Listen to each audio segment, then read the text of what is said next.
thought today I'd just sing improv over all these amazing tunes.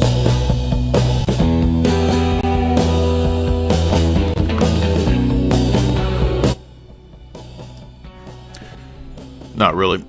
We're gonna keep it going though, because I like this vibe.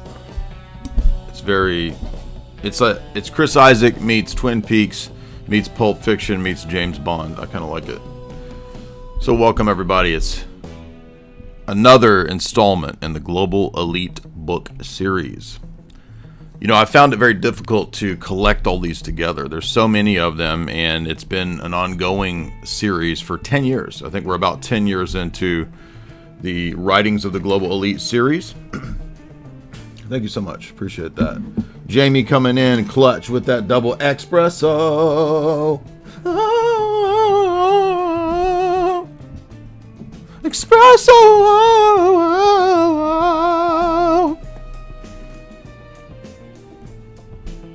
Oh, this one is good. I was listening to this AI vibe music the other day, and I don't like AI music. The only reason I'm playing this is because I can get around the copyright dings for everything. Everything is a copyright ding, except for this sexy spy music from David Lynch working with Chris Isaak, working with Quentin Tarantino's, working with James Bond. Now, for those that are curious, that have asked, in fact, I want to give a shout out to our new friends who we have become friends with, the Dirt Poor Robins, and their music is cool. I was new to this. We've hung out with them now a couple times, and let's see if you come over here. Let me turn off that spy music. Come over here and you can check out the first song that I listened to from them was Babylon. This was a cool one. I'll give you guys the link. I can't play it because it'll ding the copyright, but so we got to hang out, be friends with them. Very cool people. We've hung out with them multiple times. So I'm going to try to get Neil on here. We'll have an interview. We'll have a chat. We've been talking about that doing very soon. Very cool people. Shout out to Mikhail in the chat as well. Tech Noir. I just wanted to give you guys some attention because they're really excellent musicians and they're based and cool. And you can check out this song here, which was good. I've only listened to a little bit of their stuff because I'm new to it. I do recall hearing of them in the spheres of Peterson and Pajot, and you know they're friends with all that crew as well. I just didn't get a chance to check out their music, but I like it. And I'm not just saying that because they're like, oh, you met them and you're talking smack or whatever. No, they're actually really cool people, and I like their music. I don't know when Wikiphase is going to become orthodox. He texted me not too long ago, and we had a brief little text exchange. I tried to get him to come to an event. He was busy doing a tour. I check in on him every now and then. He checks in on me every now and then. He hasn't really mentioned anything about orthodoxy, so I haven't pressed it. But like I said, when people made up all that stupid nonsense because he was playing at a former goth club that had a bunch of like B-movie set type stuff there, and so there's a picture of us in front of a really cheesy coffin with a St. Peter's cross, and we just thought it was funny. We took a picture in front of it, and then so that started this ridiculous bunch of internet nonsense from the Trad Cats that I was a secret Satanist because I took a picture with Wikiphase. Anyway,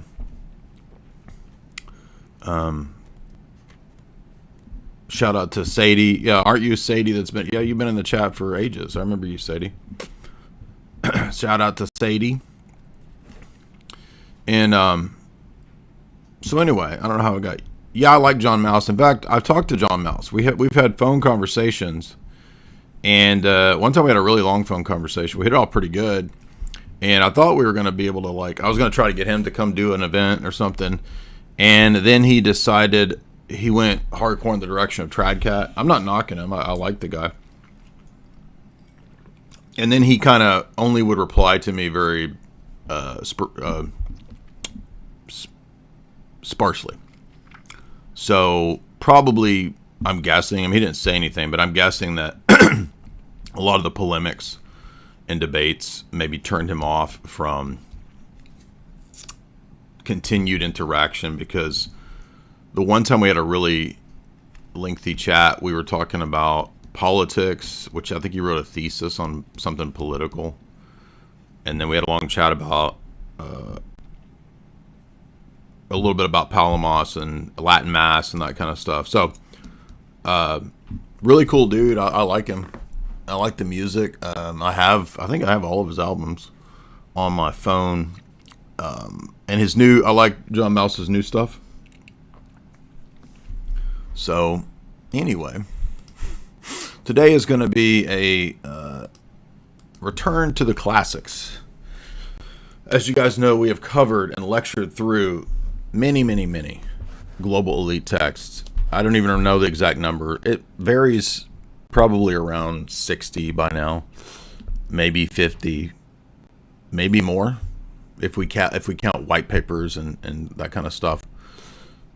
Dire mode. In fact, you know what's funny is last time Wikiface and I were talking, he was talking about how much he liked some of the, I can't remember which song he liked. It might have been the Funko Pop song or one of the gossiping. I forget. He liked one of them. He was impressed with it. I was like, let me open up for you next time, dude. Anyway. So let's do a collab. I think he thought I was joking, but I actually would do a collab. It'd be pretty funny. We could come up with something goofy, but anyway.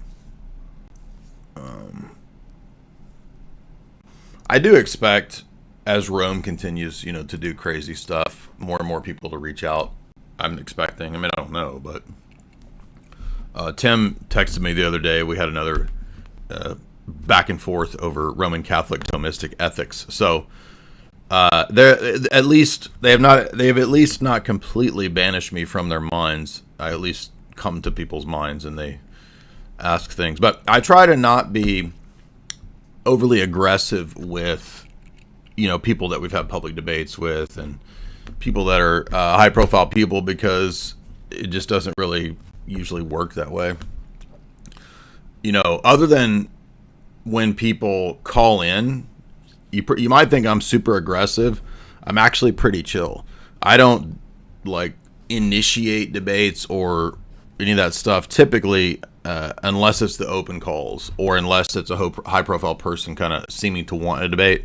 That's really the only times that I actually try to, get things going or whatever.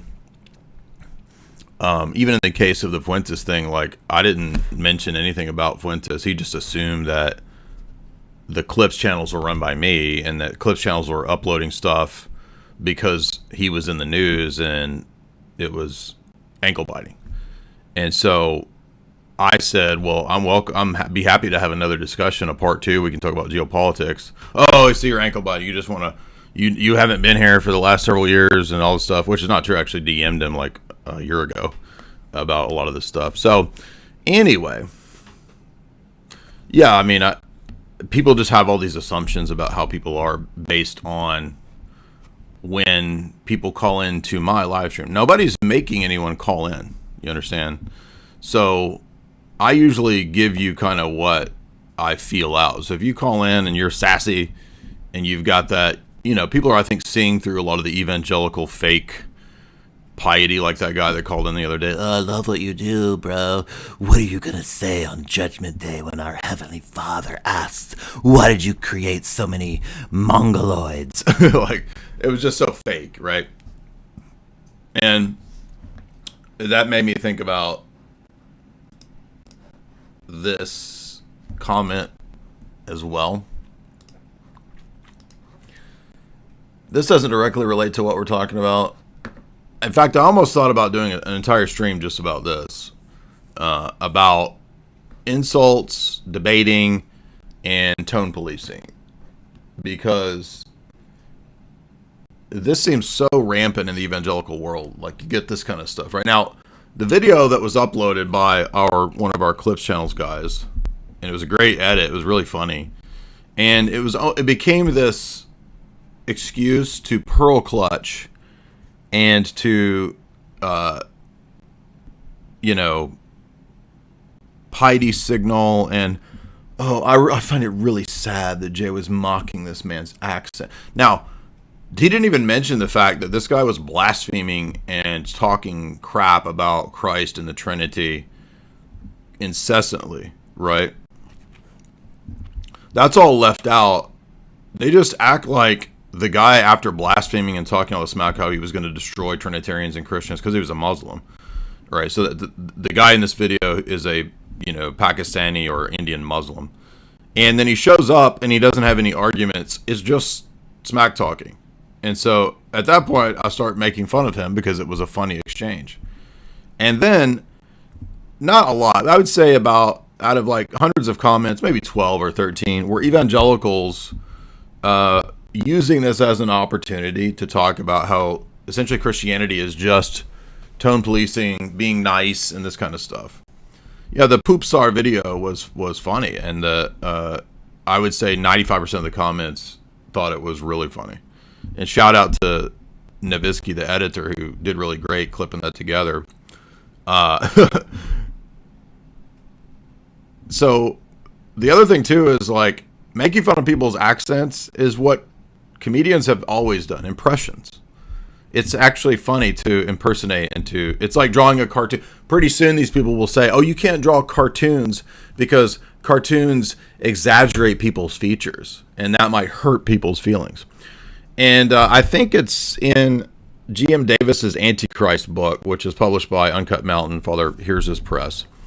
I think there's I'm going from memory because I read several chapters when it first came out. He mentioned something like there's a connection to Puritanism and social taboos and kind of a Pharisaical, iconoclastic, puritanical attitude that all areas of life, including the arts, including social order, etc., everything has to fall under the puritanical ethos and the puritanic ethic. And you even see this in a lot of even Orthodox circles at times, where you get people who pretend they're monastics online, and they take on monastic names even though they're laity, and they try to write monastic books and texts as laity. And they'll put out stuff like that you shouldn't listen to any secular music. If you smoke a pipe, you're sinning. All this just like super ridiculous Pharisaical stuff. And it's funny because if you wanted to take on a more sacrificial life in a monastery, it's understandable, and there you have that option. But it's just really absurd and childish and spiritually immature to think that everyone else in the world is supposed to take on that level of monastic sacrifice. The mic is choppy. It shouldn't be choppy. Your mic is... that's weird. Let's see.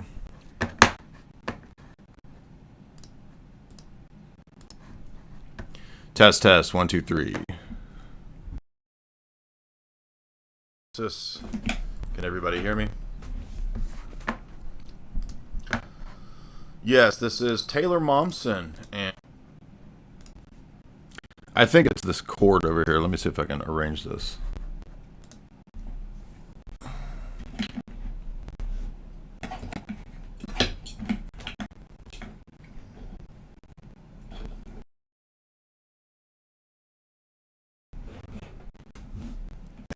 It's this splitter thing. Is, what do you call these things? The little thingamajigs that have all the USBs and all that. Is that better? This should be. It's not.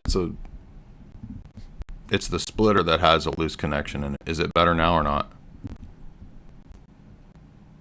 I know what it is now. I figured it out. It's this. I don't know what you call these things. It's not boomer tech. The actual thing is going out. Is it bad now still?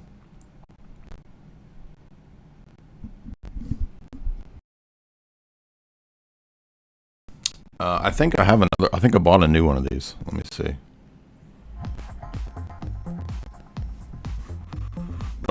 Let me see if I have the new one and if I can plug the new one in.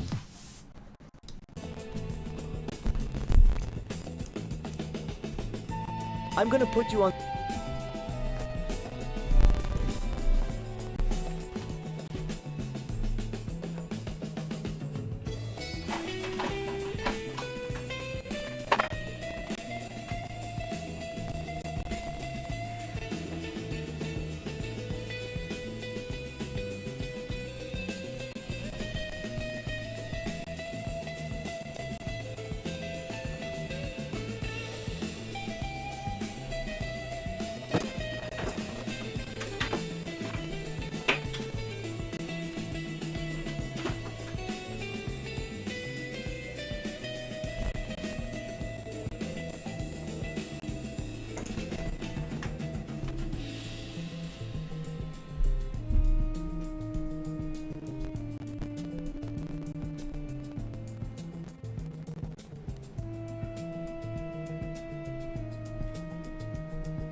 All right, is that any better?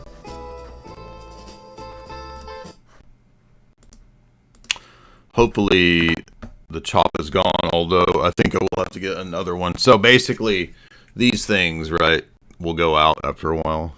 So, is that any better? The music is choppy? Oh, it's not the mic, so it's, is that any better? No?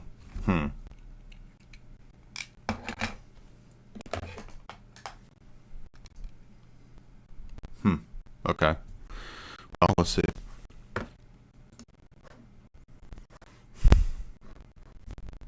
I'm gonna put you on something crazy real quick.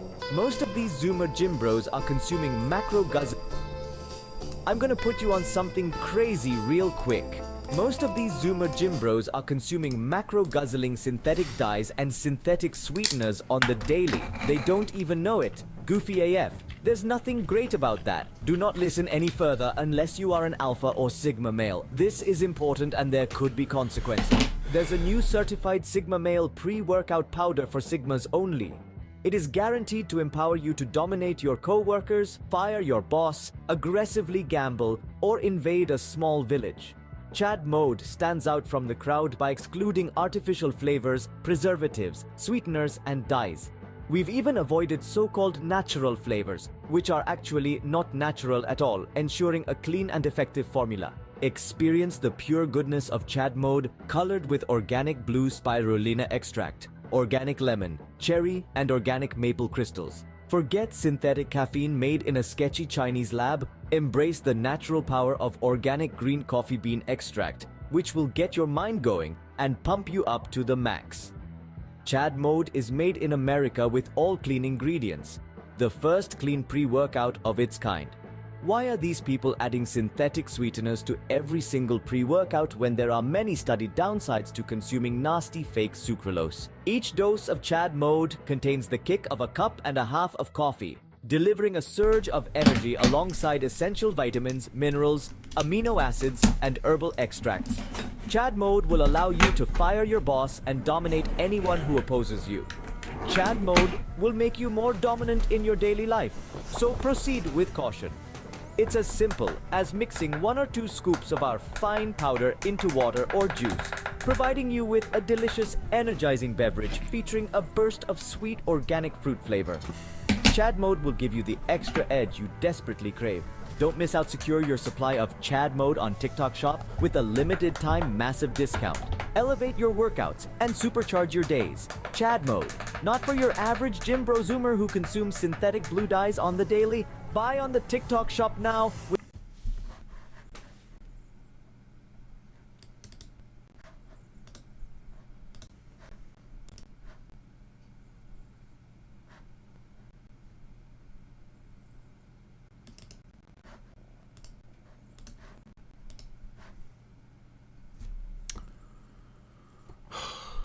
I'm gonna put you on something crazy real quick. Most of these Zoomer gym I want to bros show off something that we're all proud of. I got a browser here.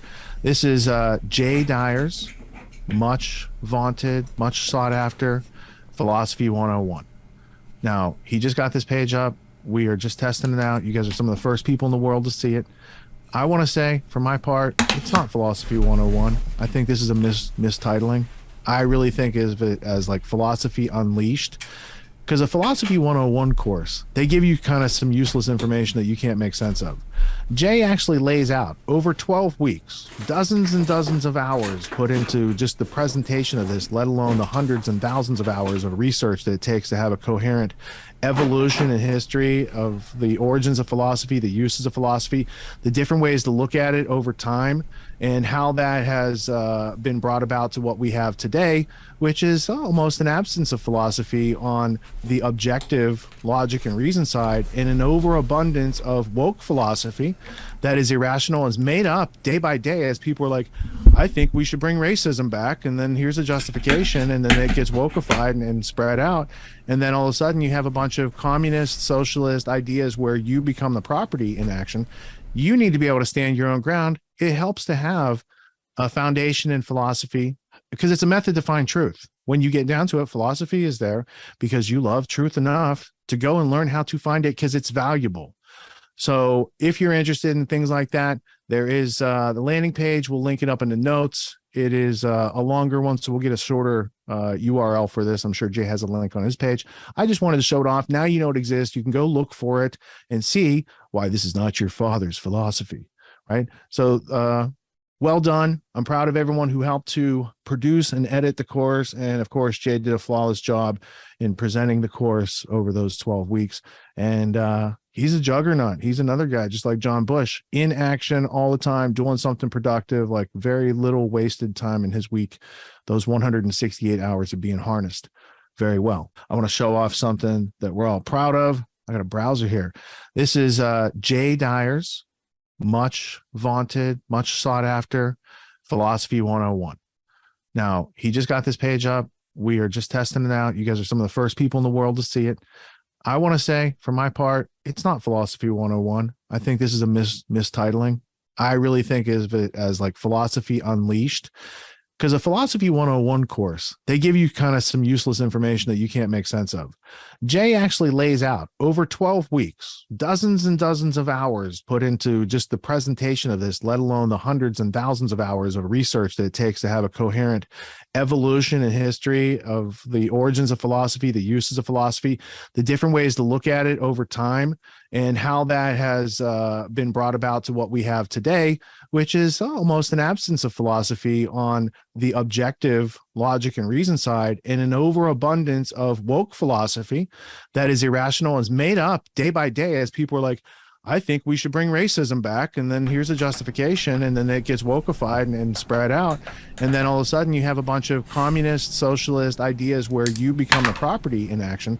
You need to be able to stand your own ground. It helps to have a foundation in philosophy because it's a method to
All right. You can hear me. Holla if you hear me. All right. Should be good. I don't know what. Is it still choppy or can you hear me good? I think I solved it.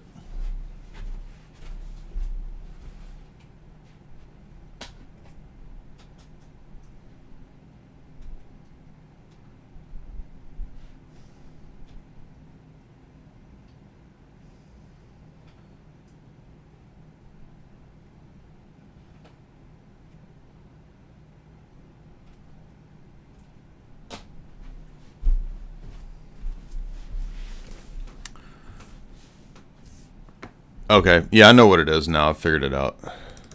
I had to do a little work around here. And we should be able to get the camera back in a second here. I think. Unless it's just not going to work for that plug-in for the camera.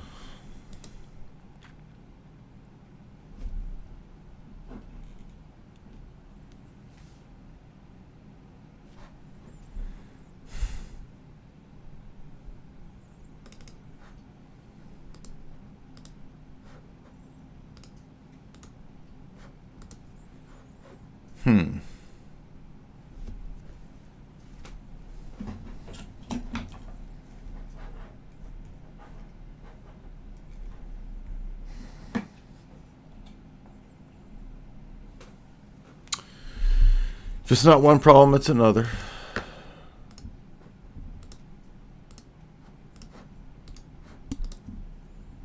I don't know why the camera's not showing up.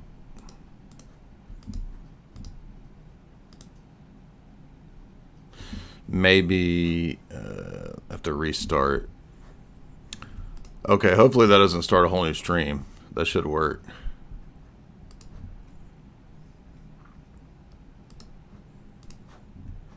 I can't believe that worked. That was insane. All right, I got it working though. That's good.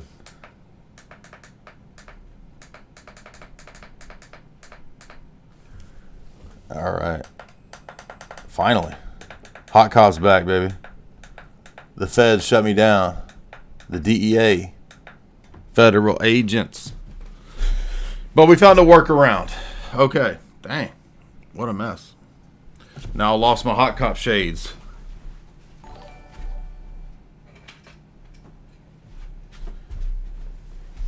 There we go. We're back. I'm so deep in the Fed operation, the feds don't even know I'm the Fed running the Fed operation. They think they're busting me, and I'm the Fed running their operation to bust me. Okay, good grief. Yeah, the whole chat's chipping in to buy me a new setup. We just bought a new setup. What are you talking about? So basically, with these little adapters and hookups, you gotta get extensions, and the extension is going out. When you get the Apple or the Mac Mini, it only gives you 2 ports. so you have to buy these extensions, and then the extensions are all cheap.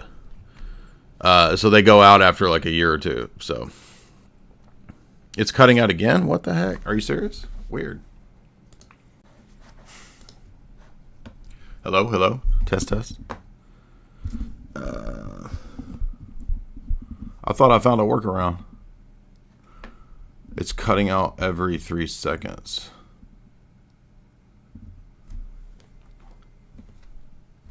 Are they messing with me, or is it really cutting out? Sounds good. I'm about to listen to it to see.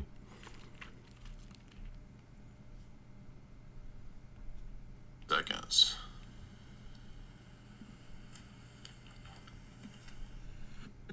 Just bought a new setup. What are you talking about? So basically, with these little adapters and hookups, you gotta get extensions, and the extension is going out.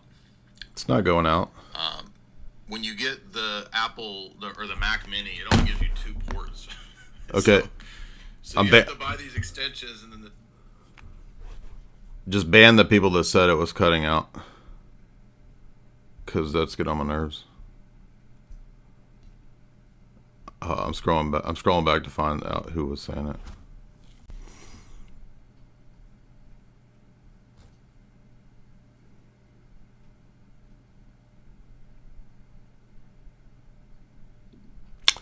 it. Mirror World did it, but booted. Red Fox did it, booted.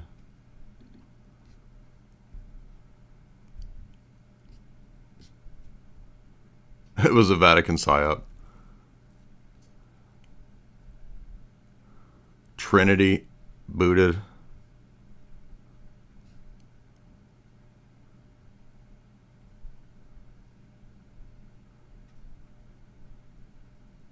Which was the other guy saying it? I got 3 of them.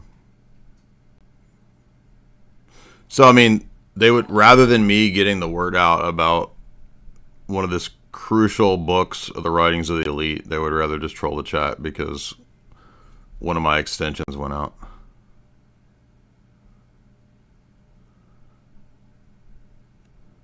All right, are we good now?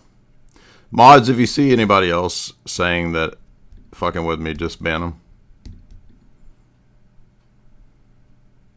Is it good?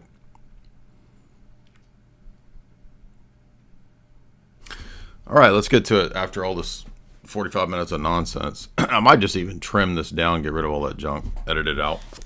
The other thing is, I think seems like when you edit the YouTube videos, is it really choppy again?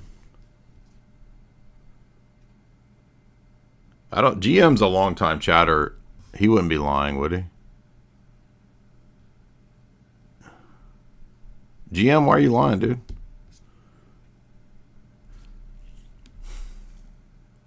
When I played it on my phone, it worked fine. Yeah, so... Oh, you said no chopping. Oh, no, GM, I thought you meant no, it's chopping now, right? No, chopping now. Like, it's chopping now. I got you.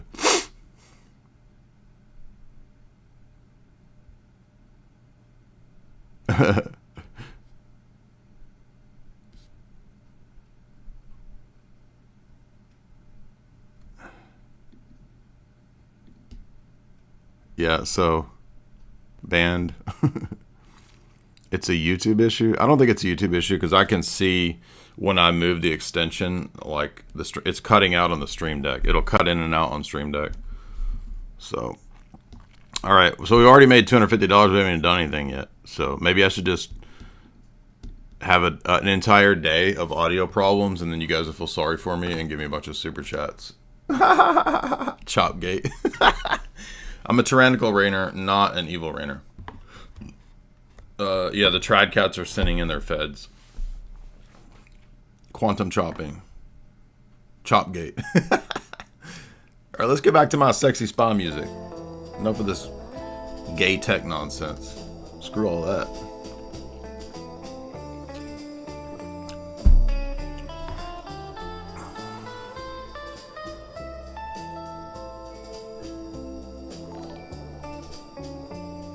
The grift is on. It's on the streets. The grift is on. Yeah. All right. It wasn't muting, it's cutting out. There's a short in the extension. I don't even know what you call these things. Whatever you call these freaking things that have the extra ports on them. That's all it is. These are probably made in China, and they probably are made to break after a year. That's all it is, bro.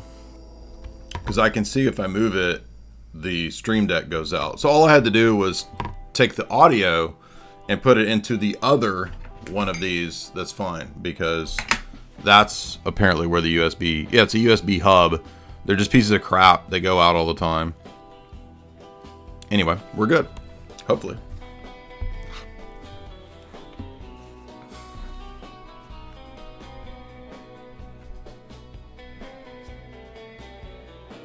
Yeah, just ban the people saying it, because they're just trying to... It's really, like, counterproductive to you. Like, we're trying to do good stuff over here. So...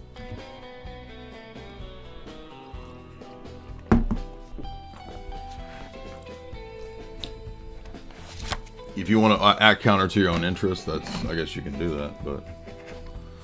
I'm doing stuff that would help you. If you'd rather not, then go on being a slave, dog. Because you're choosing slavery. Alright, let's get into it. This is classic 1982 global elite text. I'm halfway into it.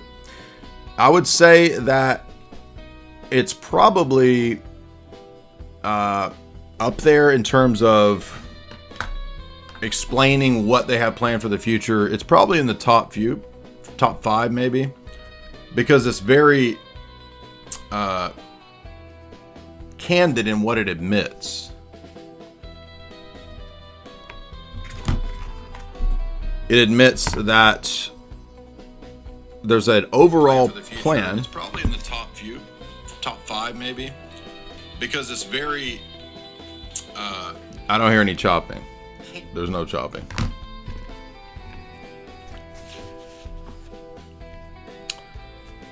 You basically have all of the new agey and religious adjacent Carl Jungian, Joseph Campbell type figures coming together and producing a book about how to give everyone a new worldview. I think the most surprising thing in this text that I didn't expect was how much of this would actually deal with a lot of what we talk about on my channel, not directly connected to the writings of the global elite. In other words, presuppositionalism, worldview warfare, that's all a massive part of this text or textbook, because it looks like this was actually a high-level systems science or international relations textbook. In fact, on the front of it, it says System Science and World Order Library. So it actually talks about globalization and world order. This is about ordering the world and a systems level analysis of the world. And it's a textbook produced by Stanford Research International, or SRI. What is SRI? It is a premier university government connected think tank connected to Stanford Research or Stanford University. So the institute deals with everything to do with mind control, Silicon Valley, technocracy, you name it. SRI is involved in it. You've probably heard of, it's actually a textbook, it turns out. It's a textbook for elite government PhD people. So it turns out that if you have heard of SRI, you've probably heard about remote viewing and the Stargate project, or you probably heard about things like the Gateway process. Those are similar studies and techniques to this, but they come out of the same entity, the Stanford Research Institute. So SRI is a very important, long-standing, decades-long talk. This is the first half of the talk. First halves are always free. Second halves are for members. Except when there's a unique case like with the Al-Qaeda discussion. When that got demonetized, I just made it for members. So, in 1982, a bunch of the Carl Jungian Tavistock adjacent people kind of got together in the academic world, and they wrote a book and then a textbook about how to steer the coming generations into a new society, a new paradigm. So the whole book is about a new worldview, a new Weltanschauungskrieg for the technocratic era that we're going into. It involves people actually from the Tavistock Institute. It involves people in mainline academia. And I think at the beginning they give thanks to and acknowledgments to tons and tons and tons of academics, PhDs, professors, and foundations and think tanks involved in the creation of this text and this series of global elite texts. Now, I didn't realize this, but another one of the global elite texts that's directly connected to this series is Jonas Salk's books, Survival the Wisest, and Man Unfolding. And we did a whole lecture on Survival of the Wisest, but I had to remove that because it wasn't able to be up on YouTube, and you could probably guess why.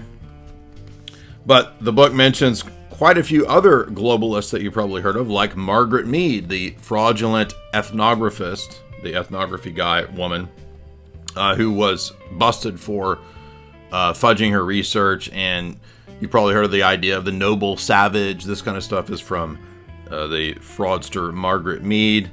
Other figures like Henry Morgenthau, or maybe Morgenau. I don't know if that's supposed to be Morgenthau or that's somebody different. But Joseph Campbell, Willis Harman, and Willis Harman is important because he comes up in other global elite texts. If you recall, we read a work from him in 1981 about the future millennium, and Willis Harman was talking about essential workers in 1981. 1981.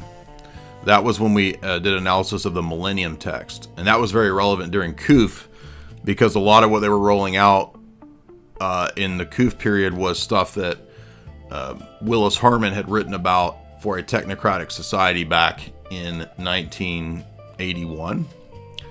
And part of that was because Willis Harman was one of the first people to talk about in the future technocratic society, you would have to segregate different workers and people based on their necessity. So you would have the essential and the non-essential workers. That's from Willis Harman in his text that we have lectured on. And it's called Millennium. And this book has Timothy Leary, Barbara Marx Hubbard, a lot of the goblins that we often talk about.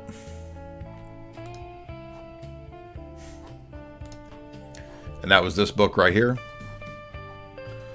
Carl Rogers, Jonas Salk, Timothy Leary, Willis Harman, Marilyn Ferguson, who will be relevant for today's Changing Images of Man text, and Barbara Marx Hubbard. And so this is one of these futurist texts that's very important for mapping and showing that the global elite do strategize and plan the technocratic future that we're going into. Now, how does a lot of this planning occur?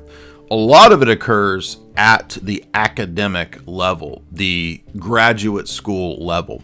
And the reason that a lot of people have a hard time believing in the plans of the technocrats and that this is all planned out is that they are not given, nor do they read, nor are they exposed to grad level texts. So one of the things we do on my channel and have done for 10 years now, that's been an ongoing decade-long series. We began with Tragedy and Hope, the entire 1,300-page book. We lecture from graduate level international relations, system science, and sociology and psychology texts, and history texts, and military warfare texts. No one else does that. So that's the key aspect that we do that the other people don't do. Except for, there's some people that do. Corbett does, Richard Grove does. But we especially focus on the texts themselves and lecturing through them.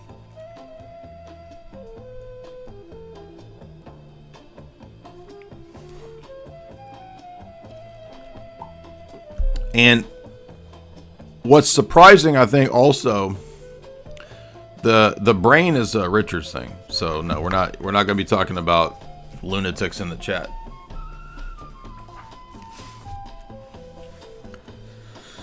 So I think a lot of people are surprised that so many of these books are in the public sphere, and they don't, when I start talking about this, they don't understand why it would be public. Why would they write about what they're going to do? Everybody would just figure it out, and then they would put a stop to it.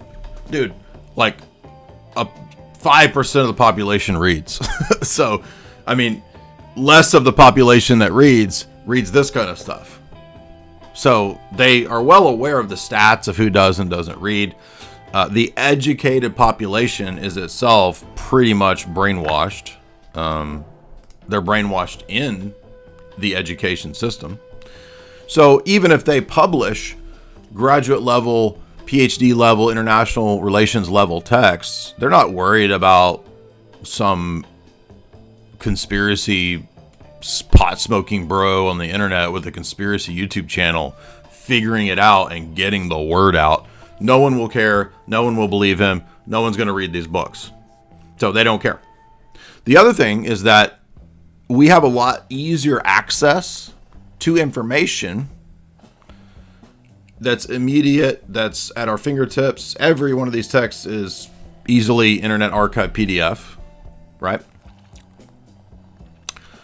And so if you go back before the internet, the only people who would even hear of these books weren't even the average educated reading middle class or upper middle class people. It would be the people brought into and recruited into intelligence, NGOs, think tanks, high-level consulting, high-level Pentagon stuff. Okay, who else is going to be reading Brzezinski? Nobody else, right?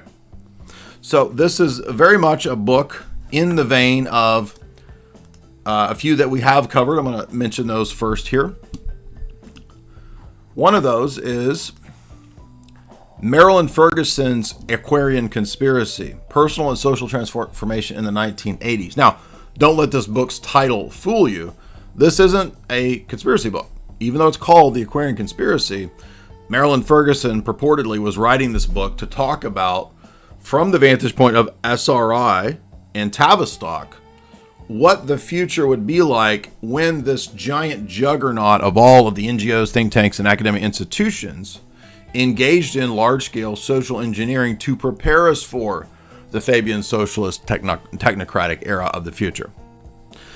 In fact, some people like John Coleman, who you can take his opinion with a grain of salt, he believes that it wasn't even Marilyn Ferguson that wrote the book, that it was just a product of the Tavistock Institute. Now, whether that's the case or not, I don't know, but it is essentially identical to much of what is in the first half, at least, of Changing Images of Man, this high-level international relations style think tank sociology systems study text. I will warn you that if you want to read this book, you can. It's very easily accessible. The PDF has been online for 20 years. It's not a very readable book. Even though it talks about a lot of the stuff that you might think sounds interesting, it's actually not that interesting. Even though it's you like, wait a minute, you're going to talk about brain chips, and you're going to talk about MKUltra type stuff, and you're going to talk about perennialism and presuppositionalism. Yes. But it's not actually interesting. Yes. A lot of these global elite books are very repetitive. They're very boring. And like we saw with previous installments, they'll all kind of say the same thing. As you guys know, they will say, crisis! We're in a crisis. It always begins with a crisis. What's the book? What's this book's crisis? Overpopulation. Page 1. Of course, many of the global elite texts do the same thing. The very first page is about the crisis of overpopulation and nuclear disarmament. They all start that way. All of them, for the most part.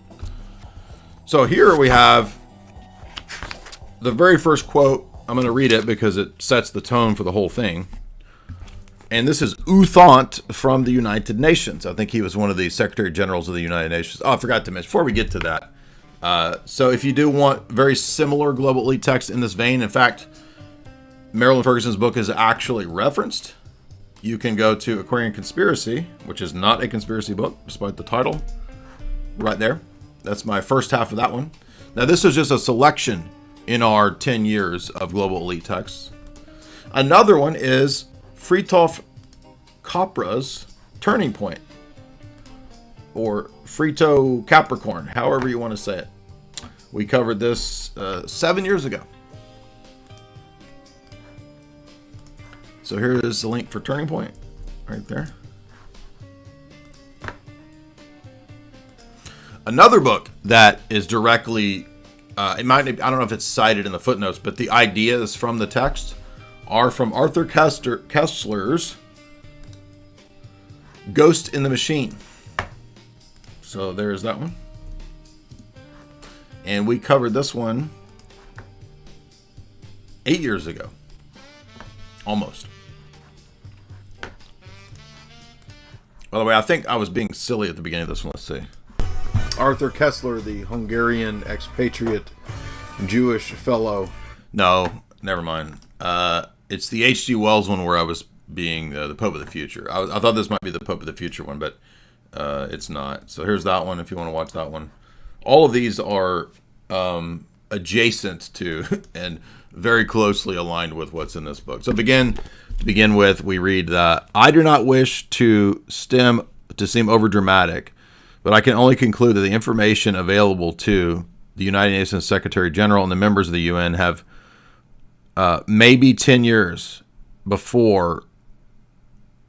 Let me start over. We have perhaps 10 years left in which to subordinate ancient quarrels and launch a global partnership to curb the arms race, to improve the human environment, and to defuse the population explosion, to supply momentum to development efforts.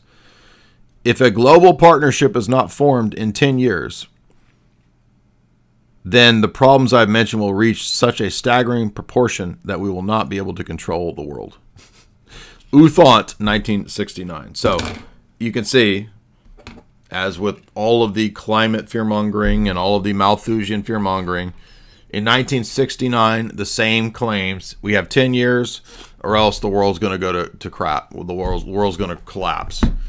We saw the same thing a couple of years ago. Remember, even AOC, we have 10 years to solve climate change or we're all going to be destroyed. They do the same thing. The bottom quote is from Julian Huxley, brother to Aldous Huxley, and it also talks about the need to organize in some sort of new transhumanist style New World Order. So we get into the text, and it says they want to give some thanks And a couple people they think are the heavily Freemasonic influenced Joseph Campbell, the infamous Irvin Laszlo, and Irvin Laszlo is also the editor of this series.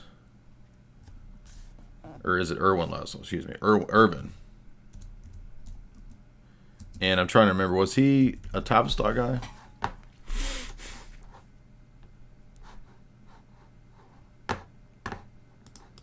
Oh, he's the guy behind quantum consciousness. So all this quantum gibberish that you see, by the way, this actually comes out of the academic sphere. And a lot of it, it's not just New Age nonsense. It's actually also a very purposefully chosen bunch of verbiage and word salad for the preparation for the coming New Age era.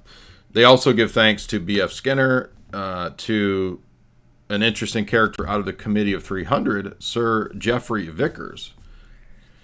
And of course, the Institute of Noetic Sciences is a key role. Margaret Mead played a key role in the production of this text. The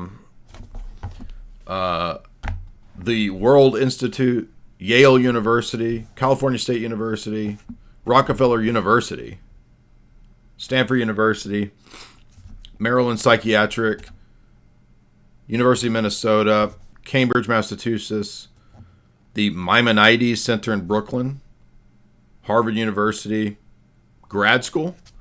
Harvard University's Graduate School of Business helped to produce a book about New Age esoteric principles. Why would the business, what does that have to do with it? Oh, see, it has everything to do with it. Everything to do with it. Now, what this should show you is that these are all top universities in America. Why are top universities in America interested in collaborating to create the worldview of the future to prepare us for a technocratic socialist world order? Well, if you remember, the Reese Committee met some decades ago, and they actually discovered this. Hey, wait a minute. Why are the wealthiest people in America putting millions of dollars into education at the academic and higher level, the Dodd Report, Rockefeller Foundation, Ford Foundation, Carnegie, etc., to push an idea of oligarchical collectivism?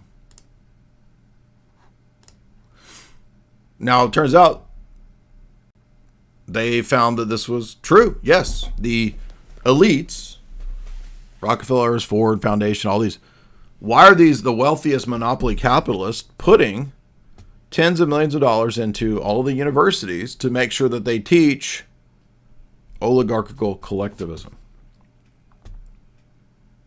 It's because of everything that we talk about. Because all the books say why. What do you mean why? Now, when they discover this, guess what happened? Nothing. So the investigations prove that it's happening, and then nothing happened. To promote internationalism and moral relativism, one of those institutions which plays a key role in Tragedy and Hope is the Rockefeller-created Institute for Pacific Relations. So the tax-exempt foundations, NGOs, and think tanks are able to put tons of money into all of the education system in America and in the West to ensure that a specific ideology is taught across the board. Now, that doesn't sound like academic free thinking and free thought. That sounds like oligarchical control by the wealthiest families in America. And that's exactly what it is. And Tragedy and Hope has multiple chapters admitting this and saying it's a good thing. Nothing wrong with it. It's all good. This is the best hope for America in the West, Quigley says. I still see, this is how stupid people are. I still see people in the chat, when I talk about Tragedy and Hope, say, why are you promoting Quigley? It's not a conspiracy text. No shit. It's a defense. Thank you for showing me that you're a slow boy. Who else was involved in the production of Changing Images of Man? Page 17 of the introduction. Dozens of universities in the U.S. Office of Education. So you see that the private interests own the public education and public interests. So the country, and this is the irony, like you have all these dumb Antifa people, and like they think that we're in a fascist dictatorship because right-wingers and Christians and Christian nationalists and Nazis like Donald Trump, it's so far removed from reality that no, there is a fascist control system, but it's the wealthiest people who use liberalism, socialism, and communism. And they're all too stupid to figure that out. And this is, of course, the thing that boomers can't figure out either, right?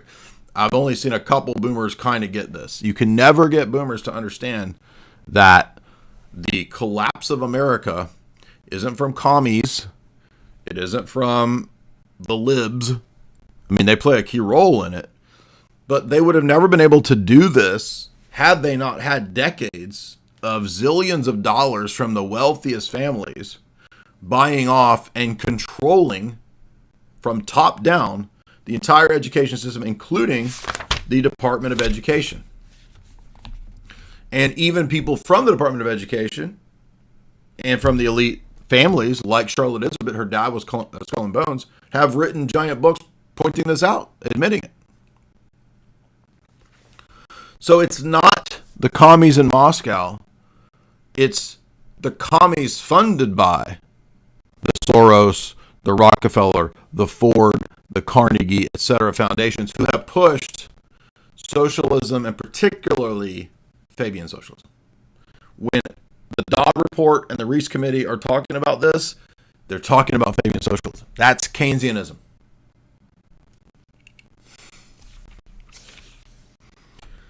So how does the book begin? The introduction says, you got it. We got a crisis. The West is too advanced. It's too industrialized. We have to deindustrialize the West. We've got to export our manufacturing and our trade because it's bad for the environment. We've got to engage in tapping into psychosexual changes and creating a post-industrial world. That's exactly what Klaus said decades later. In other words, everything in this is identical to what you read in Klaus's books when he talks about, for example, a new covenant, a new ethic for the world. That is what this book is about. This book is proposing the new paradigm and the new ethic of the future. How do we engineer through higher education? Because they don't care about the proles and the normies.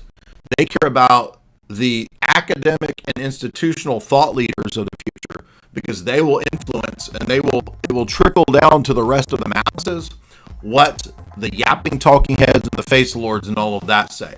So if the face lords start talking about Christ consciousness and yoga retreats and whatever else, intentional communities, then it will trickle down to the herd that follows the yapping face lords. That's what they're talking about. What does chowdered out even mean? It's starting to cut out. It shouldn't be cutting out. And now I'm starting to think maybe it actually is a YouTube issue because, I mean, I'm still having to, I thought I bypassed it successfully though.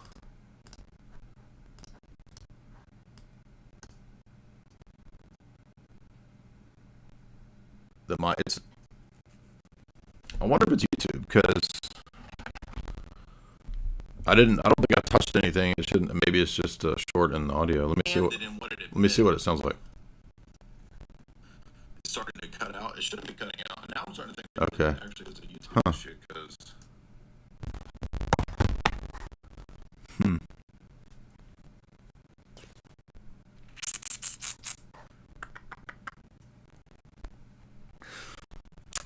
One thing we could do is just cut out the video feed and go straight to audio. Maybe that would be the best route here so that I don't have to start all this over. Let's just cut out video feed and I'll go directly to the audio and then I'll get another one of these. I want to show off something that we're all proud of. I got a browser here.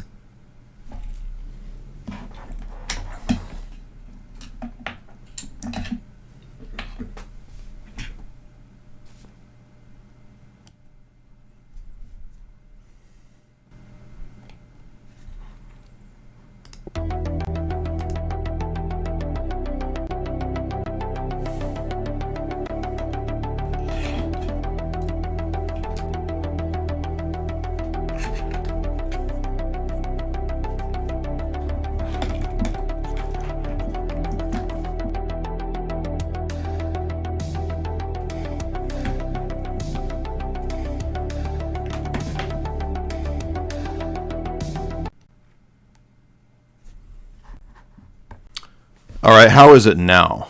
Is the audio okay? Or is the audio still choppy? I'm wondering if I cut out...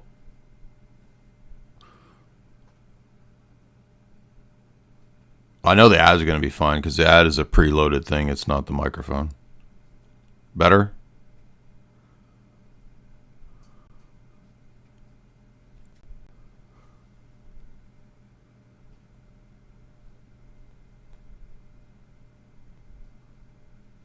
Okay, so it has to be that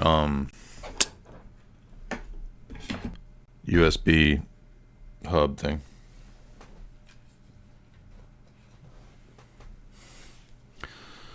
All right, so we'll just go for the meantime without the audio. I mean the video. Is that still coming through? The music?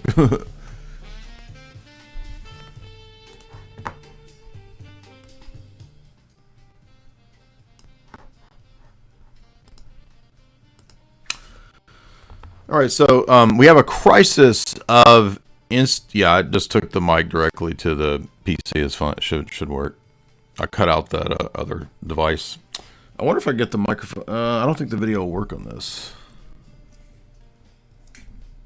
I could try that. Let's see if... Let's try this. This might work.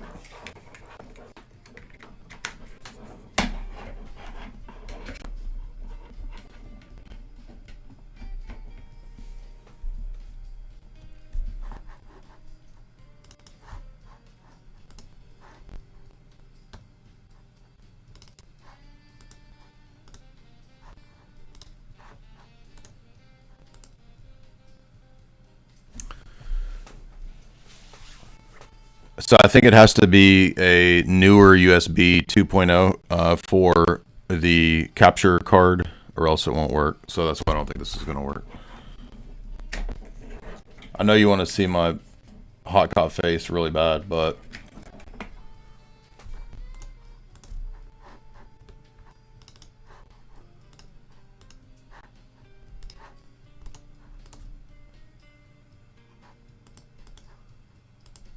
yeah, it's not going to work.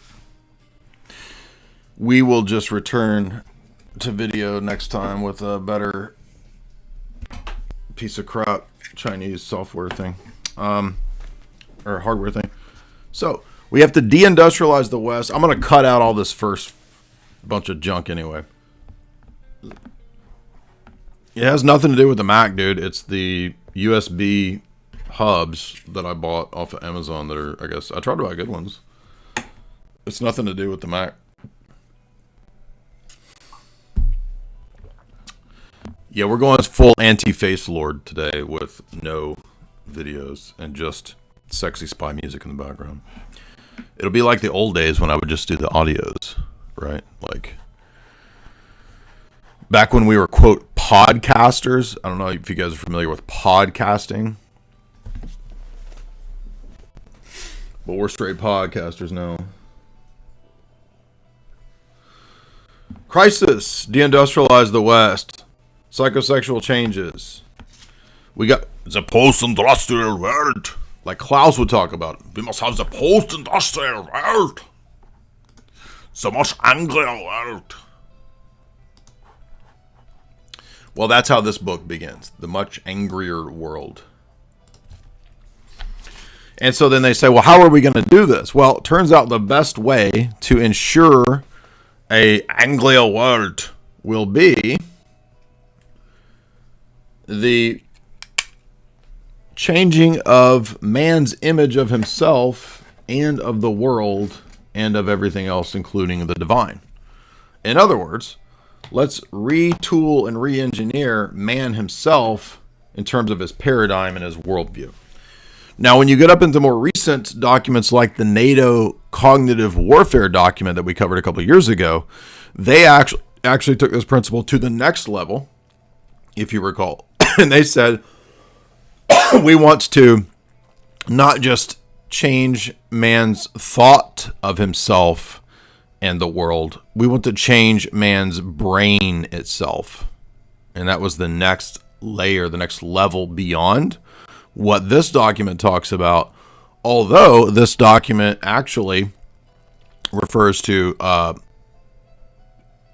that in passing when it talks about electrodes and RFID implants as a possibility in the future. Now, this has already been studied in the time, but this is 1982, right? So they'd actually been studying in MKUltra and even earlier through people like Jose Delgado and John C. Lilly, the implantable microchip, etc. But now the question is, how can we implement this? And then by 2025, it's, we're going to roll this out and we're actually going to change man himself. Why? Well, what did the document that we highlighted from the Club of Rome say? Which also perfectly fits into all the same, it's all the same groups, you understand? Club of Rome said, man is the enemy. We came together and we decided that the common enemy of man is man. You see.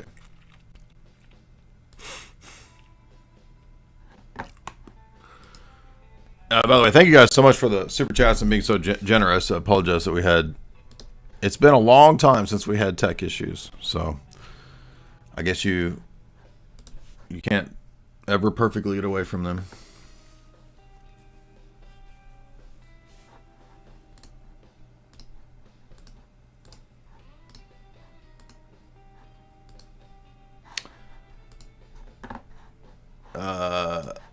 We'll read a couple super chats here. And by the way, I'm going to trim off the first part of this because it was such a mess.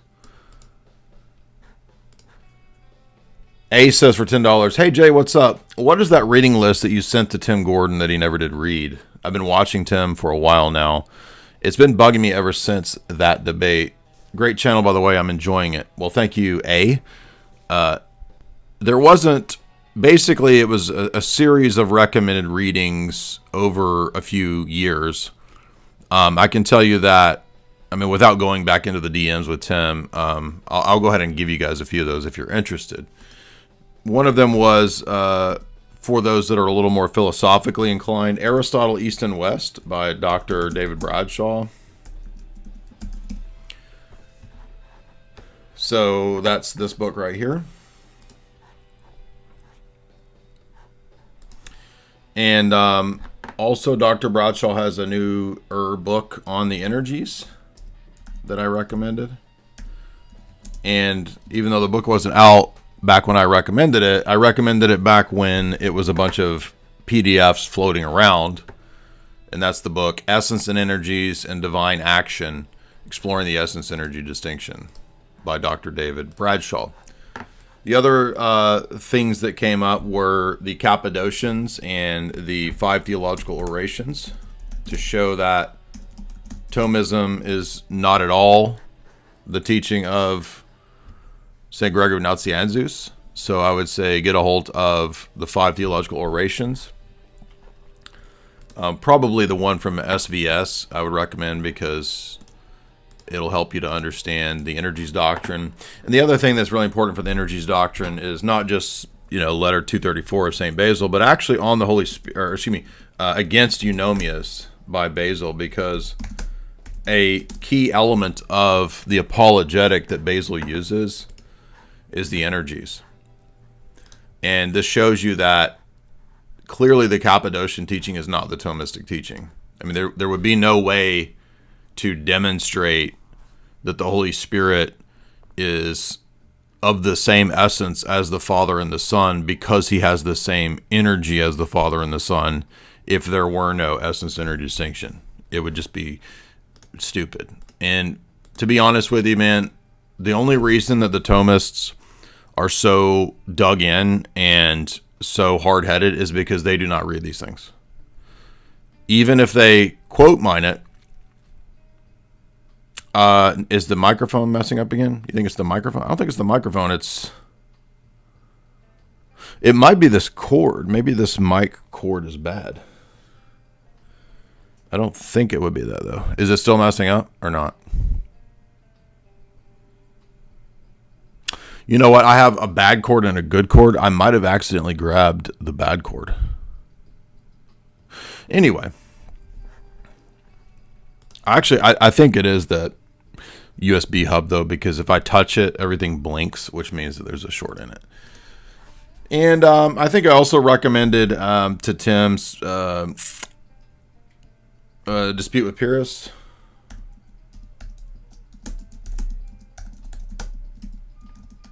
Because another thing that Roman Catholics don't realize is that the real locus of the discussion about the essence energy distinction, it's not theorizing about the Trinity. It's actually in the Christological disputes. So the Christological disputes, by the time of the Sixth Ecumenical Council, when the debate becomes about Christ having two wills, two energies, and thus two natures, diophysitism and dioenergism are necessarily connected to proper Christology and proper Trinitarian theology. So an easy way to see that we are correct is to see that the Disputation with Pyrrhus by St. Maximus, which is the theology confirmed by the council, okay? In other words, this book, this apologetic work, is one of the crucial elements of the Sixth Ecumenical Council and why it decided on what it decided. This disproves Roman Catholicism because it means that the Sixth Ecumenical Council and St. Maximus's argumentation rely on the essence-energy distinction in Christology. If there is no essence-energy distinction, then everything happening at the Sixth Ecumenical Council is impossible. But Roman Catholics are so hard-headed and stupid and ignorant that they don't care and they're not going to read any of this stuff, even though this book is only 100 pages.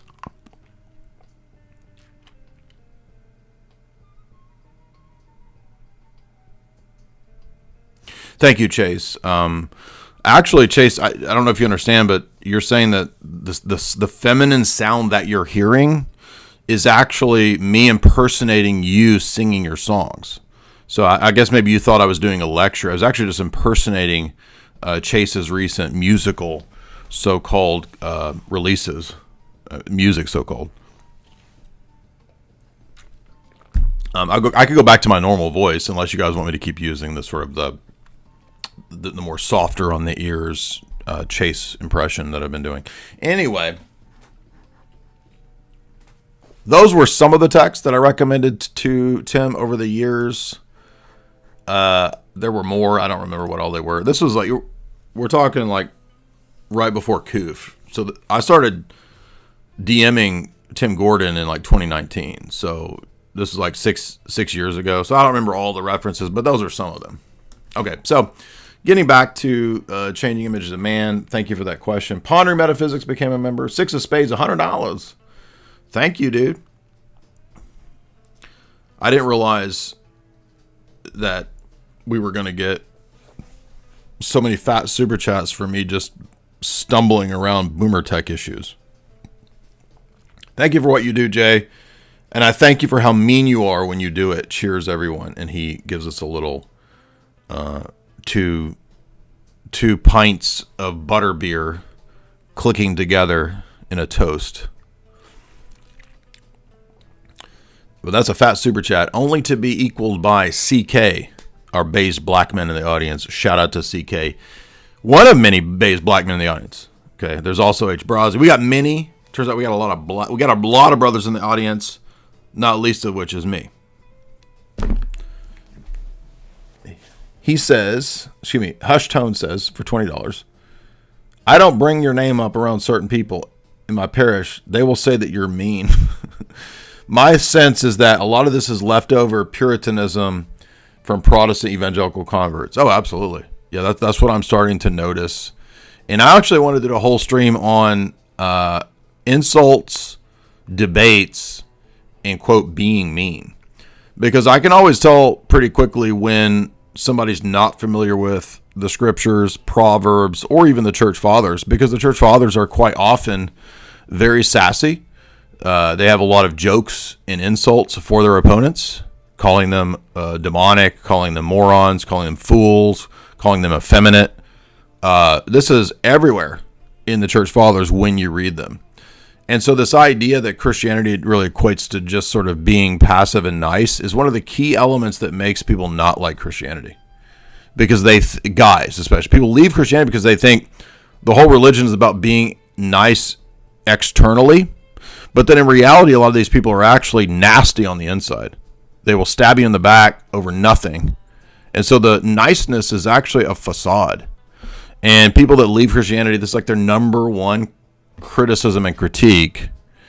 And that's the source, I think, of more people leaving. And so, I mean, I'm not saying it's justified to, quote, leave, because a lot of these people are in like fraudulent evangelical circles anyway, right?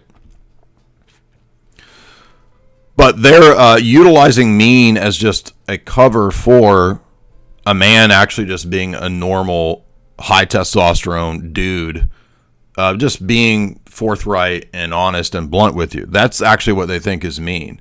And then they confuse that with, at times when we're being silly or when we're joking online in comedic settings. And I actually think the open streams and the open live streams have an element of comedic, non-serious tone, right? But people can't seem to recognize that, and so they will take something out of context, like as if that guy that was blaspheming Christ and the Trinity, and then I spoke, in a confident way towards him and rebuked him. Oh, look how mean he is. But they didn't see the fact that prior to that, he was being blasphemous, right? So they just cut out the other part of the story. And this is what Lofton and Ibarra did 7 years ago. They were really the first ones to do this. You'll notice that, like, nobody called me mean or any of this stuff, even though we had a decent sized audience back in like 2018. All of this began with the drama with Lofton and Ibarra. And even though it has since basically 100% vindicated me, because even most of the Roman Catholics now can't stand Lofton. And even Ibarra and Lofton fell out because no one can get along with Lofton. The entire story of me being mean originates from Michael Lofton's piety signaling and clipping me, and then the other people like Vocab Malone clipping me. And they'll clip stuff out of context. They'll take stuff from Bloodsports or from me arguing with, who is that lunatic? Kurgan, right? The Kurgan was an absolute loon. Totally insane. Thinks he's channeling aliens from Mars. I'm being serious. And saying the most ridiculous stuff. And I call him an idiot when he is actually an idiot on stream, right? And then that gets clipped out. Oh, look how he acts towards this man. So there's this whole stories created about being mean because I made jokes about Ibarra going to the chocolate fountain at Golden Corral, which is funny. And that's it. That's all they had was, look how mean. What? Do you guys not realize that you, if you read the book of Proverbs, have you ever read Proverbs, any of you? Even any of you idiot evangelicals even read Proverbs? What's one of the top things it talks about? Avoiding the fool. How could you avoid a fool if you can't recognize who a fool is? Okay. So obviously it requires you to be able to identify fools, call them out, and avoid them. Yeah, exactly, Rajesh. Like, what actual masculine man calls another man mean? It's just the only person who would say that is a giant vagina. And that's, of course, Eric Lofton. The two carb-bloated balloons are themselves giant vaginas. And everybody has now seen this. But does anybody corrected this narrative that Lofton and Ibarra created in 2018 that I mean? No, they just still run with it because that's all they have. They don't have any other actual... Have you noticed, by the way, it's another point. We're going to get back to changing images of man, by the way. Have you noticed that almost none of the Roman Catholic responses anymore, save for a few sparse attempts here and there, they don't even reply to the theology anymore or the arguments. This is a massive change from, remember the days of classical theists and Mathoma and who even were the Roman Catholic apologists in 2018? Lofton. If you remember back in those days, the norm was very detailed, serious responses on philosophy, theology at a very deep scholastic level from all sides. Fast forward to 2025, and no one even attempts like excessive, in-depth philosophical, theological replies anymore, except for every now and then, very rarely. And to me, that's a huge change. It's like the whole paradigm has shifted away from anybody even seriously trying to defend the papacy anymore. The only thing that they can really try to do is defend this medieval scholastic fantasy fiction thing that doesn't exist anymore. So they just kind of gave up on the detailed theological replies. And, you know, as you guys saw in a couple streams ago, like we went and checked in on where the papal apologists were, and almost all of them are like 90% culture war. So I think they've given up on actually defending and refuting stuff, and they just have basically retreated into culture war because, well, I mean, what else are you going to do? Right? All right, so let's get back to changing images of man. I might just do a whole separate stream, and we'll actually just go through... We'll go through insults in the Bible. We'll go through jokes in the Bible. We'll go through dirty jokes in the Bible. We'll go through insults in the church fathers. We'll go through the history of polemics and debating. And we'll show that the piety signalers and the people who pretend to be nice, who are actually just dark triad virtue signaling demons, are full of it. They're pearl clutchers, right? You've heard this term. You know what this is, right?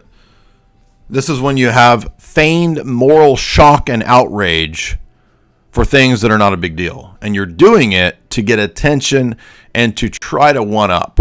It's really pathetic. It's what weak, pussy people do. All right. Back to changing images of man. We're 2 hours in. We haven't even got into the book. Shout out to all the Jortlandians. Welcome to the Jortlandians. By the way, I will trim off all the beginning of all this tech problems here. But we're getting good super chats too, and I want to answer everybody's super chats. But yeah, I do think that tone policing and Christianity being essentially this weird version of social justice warrior feelies and all, this is all out of ultimately Puritanism. But what happens is Puritans essentially, that Puritanism becomes socialism. So yes, in this regard, Nietzscheans and the atheists, pagans who critique Christianity, they're actually correct about this point. But it's not Orthodox Christianity. It's like the fake, what's it called? Social gospel. Social gospel liberal Protestantism is what produced social justice warrior Fabian socialism. And when you go read the Fabian socialists, they actually express this and admit that they will use the weaponization of words, and that becomes social justice warriors, right? They're some of the first writers, the Fabian socialists in England, to use the term social justice. And we saw that a couple days ago in one of the streams.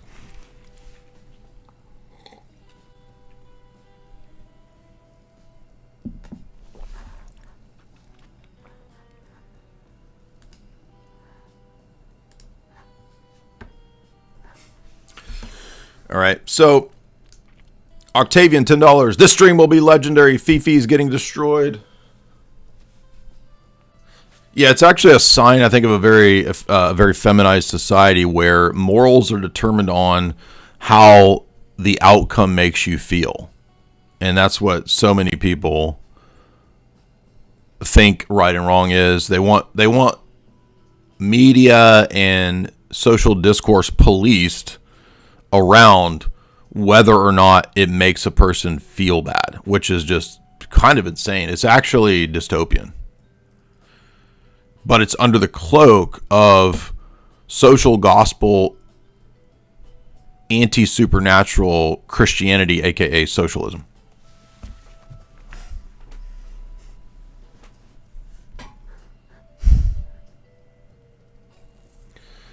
Hush tones, $2.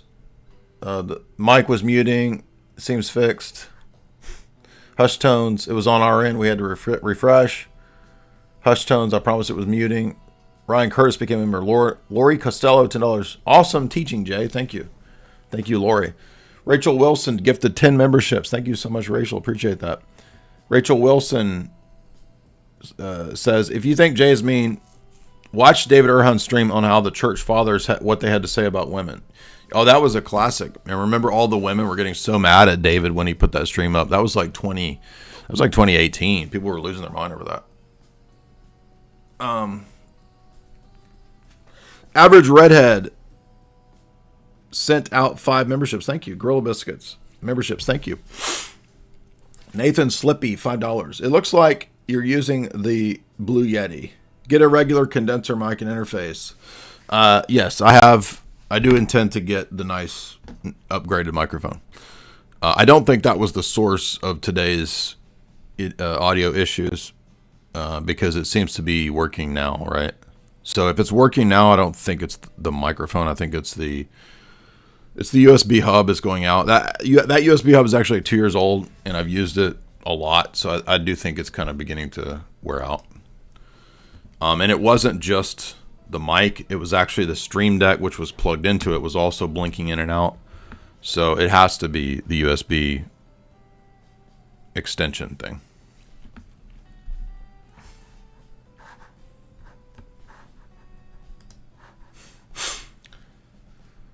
Man, you guys are asking me all these questions. Like Aaron says for $5, explain to me in simple terms why ecumenism is bad. Well, multiple reasons why it's bad. Number one, we have to worship God the way that God lays down to be worshipped. And that requires us to have a bishopric that protects and guards the worship of the church. And so in the Orthodox Church, in the Orthodox Christian tradition, which is the tradition clearly the first 1,000 years, you'll notice that there's boundaries that are set. And this is what canon law is for. So church law sets boundaries for example, what we can and can't do in worship. Let me give an example. Can a Roman Catholic visit an Orthodox church and, observe the liturgy and to some degree participate? Yes. Can they commune? No. Why? Because they are not in the Orthodox Church. They are not yet accepting the dogmas of the Orthodox Church. And so we are actually protecting that person from engaging in something that could be spiritually harmful because we guard the table. And that's why in the Orthodox liturgy, the priest always says, communion is for those who are baptized Orthodox Christians who have prepared their hearts. And that means that you prepared through confession. Confession also means that you do not hold to a bunch of Roman Catholic heresies, for example, or Protestant heresies. So it's not being mean, it's having normal, necessary boundaries. You have boundaries in your home, for example. You don't just go out and find every random crook on the street and say, come into my house, my wife is preparing a meal for us, have a dinner with us. Now, maybe you feed homeless people, but you don't necessarily invite a criminal into your house, right? So you have boundaries. Well, the church also has boundaries. You cannot have a boundaryless church. You can't just do whatever you want. There have to be guidelines and limitations. So let's give another example. Can I go as an Orthodox Christian and participate in a Mormon church sect service? Absolutely not. Can I go and participate in a Roman Catholic service and go to communion? Absolutely not. I am not spiritually in communion with the Pope, nor am I linked into his beliefs nor do I submit to him, nor do I agree with him. So you have to understand that communion isn't just about partaking of Christ. Ultimately, it is that. It's also a spiritual communion with everyone else in that building and in that belief system. So you are spiritually linking yourself with the entire papal system, which spiritually damages you. That's why you cannot link yourself up, because as Paul says, what concord hath Christ with Belial? What concord have a Christian with the table of demons? And every heretical sect, even if they have sincere people in them, even if they have some good points and some good things about them, ultimately it is not Christ's church. So it's very simple. It's very common sense. It's very obvious. You can't just have ecumenism to do whatever you want and pray with and do liturgically whatever you want. So mainly the limitations apply to what you can and can't do liturgically. So that's very simple. And that protects what is holy. Do not give what is holy to the dogs, Jesus says. By the way, how can Jesus say that if you're a bad person for identifying who the fools and the dogs are? Duh.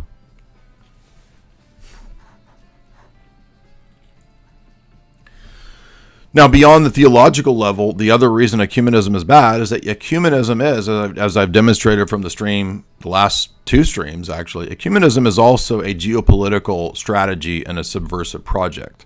It's a NGO think tank, oligarchical method of subverting and using the church for statist, geopolitical, and Americanist projects. For example, in the Ukraine, it's not accidental that the schismatic State Department created Ukrainian Schism Church was all about ecumenism, because it was necessary to try to unite the Protestants, the Charismatics, all the other schismatics against the canonical Orthodox Church to successfully split Ukraine. So you can see in the case of the Ukraine as one example that ecumenism is also a geopolitical subversive project and a tool of bigger players, right?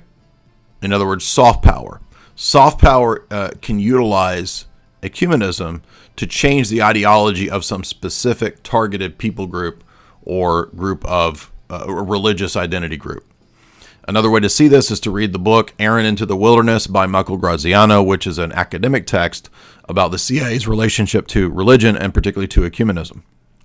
And I've lectured through that book. We just mentioned it in the previous, how the papacy was captured. So if you don't understand the geopolitical side of it, that is exactly what we did a 4-hour lecture on 2 nights ago. So you can go to my channel and you can click on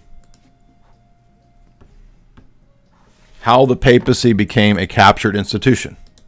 And all we did was rehearse books and papers and subjects that we've been talking about for almost a decade as well. So this is not a new subject. So hopefully that helps you understand why ecumenism is not just spiritually bad, it's also socially subversive. Dr. Cash Eyes became a member. Cheesy Sausage became a member. The Names, Jay Dyer. Gorilla Biscuits became a member, gave out members. Jan Bayer. Opinion on Roy Masters, please, love from Germany. I have no idea what that is.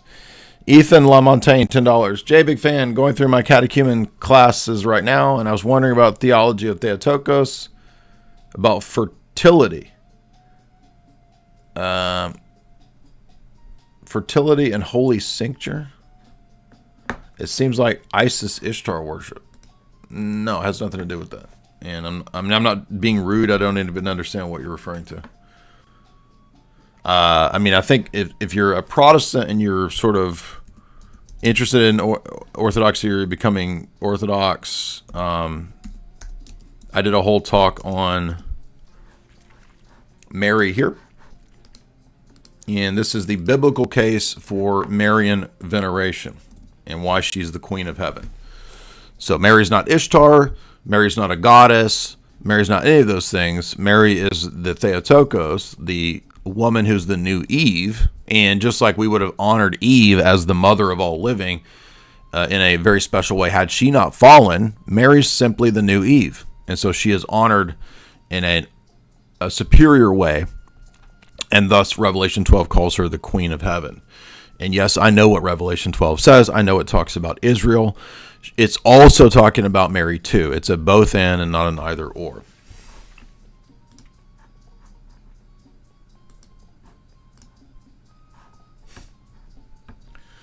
Shout out to Gorilla Biscuits.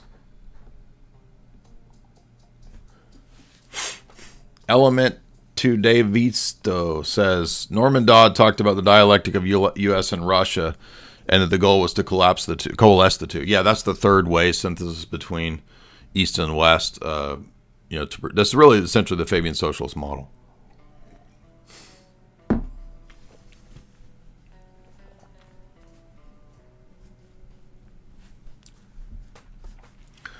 Zohair Khan, $10. Element 2 David says, your audio is good. CK, $100. Shout out to one of our beige black men. He says, what's up, Jay? Did you see Myron versus Officer Tatum? Curious on your thoughts. God bless. I think I saw that Jake Rattlesnake was reviewing this debate, but I have not seen this debate. I don't know even what it's about. And by the way, people asked me about Dugan. I did not know Dugan was debating either until today, so I had no idea.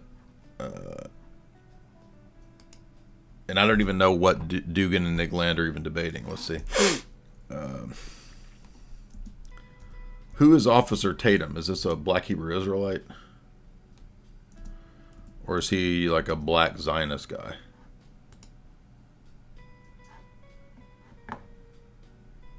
Oh, it's about Zionism.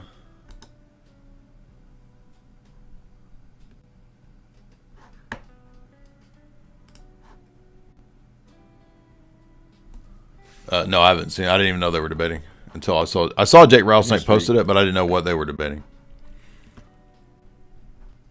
By the way, how does Myron doesn't have memberships on? I wonder if Myron's stuff gets demonetized, because I'm kind of surprised. You just never know what you can get away with and what you can and can't talk about on YouTube. It's kind of crazy, right? Like, it's definitely lightened up. Slow Boy says, Officer Tatum. Is he a cop? What is this even? Why are people calling him Officer Tatum? Like, is he like an ex-cop? Okay. He's trying to get the Charlie Kirk funding. That's funny. He's an anti-Trinitarian ex-cop. Oh, my gosh. Oh, man.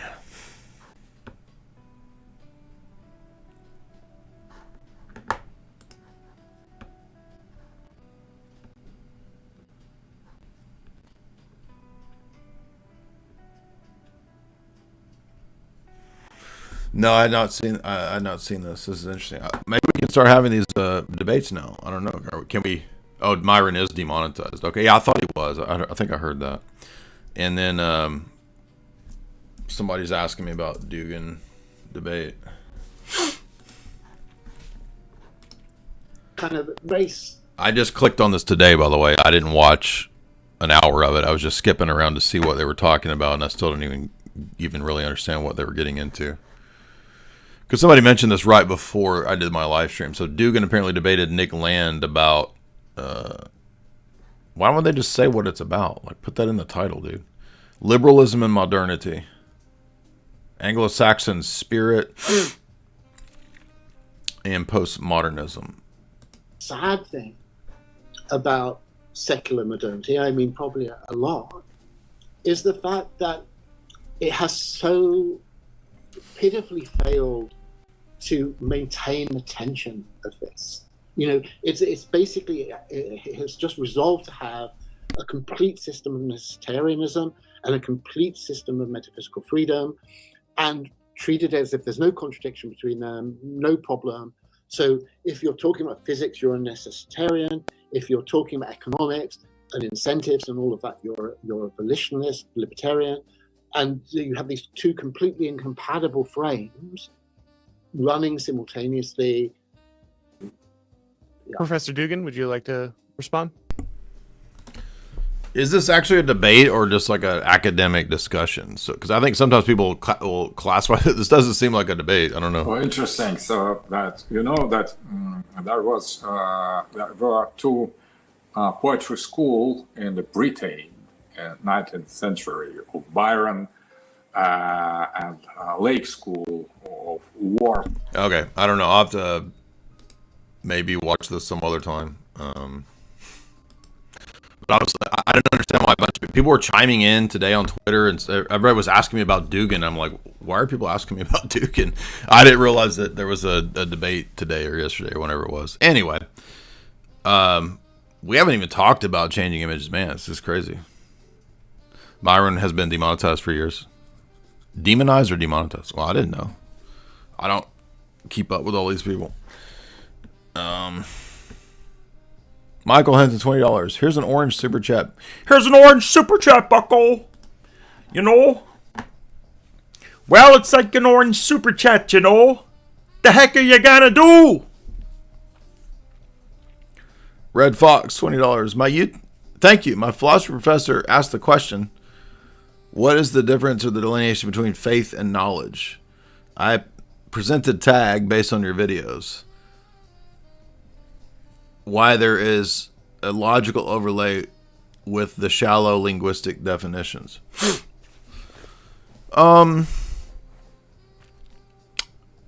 I mean, if you look in the Bible, there's different words for there's different Greek and Hebrew words for different senses of knowing. So, for example, there's pistis, which is faith, and then there's other terms like episteme, or there's terms that relate to intimate knowledge, like between a husband and a wife. So there's a lot of different senses to knowing. And if you've read Plato, you know about Plato's line between doxa, opinion, and episteme, or belief, justified belief versus just an opinion. So a lot of these Greek terms and a lot of these different senses also apply to the scriptures. So there's not an easy way to answer. I mean, faith is a kind of a knowledge, but it's a different kind of a knowledge than empirical sense data. And most modern atheist philosopher type people really want to restrict all knowledge to sense data. So they're empiricists.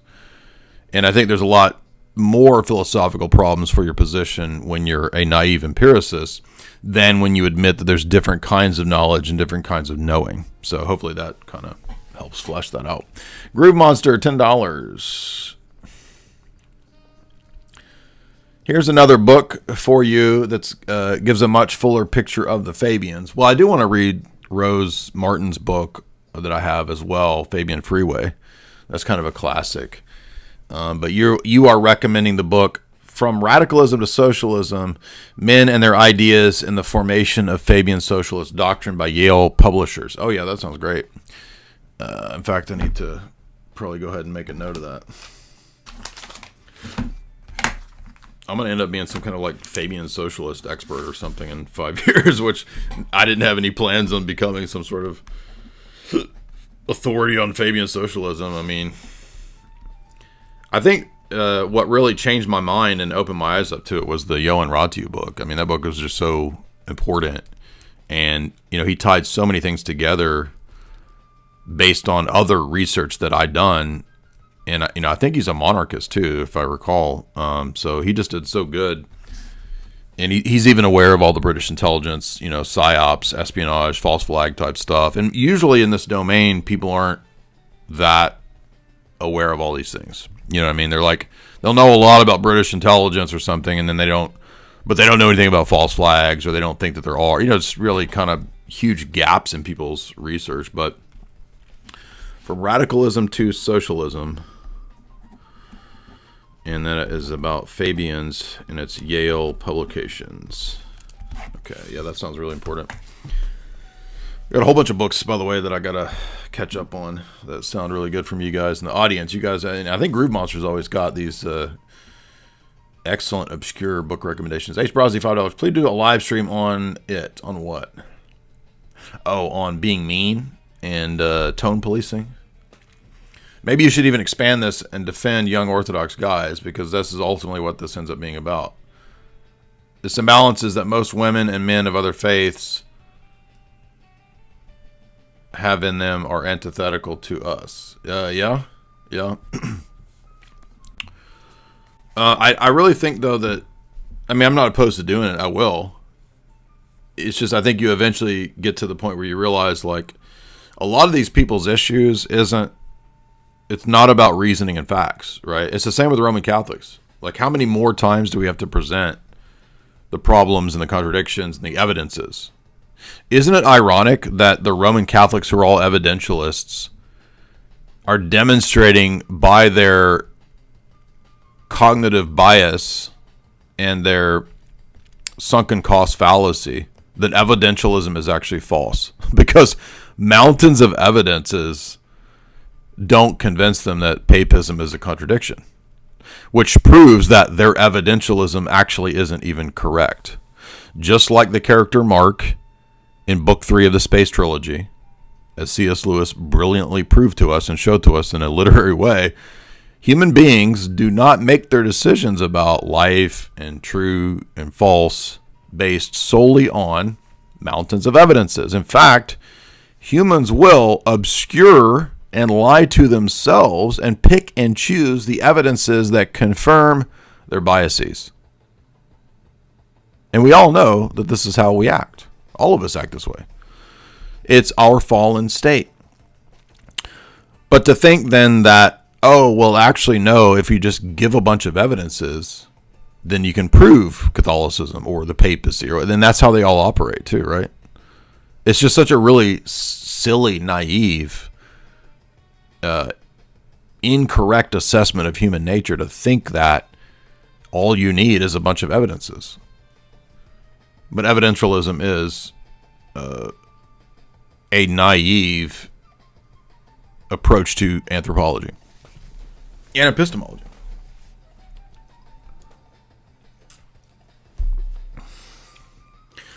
By the way, don't we all see this on Twitter as well? Or think about the left.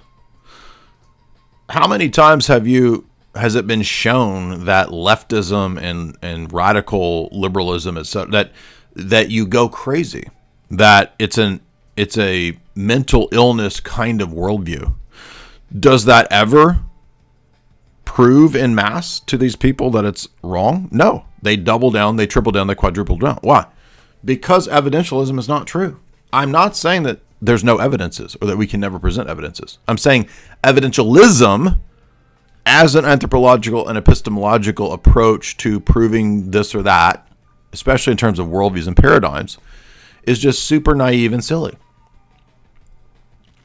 Because human beings will pick and choose the evidences that they like, and they will obscure, forget, cope, and tune out any contrary evidences.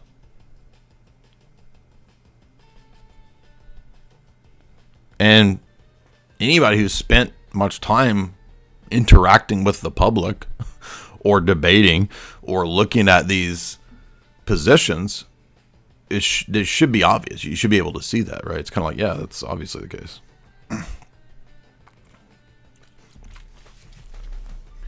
So it's not that evidences and arguments don't have their place. It's just that they have their limitations.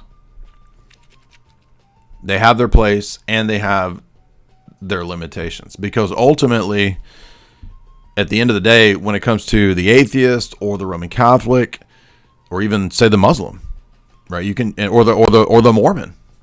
It's like, how many times can you show the absurdity and internal contradictions at a very fundamental level of Mormonism, and the Mormons just keep doubling down, tripling down? Somebody wants to send 5 Bitcoin? Hey, you're welcome to do it. There's the address right there. If you want to send me 5 Bitcoin, that would be very amazing. It'd be very helpful. We could just chill, and I can immediately upgrade everything in here. If you sent me 5 Bitcoin, that'd be great. But that is my wallet link right there. That QR code is the Bitcoin donation link. It's on every stream, by the way, if you would like to support the stream. Anyway, let's get back to the super chats, or else we're never going to get to the book.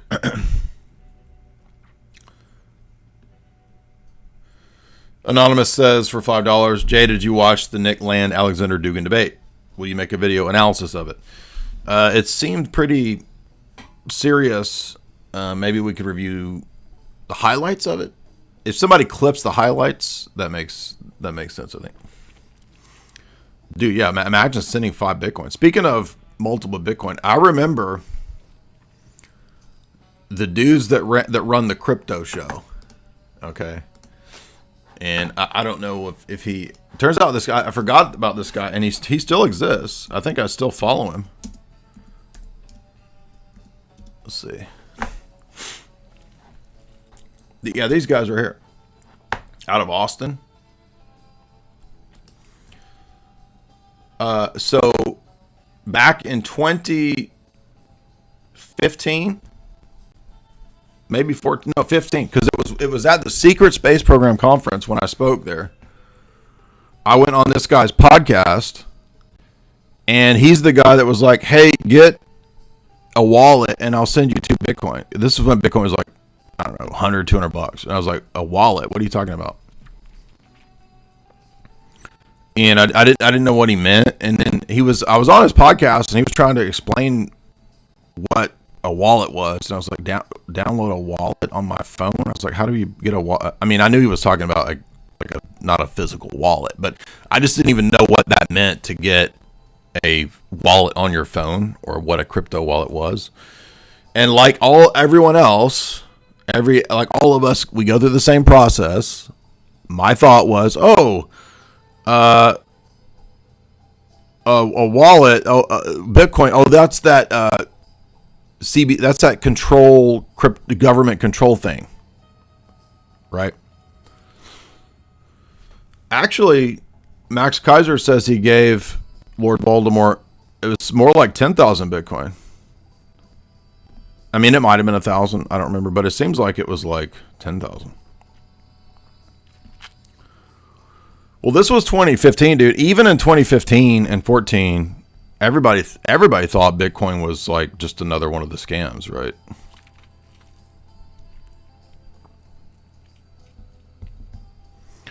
Anyway, but I would have 2 more Bitcoin had I listened to our bro over here at the crypto show in 2015. Now, it took me 2 years to figure out I was an idiot, and I totally changed my mind by 2017. So, but I guess it was too late by then. Maybe I could reach out to the crypto show and be like, "Hey, you still got those to BTC?" It wasn't a scam, and anybody who thinks that Bitcoin is a scam is an immediate boot from my audience. See you later, dude. HFSP, bro. We have zero tolerance for any of this dumb shit anymore around here. Now, again, I totally admitted I was wrong in 2017. In fact, after the crypto show, guy tried to get me to get a Bitcoin wallet or a crypto wallet. I wrote an article about why I thought Bitcoin and cryptos were a scam. I was like, oh, this is just the, beast control system and blah, blah, blah. And then I remember I was listening to a lot of Max Kaiser. And Max's argument started kind of changing my mind. I was like, I don't know, maybe he's making a good point about, because I'd listened to Max for a long time on Alex, and I was like, why would he be pushing Bitcoin so hard if it's like a government control thing, right? Yeah, you could get free Bitcoin back in like 2011, exactly. You can't see me because I'm ashamed of my face. I just discovered I wasn't as beautiful as I thought I was. I thought I was like legit hot, and then I decided I'm not as hot as I thought. I thought I was like a 9.5, and I'm more like a 9.2. So I'm embarrassed of my looks today. Okay, we're still reading super chats here. Let's see.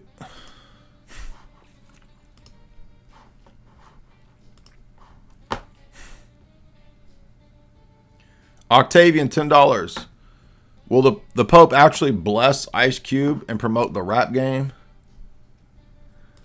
Okay, I think we read that one. So we're down to the... That's the last of the Super Chats, I think. No, excuse me. Pano says $5. You've mentioned analogia energeia, analogy to the energies. Can we define it as a joint use of two separate ways of knowing? Probably. For example, is it nous, heart, and dianoia, brain?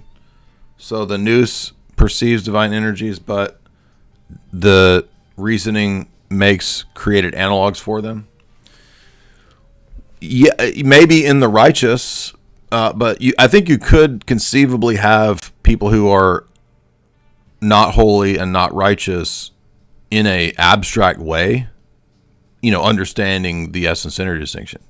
I mean, in other words, you can have like unbelieving academics that have an academic abstract understanding of the essence energy distinction, and they could state the doctrine correctly, but they don't have any love for God in their hearts. So probably you're on the right track, I would guess, Pano. Chaz Vance, $5. I saw Michael Heiser's Divine Councils lectures. Do you think God gave the nations to the fallen sons of angels, or did they fall after God gave the nations to them? I'm confused either way. I don't know. I don't know exactly how that happened. I don't know that anybody does. And I'm not trying to be evasive. Jamie and I were talking about this a couple days ago. We were talking about, like, when you get into Nephilim and ancient civilizations, and we just don't know. Like, we don't know. I don't know. Like, were there ancient civilizations that had, you know, Anunnaki high tech? Maybe. I just don't know. And how we're just not told, like, how the world before the flood was going. Like, it's just, there's so many mysteries. There's these ancient megaliths and things that we just don't understand, and I don't know. And I mean, I think it's fun to speculate on and to get into, but just so much of it is just speculative. We just don't know. I don't know. But I still like watching and looking into, because, you know, they discover these all the time, right? Like, people, they'll discover underground pyramids and all this kind of stuff, and all these annoying, you know, Gnostic Freemasonic dudes like Graham Hancock. They just immediately latch on to all this stuff, right? But this kind of stuff gets discovered all the time, and people don't know how it got there and how it was made, and so I don't know. So who knows? That looks like AI. For example, they found a whole underground city in China. Remember that? That was pretty crazy. A giant underground city and structures that nobody knew. There was like the village had a rumor that there was an underground city, and there was this river, or like a little lagoon next to a giant rock, and there was this myth that somehow connected to this little lagoon there was an underground city or hidden city, and nobody believed it. It was just this myth. And then, like, one day some Chinese dude was getting water or something, and he accidentally noticed that, hey, there's like a cave over there, let's go in there. And then they go in this cave, and it turns out there's a giant underground city, and the myth was true. So let me see if I can find that. We did a whole stream on this, by the way. Ancient Danny's underground. But I think this is it. The Long Yu Caves. Yeah, this is it. Nobody knows where it comes from or how it got there. It's just like some ancient forgotten myth city. Yeah, this is it, I think. Yeah. So it started as just this cave with a lagoon where they would get water, and then some dude just like started, you know, peeping around and messing around, and it turns out there's a giant the secrets of these enigmatic grottos.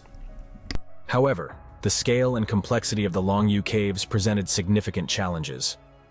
The intricate carvings, massive stone pillars, and mysterious artifacts found within posed numerous questions, leaving experts baffled by the engineering prowess of the ancient builders. So there was this myth about it, but nobody knows who did it or who built it or where it came from. It's just this old myth, and it's just like massive, and nobody knows how it was possible. And this is just one of many, and these kind of things are discovered all the time. So I don't know.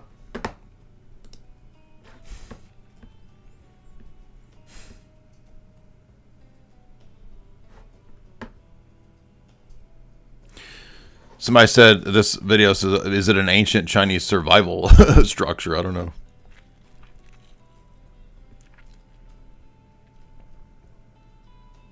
Here's one found in Russia.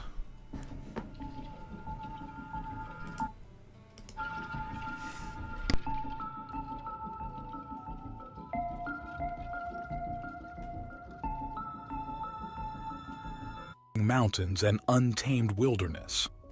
Yet, in 2011, Arthur Zhemukov, who is a Russian speleologist, which is the scientific study and exploration of caves, made an astonishing discovery at the Kara Hora mountain peak, one which would completely shatter our understanding of ancient human history. There, he found a deep, narrow, vertical shaft, seemingly swallowed by the earth itself. It was made of parallel stone slabs that seemed perfectly geometrical, as if they were artificially made. Zhemukov and his team decided to venture deeper, and what they discovered within the shaft was nothing short of extraordinary. The walls were straight and polished, extending 40 meters or 130 feet deep into the mountain, before opening into a wide underground hall with a height of 36 meters, about 118 feet. The straight walls of this shaft were constructed from large megalithic blocks that fitted together at right angles with minimal gaps. There were even large stones that looked like columns. Overall, the explored dimensions of the shaft, from the upper part all the way to the lower platform, span more than 100 meters, around 350 feet. Arthur Zhemukov and his team were completely stunned. They concluded similar to those found at the shafts of the Egyptian pyramids. That's interesting. And I mean, actually, this one's new to me. I'm going to have to watch this later on, see more about this. We need to do more megalith streams. This kind of stuff's fascinating because, and you know, it's all speculation because nobody knows anything about this shit. It's just people trying to figure it out on the spot. Nobody knows. Ain't nobody know. And then there was the Japanese underwater pyramids. Remember this? This was a recent one, wasn't it?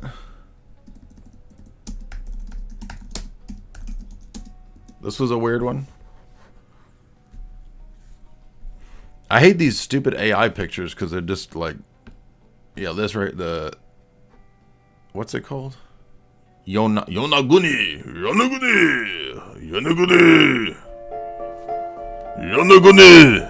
見つかった時にはね、身の毛がよだつってわかるかな。毛がね、身の毛がよだってもう大変でした。Yonaguni. Oh, look at Dyer's being racist because he did impressions. Racist. Anyway, so here's some sort of underwater Japanese ziggurat pyramid, whatever they want to call it. Nobody knows where that came from. Dude, people don't even know where Japan came from, dummies. Did you even know that? So I was looking into this after we watched Shogun, and I think the oldest history of Japan is it's first mentioned in some historical chronicler in like 300 AD or something, or 200 AD. And the guy just says there's these people that live on an island, and I forget what he calls them. It's a reference to the Japanese. But it doesn't say where they came from or how they got. Nobody knows. So the further you go back in history in these ancient cultures, everything just gets kind of lost in myths and legends. But the myths and the legends sometimes contain these kernels of truth. For example, with the the Longyu caves in China, right? There was just some legend that there was an underground city, and of course everybody didn't believe it anymore, and it turns out there was. It was true. So let me see if I can figure out what that was. Let's see, oldest.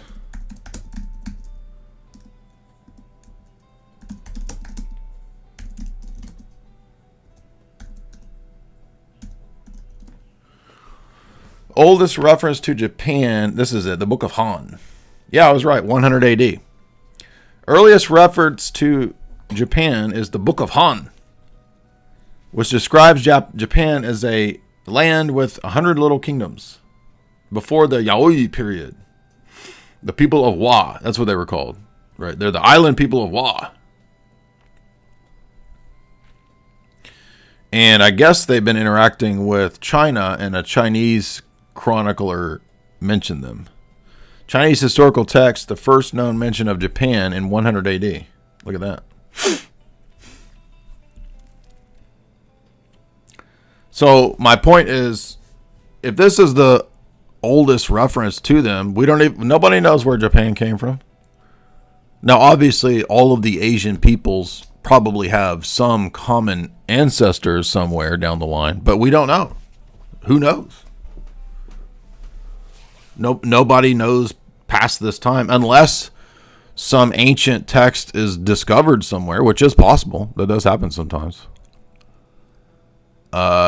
Really, all you have is legends that have some truth to them. Exactly, like Great Pig Snake says, right? A lot of these legends have some truth to them.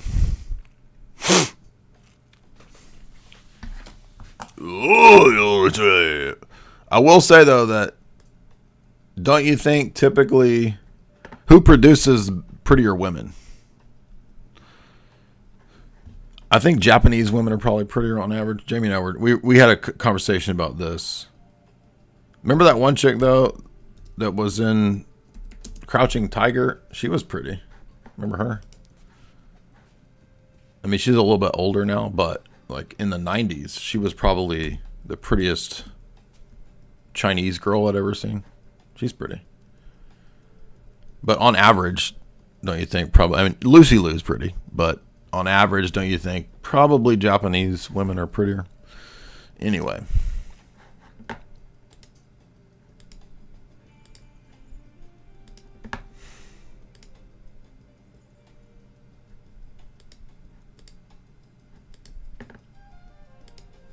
The other thing that's annoying about ancient megalithic structures and all this kind of stuff is as soon as you talk about the Genesis 6 and all that, immediately all of the evangelical quacks, kooks, and loons jump in and they poison the well and they take a shit in the punch bowl and make it all stupid with all their nonsense. So basically, if you talk about ancient megalithic structures in Genesis 6, you're either Graham Hancock and some sort of Gnostic, or you're Chuck Missler and you're some kind of crazy evangelical end times quack. And it's like, can we not have a third option that's neither of those? That actually, is reasonable, but takes into account the possibility that there were ancient, advanced civilizations maybe, or something like that. I don't know. Warspite, $20. We're not even talking about, I'm just going to change the title of this into something totally different. Let's just make the whole stream totally other than changing images of man. I don't care. I mean, if you guys want to talk about other stuff, it's fine with me. You guys are the audience, and you're my bosses. You guys are my boss. So if you guys want to talk about, this stream is just totally off the hook, dude.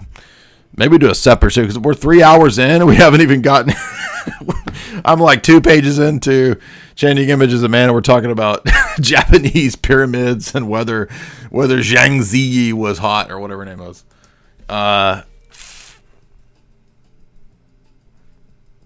Roman Catholics believe in a blackout period where the teaching of the Roman Pope as world emperor was lost since St. Peter. Oh, interesting. Could we turn the blackout theory on to the Roman Catholics?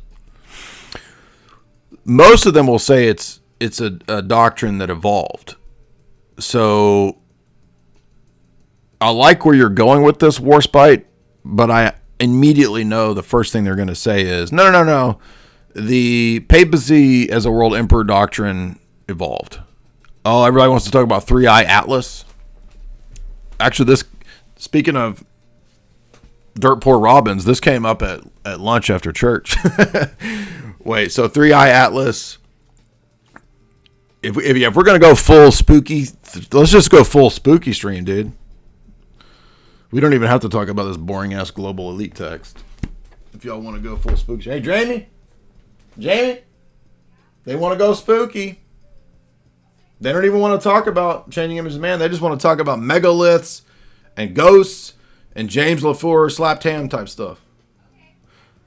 Could you make me a espresso? I mean, they're paying the super chats. They're the boss. They want to talk about all that stuff. That's fine with me. I don't care. I mean, all the global elite books are all the same, y'all. It's like, if you read 10 of them, you've read one of them. If you read one of them, you read 10 of them. Because they all say the same stuff. We're in a crisis. We got to depopulate and disarm everybody. Have a global government. It's all the same. Like, literally all the same. Oh, by the way, guys, don't worry. We will have this year's spooky stream already set up. It is Spooktober. And as you know, every Halloween we do Spooktober, where we cover some of our favorite horror movies. This year we've got a treat. We've got 2 forgotten Wes Cravens and Clive Barkers. And then we have, for our blockbuster feature, Jordan Peele's Him, which we watched, which was weird as hell.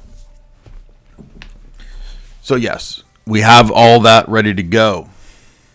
Jamie, can you make me an espresso? 6 of spades. He read my mind. Look at that. He read my mind right there. So Warspite, to get back to your question, yeah, Roman Catholics believe in a blackout period in actuality. However, they are not going to accept that argument because they're going to say, oh, well, it just evolved, right? So maybe Peter in his day, he had the potentiality to be the Kwisatz Haderach, but he wasn't really. And it evolved to, Dictatus Papa and Unum Sanctum. Slowboy Whiteboard says, we need your LBL scary Spooktober story, $2. What was my LBL Spooktober story? We were going to do a live stream. I forgot about that. We're going to do a live stream about the spooky stories of LBL. I don't remember that I have one. I could tell you what it was. And I forgot that I saved those because people have been making LBL ghost story, Dogman shit, like this kind of stuff. This stuff. One of the most well-known Dogman sighting area in the country. That lay in between. Okay, now this is my area, y'all. This is where I'm from. So,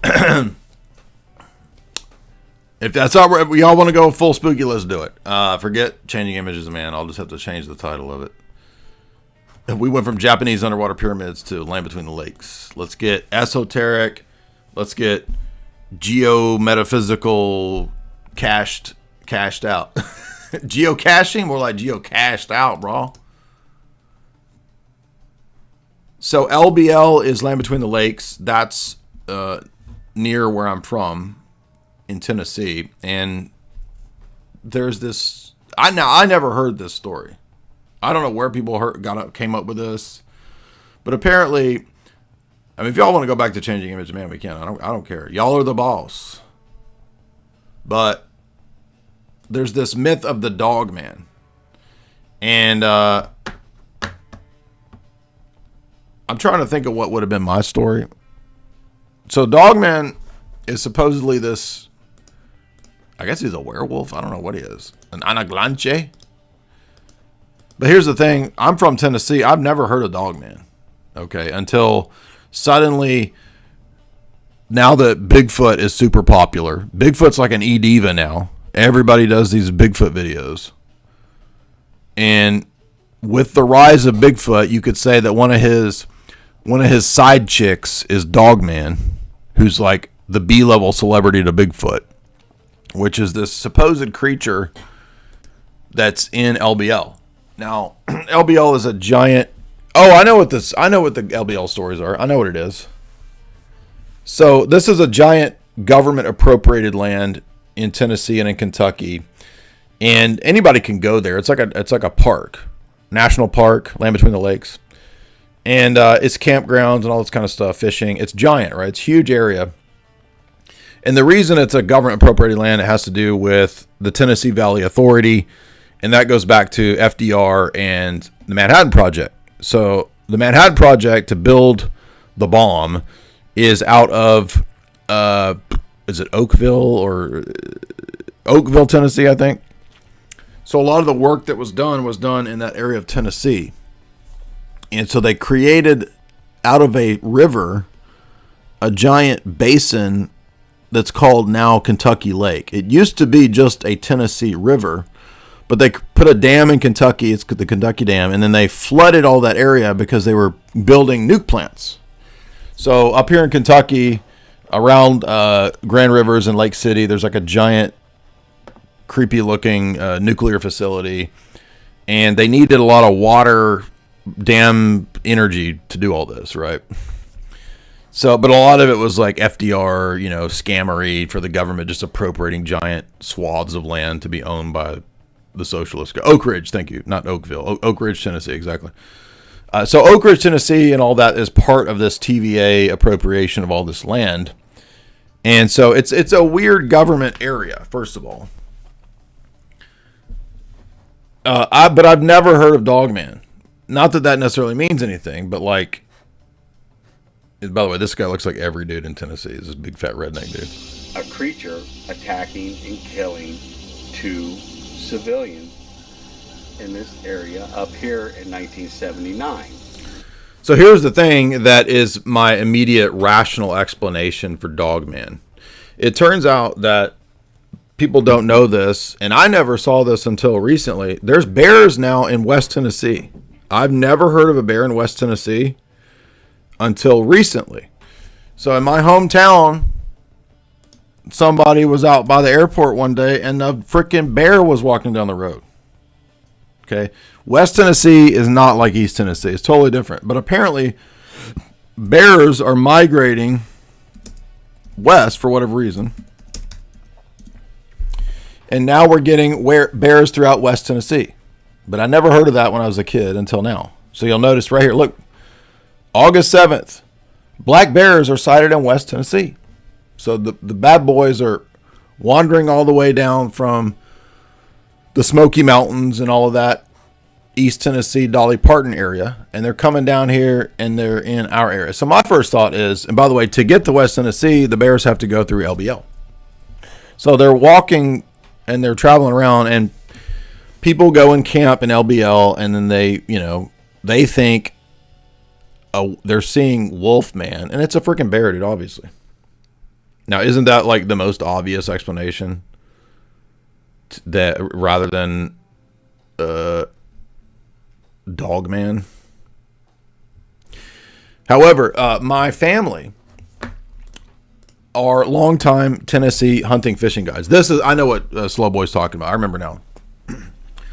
So I was talking to my dad, and he was talking about my uncle, who is the one that's the famous, not publicly famous, but he's famous in Air Force intelligence because he was the first person to overhear Russian ICBM launch when they were flying missions out of Turkey over the Soviets. Anyway, so when he came back to Tennessee after the war, he was offered a job at the Pentagon, and he turned it down.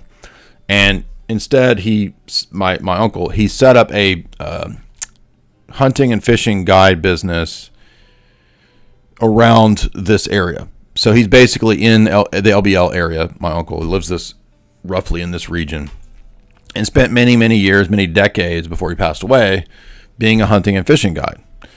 And he was with some other family members who are hunting fishing guides.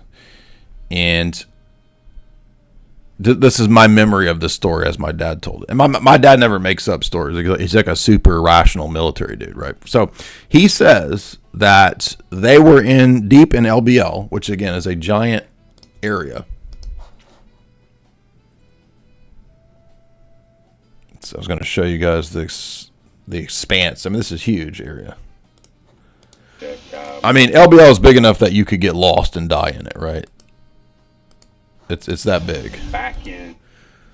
Like if you drive from the bottom of LBL all the way up to the top at Grand Rivers in Kentucky, it takes you about hour and a half to get through all of it. And that's just from down here at the bottom up there to the left where you see it says Grand Rivers. That's about 1.5, maybe even 2 hours to get up there. So it would take even longer to get all the way up to the very tip up there at, I don't even think I've ever been up there. But so the story is that they were hunting deep in LBL, and you have to get like licenses and all this kind of stuff because it's government land. But I think you can hunt on it if you have the right license or whatever, or the right connections. And they're not drug people. They weren't doing drugs. They don't do drugs. They're not weed smokers. They're not acid trippers. They're hunting fishing guides, right? And hunting fishing guide people might drink beer, but they're not drug people. And they said that when they set up their camp, I think they said it was around dusk, they swear that they saw an Indian paddling an Indian, like a paddle boat, dressed in like old Indian style garb. What moccasins and what do Indians wear? Moccasins and pelts. I don't know. Indian paddle, not a boat, but like a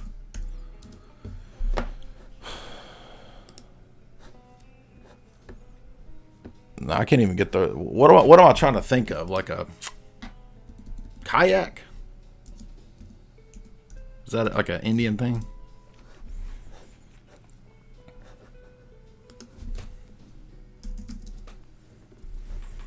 Like this. This is what I'm talking about. Canoe. I don't know. I couldn't think of the word freaking canoe, dude. Indian kayak. Indian canoe. And they saw Indians wearing Indian garb in the middle of LBL, in the middle of nowhere, a long time ago. And they have no idea what that was. They couldn't figure that out. So, here's my version of this creepy story. So I have a really good friend who was in the Coast Guard, and I believe him when he tells the story. One of the things we used to do in high school, because we lived next to this, right? If you wanted to party in high school, you go camp in LBL or you go driving deep in LBL and do your, high school mischievous activities, right? So we used to camp down here sometimes in high school, and we'd party and we'd, try to bring girls and have fun, have a campfire and all that. Well, one of my buddies was, when he got out of the Coast Guard, he was out traveling and just for the hell of it, wanted to do a deep dive drive into LBL. And he got way deep into there because there's all these weird roads and there's all these kind of side roads. And it's a very bizarre area. I will admit that. And he swears that he came across a Vietnamese village of people in the middle of LBL. And I didn't know what to think when he told me this, but looking back and having, read several books that deal with kind of government movement of people groups, there probably was some settlement of people set up in LBL. See, here's people in the chat saying we used to go at LBL and tell stories about LBL. Yeah, there's all kinds of crazy stories. Or tell stories about LBJ. That's funny. I could believe that during the Vietnam War or something, maybe they moved an entire village of people to the middle of LBL. Maybe there's some government project to allow people to continue to live in some sheltered existence out there. There's also areas of LBL, by the way, that you'll drive down and you'll see signs. This was up in Kentucky version or area of it. I was with my buddy, and one day we were driving out in the middle of nowhere trying to find weird stuff in LBL, and we came across signs that warned you to stop, turn around, because you were in an IED military explosive test ground. So I've seen that. And also very close to LBL. And remember, we are right next to Fort Campbell, which is the massive 101st Airborne Division military base. So the giant military base is right next to it. Do you remember when it came out that there was an entire Islamic city being set up in Dover, Tennessee? This was a big deal back. Alex covered it back in the day. And it's called Islamburg. This is so fake. And one of the 9/11 connected people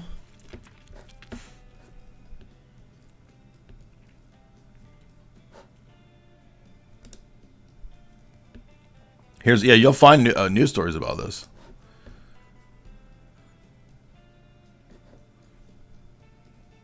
So there was an actual jihadi group that was set up outside of Dover, Tennessee, which is in LBL, basically, right next to it, right next to the military base, by the way. And this was a huge deal. And everybody was talking about this back at the time, and nobody could figure out why they would do this. Why would you set up with Fed support a group where Sheikh Jilani is the head of this group? I'm trying to find a good video on it.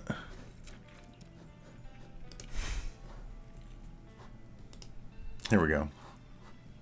Robert Doggart is a Christian minister who ran for Congress in Tennessee in 2014. In April, he was arrested and charged with plotting to attack a small Muslim village called Islamburg. This rural community in upstate New York is headquarters of the Muslims of America. Now, that's the New York version. The same Islamburg has a satellite in Dover, right? A national Islamic organization that oversees dozens of communities like this one. We were invited to visit Islamburg during the holy month of Ramadan, as the community dealt with... Now, a lot of these people are black dudes that are out of prison that got converted to Islam through Islam prison propaganda, right? News of Doggart's alleged violent plot. Who is this man? This man doesn't know us. I don't think this man ever saw any one of us. How do I feel? Now, this guy who ever did this was up in New York, is obviously a retarded evangelical goober who fell for all the 9/11 stuff. But, I mean, these communities are like 50 people, right? They're like tiny communities. And, yeah, they are weird and radical, right? But what I'm saying is that these are obviously there because the feds are putting them there and helping them be there, right?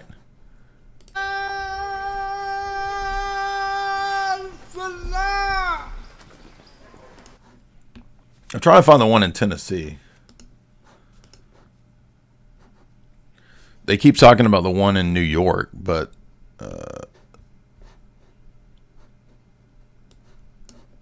it looks like a lot of the videos are gone. Because there used to actually be quite a few YouTube videos about this too, like news clips and whatnot.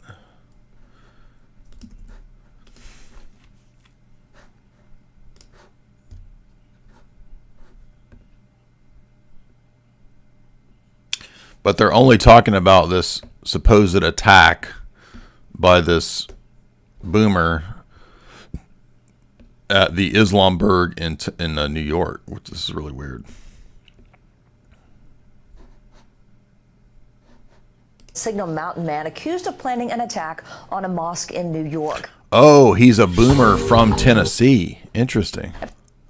Why would he attack the one in New York and not the freaking one in Tennessee? That doesn't make any sense.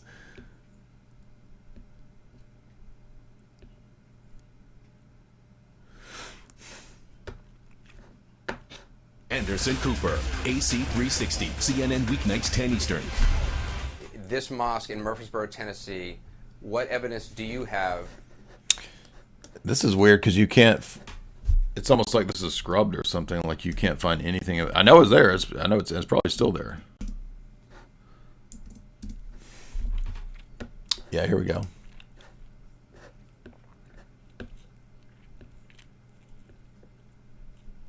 Sheikh Gilani from Pakistan, the leader of Jamaat al-Fukra, right?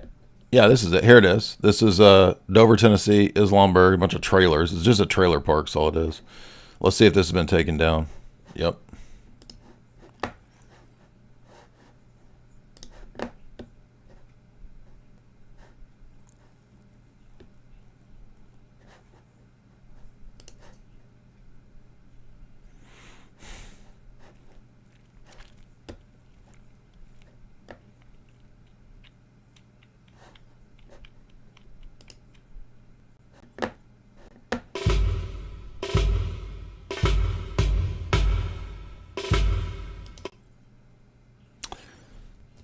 What is this? This is like bikers, idiot patriot bikers are going to ride through Islamberg.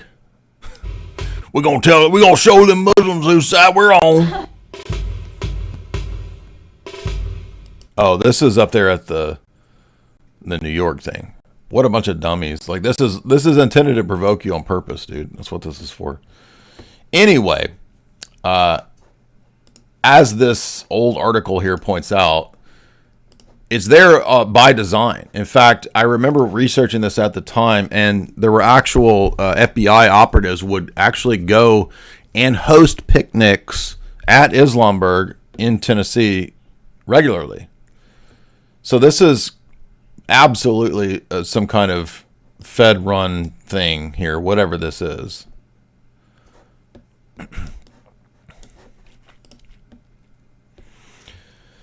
And it's there on purpose to agitate all of these dumb, good old boys in Tennessee that think that they're going to go fight Al-Qaeda. We'll fight Al-Qaeda. They're bringing in the Muslims to fight. They don't even realize it's like the establishment that's doing it on purpose. Anyway. So now that we've talked about Islamberg, which is down here, you can't really see it on this map, but it's kind of at the bottom of this. It's just another layer of the weirdness. You hope you're joking, right? Why would they do such a thing? The same people that run Al-Qaeda? Well, I wonder why. Don't think about it for a minute. Why would they do that? And then they dupe some dumb boomer to go try to attack the compound, which is the stupidest thing ever. Troy the Docs, $5. I used to like Graham Hancock, Joseph Campbell, all the ancient alien stuff. I'm embarrassed to say. Nothing to be embarrassed about. Everybody likes that. I think everybody at some point had, an ancient aliens Graham Hancock phase. Like I remember I read, Pyramids of the Gods? Fingerprints of the Gods. I got it over here on my shelf. I read Fingerprints of the Gods back in 2005 or 6, and I was like, "Ooh, yeah, this is so cool." And I mean, I think some of the stuff that he talks about is legit, right? But the problem with Graham Hancock is that he always turns it to some kind of weird Gnostic thing. You know what I mean? Like he turns it into, oh yeah, it's the Watchers, and that's the real gods, and all this. It just turns into Gnostic gibberish, and it ends up being. And his whole thing is just trying to prove that we have the wrong age of the Earth, and the calendars are all wrong because Enlil and Enki lived to be 100,000 years old or whatever. Would I ever have Chris Langan on? I messaged Chris Langan years ago. We were going to do a podcast in like 2020 or like 2021, and I was going to have him on Alex Jones, the 4th Hour. And for whatever reason, Chris Langan doesn't like to do freestyle discussion interviews. That's the only type of thing I do. So he was very precise about wanting a specific time limit and a list of specific questions. And I was like, well, that's just not really the style that I do. So I couldn't talk him into doing an interview that wasn't totally formatted. And he said the reason that he wanted to do that was because he did this long Daily Wire interview years ago that they deleted and threw away. And it made him mad, and justifiably, it would make me mad too. So basically, Daily Wire screwed Chris Langan over. And so he's had the attitude that ever since then he would only do interviews that were very structured. And then so that never came about. And then Sam Hyde wanted to get Chris Langan on. So I reached out again to Chris Langan, but he never replied because supposedly his wife runs his social media or something. I don't know. But so maybe she saw me ask him to come on and then wasn't interested because they think that I didn't. Some people are very picky is what I'm trying to say when it comes to this kind of stuff. I mean, it's new media. I don't think you can be that. I mean, I understand him being picky due to the Daily Wire screwing him over, but like, obviously we're not Daily Wire, right? So it's totally a different ball game with, people that aren't $100 million operation. I don't get anything out of screwing him over by having him on Alex Jones. So, but I would definitely, if he's interested, we would still probably like to get him on the Sam Hyde show.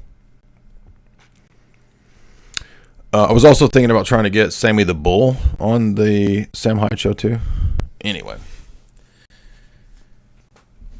Bits Fix $2. You should make a Mega Planet video.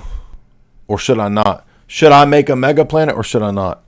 Well, if your Mega Planet is RI 3568286753009.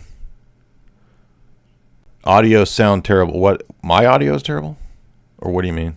Is the audio messing up again? Or are we good?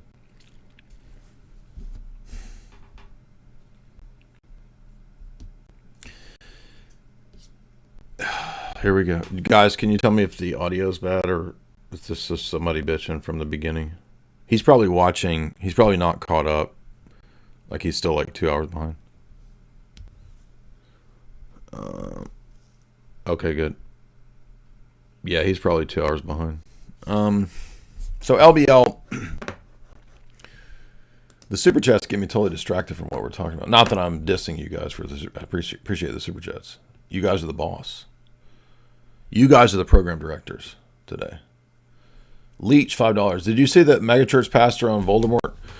Yeah, Alex has had Rodney Howard Brown on for years. He said he debated ChatGPT until he spoke tongues. Yeah, I thought that was just preposterous.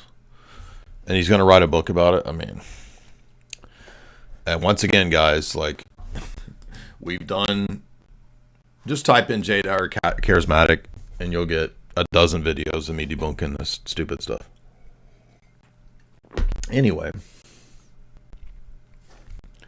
So Dogman, LBL, I don't know. I would venture to think that it's a bear.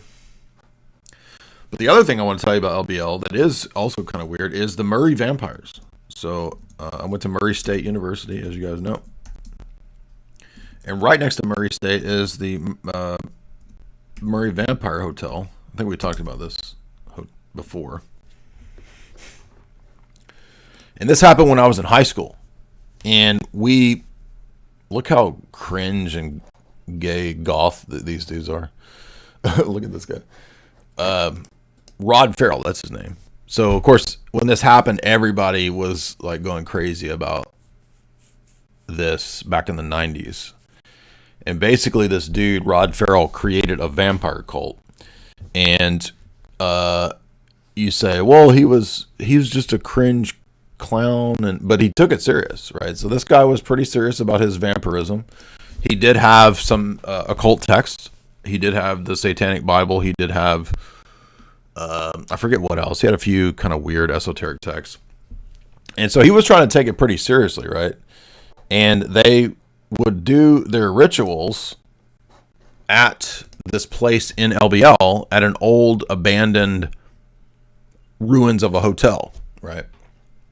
And I think you guys saw, we actually showed a video of this place, and every high schooler in Tennessee and Kentucky in this area, you go there, right? Because like, oh, let's go to the old vampire hotel, because it's kind of attained this sort of legendary status, and it's now called the Vampire Hotel in LBL, Land Between the Legs.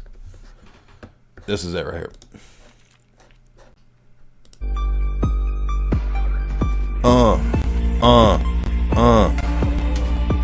I'm about to rap about the hotel. It's that Vampire Hotel. All them hoes gonna tell about the Vampire Hotel. Anyway, I don't know who this dude is, but he went there, right? So you basically get off the interstate, and then you walk up the hill, and there's this giant Vampire Hotel there, right? I don't know what all this is, but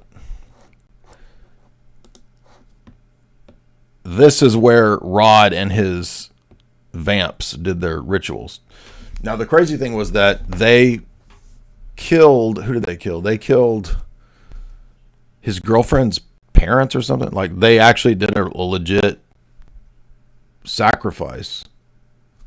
And then I think they killed one other person. And the weird part was that Rod always insisted that, like, he really was a vampire. So even as Rod aged, I think he got the death penalty. I can't remember if he's dead or what, but even as he aged, like, he still insisted that he was a vampire. And then it's like, I think they killed the girl's mom, or grandparents or something. Even as he, like, got the death penalty, like, he still insisted he was a vampire and that you couldn't kill him. It's like, now I'm pretty sure when you come out of the lethal chamber or whatever, I'm pretty sure you're not going to make it. By the way, the reason it's the state of Florida was because they left Tennessee and Kentucky and drove down to Florida to commit the murder. So the murder happened in Florida, is why he's being tried in Florida, and why he ended up getting it's the traditional Catholic vampire rite. So it's actually tried. It's based and tried. But here's the thing. People always act like, oh, there's no such thing as satanic ritual, murder, and crime. I'm like, dude, I was like, what are you talking about? There's like a huge case one city over from me in the 1990s. Everybody grew up with it. What are you talking about? Oh, but he wasn't rich and powerful. You don't have to be rich and powerful to be a committed Satanist, dummy. What are you talking about? Absolutely, there's satanic ritual, murder, crime. This is a famous case. It was next door to me in high school. I know all about it. Waiting to go to the electric chair. So here this goober's all like, look how arrogant he is. Like, just total demonic pride, right? And he really believed that he had committed this sacrifice because he was an immortal vampire who had pledged his soul to Satan. I kid you not. I just wanted to watch this to see what they identify as his books, like what actual text he was reading, because I don't remember what books he was reading.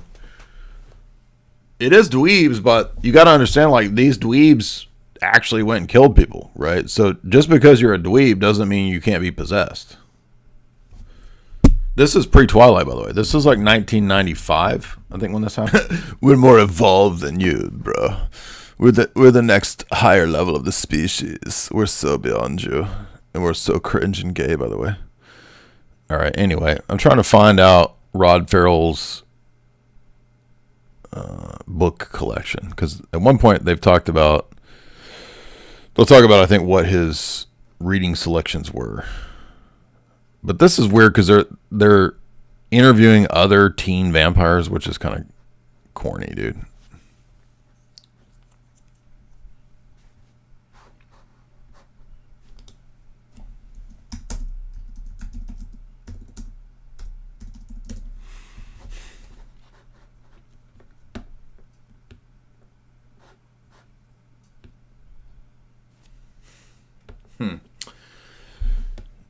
Yeah, I don't know. It's gonna be. Look at this chick. She's wearing a Halloween. She's wearing a Party City vampire costume. Oh, here's a 1999 HBO documentary. That's crazy. Rod Ferrell is a mixed-up kid that had homicidal tendencies. Any comment? Sure, you got something to say? joked about how long it took Mr. Wendorf to die. Oh, I forgot he was really into The Crow. Remember The Crow? That's such a... Dude, that movie is so awful, dude. The Crow is so bad. You cannot make it through the movie. So, because Jamie and I tried to watch it, and it was unwatchable, dude. It was just awful. I'm talking about the 90s one, not whatever Skarsgård's remake is. This one with Brandon Lee, dude, it is unwatchable. So in the 1990s, there was all these weird gay goth things coming out. The Interview with a Vampire and this super gay dude. I tried to watch Interview with a Vampire in like 2011 because I thought, oh yeah, here's a 90s, like a 90s. Oh, they're gonna ding me if I keep playing these other videos, so I gotta quit. Like a 90s.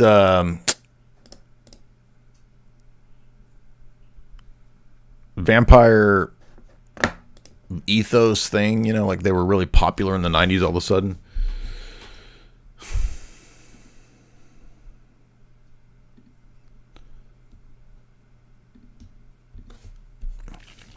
Why don't you debate the vampires, Jay? Up your game. Jake the guitar got $5. We've never had a vampire come on to debate. That would be an interesting call, wouldn't it, to get a vamp debate? Blade was actually fun. So some of these are actually pretty fun, but the Crow soundtrack was better than the movie. Yeah, that's a good way to put it. I remember having the soundtrack, yeah. Dog meat, $5. Please watch the video of the female Bigfoot grape victim. Oh no, this sounds wrong. Female Bigfoot.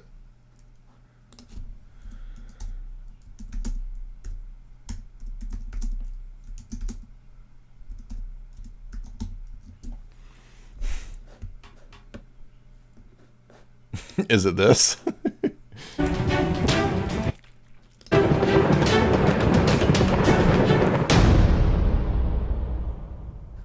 Baby. A woman in Sichuan province, China, claimed to have been kidnapped and raped repeatedly by a Yeren, which is the Chinese equivalent of the North American primate we call Bigfoot. Damn, dude. Bigfoot just is horny as hell, man. He's got to get... Bigfoot needs to get his passions under control. Okay? He needs a little self-control. Jack Wonders, $2. What do you think about the Mandela effect? I think it's stupid. It's dumb.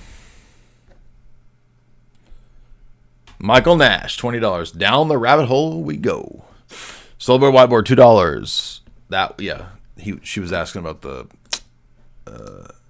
spooky LBL story. So that was it. Now I'm afraid to play the other clips because I'm going to get dinged. Maybe Grok will know. Let's see if by chance Grok can help us out here. That's the fake laugh that Grok does. Grok, do your fake laugh. Exactly. Tell me a funny improv joke, Grok. Why don't eggs tell jokes? They'll crack up. Good one, Grok. Now, I got a bit of a difficult question for you. I need you to go into some deep research. Can you do this for me, Grok? I'm game. Hit me with it. What's the tough question? Rod Ferrell, who was the Murray vampire killer, he had a collection of occult books. Can you look on the deep web and tell me some of the texts that he owned? Rod Ferrell's occult collection wasn't some massive library dug up from the deep web. Most details come from court records and interviews. He drew heavy from Vampire the Masquerade role-playing game manuals, which his mom introduced him to, twisting it into his 500-year-old vampire delusion. Other stuff tied to his rituals included basic Wiccan texts, since his mother ran home ceremonies as a self-proclaimed witch, and bits from Vampire, the Occult Truth by Constantinos. So, hold on. Rod Ferrell's mom was a self-professed witch? I didn't know that. Yeah, that's right. She called herself a Wiccan priestess. Damn. Pretty wild, right? Turns out a lot of the dark stuff started right there in the living room. That's even better. That's even crazier than I expected. I didn't even remember that, dude. That's crazy. Crazy how family influence. No, all right. You can hush now, dude. We're done. Hush, hush, hush. Hush up. Hush up now. Look, Dyer's even mean to the AI. He's even mean to AI. Dr. Cashed Eyes. What do you know about star forts? Well, there's a giant Spanish star fort in St. Augustine. I think the most obvious reason why you would have a star fort would be to watch all directions. So I think it's a geostrategic way to lay out a fort. I don't think that star forts are in the shape of a star because they're channeling Satan. Bits fixed, $2. Watch out, East Coast. There's going to be a tsunami. Are we actually getting a tsunami, by the way? Are we getting a mega planet or a tsunami? H. Brazzi, $5. I had no clue that West Tennessee was dealing with bears. Well, it turns out bears are in Florida too, which I didn't even know until I was down here. So we were on our way to go to Elliot Hulse's house. Y'all know who Elliot Hulse is, right? The fitness, the buff black dude. He's a cool guy. We had a good time hanging out with him. Tristan, right? If you remember, Tristan had him on, and Tristan was talking to him about Orthodox stuff. And unfortunately, of course, he went tradcat. And so I met up with Tim Gordon. This was like 2 years ago, maybe a year and a half ago. And Tim is friends with Elliot. So we went out to Elliot's house, and on the way to his house in the middle of Florida, there's all these signs about bears. I'm like, bears? I didn't even know I had to watch out for bears in Florida. That's crazy. Yeah, I know about alligators. But Florida has panthers? Are you serious? I didn't know we had panthers. Well, it turns out there's bears in West Tennessee now. Everybody knows bears are in East Tennessee, but apparently they're in West Tennessee now. So yeah, I didn't even know that. The thing with because why is the camera not on? Because the freaking USB thing broke.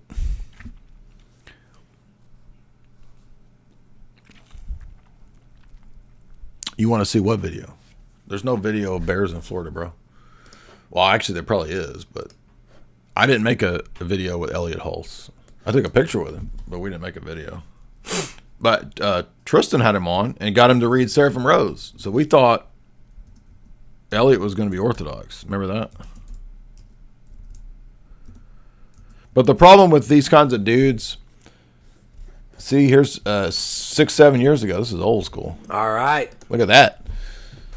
This is Tristan at this time got Elliot to read Seraphim Rose. So we thought he was going to be Orthodox. And then, of course, he chooses freaking Tradcat stuff.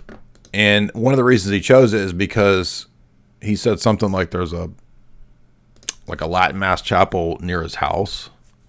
And this is the bad part of when people are new to this stuff, whether they're new to Christianity out of New Age and psycho bros, psychedelic stuff, they kind of just assume, oh, anything that's trad, whether Protestant, Catholic, or Orthodox, it's all good. Like even Candace is still talking like this. She was saying, oh, today, so glad that, what'd she say? Orthodox and Roman Catholic are popping off in America. It's like, yeah, here she says, Catholic and Orthodox energy is rising in America. And I'm like, okay, but you recently said in your stream that you appreciate the Vatican isn't political. Gaudium et Spes is an entire Vatican II document on new Vatican politics, and it teaches Marxism, socialism. Beyond that, I just did a 4-hour talk on long-time Vatican, CIA, and Mossad connections. So, no, this is the problem, that it's just really difficult to convey to people that are new to this stuff. You know what I mean? The nuances, to use the Loftonian terminology, the charitable nuances that unfortunately, no, they're not all good. Yes, there's Based and Trad Protestants and based and trad Roman Catholic trad cats. But you cannot determine everything on the basis of people's political takes. If all there was to life was politics, and apparently this is what the Roman Catholics think, right? The Roman Catholics just think, oh, you know, based and trad politics, that is Christianity, right? In fact, I was DMing with a German trad cat, right? Because after the recent political papal scandals, the weekly papal scandals, some German Catholic chick was like, I'm really interested in Orthodoxy now. This is just too much. And so all the white knight Roman Catholic trad, oh, dude, don't leave, sister. Come DM with me. I'll keep you trad cat. I'll keep you Roman Catholic.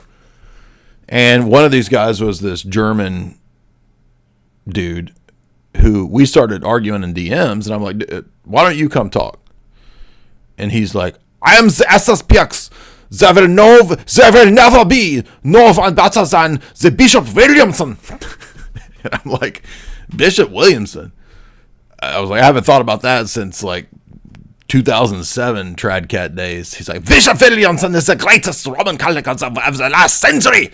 He was the convincer of me.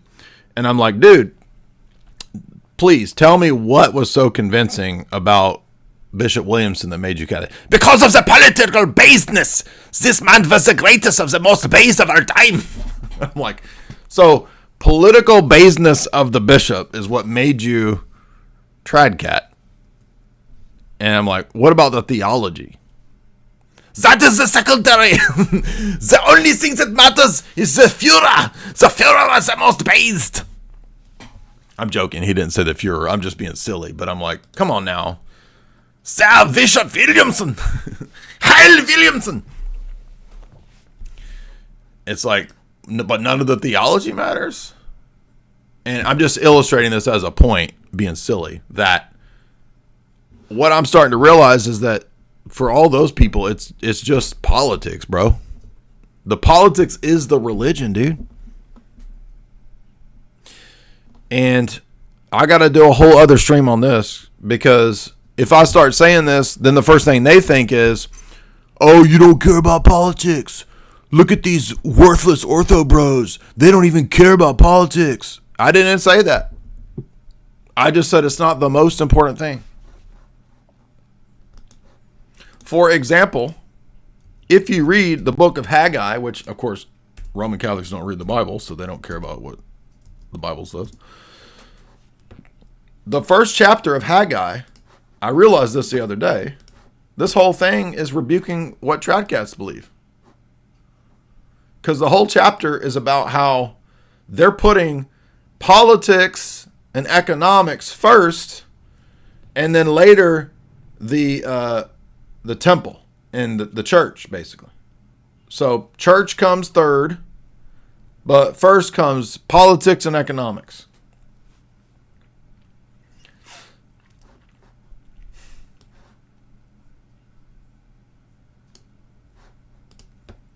So you're over here building your houses, you're worrying about your economics, and God says your money is being inflated, right? Because the more money they make, it says there's holes in the bags and the money just runs out. He's talking about inflation. The currency was being debased.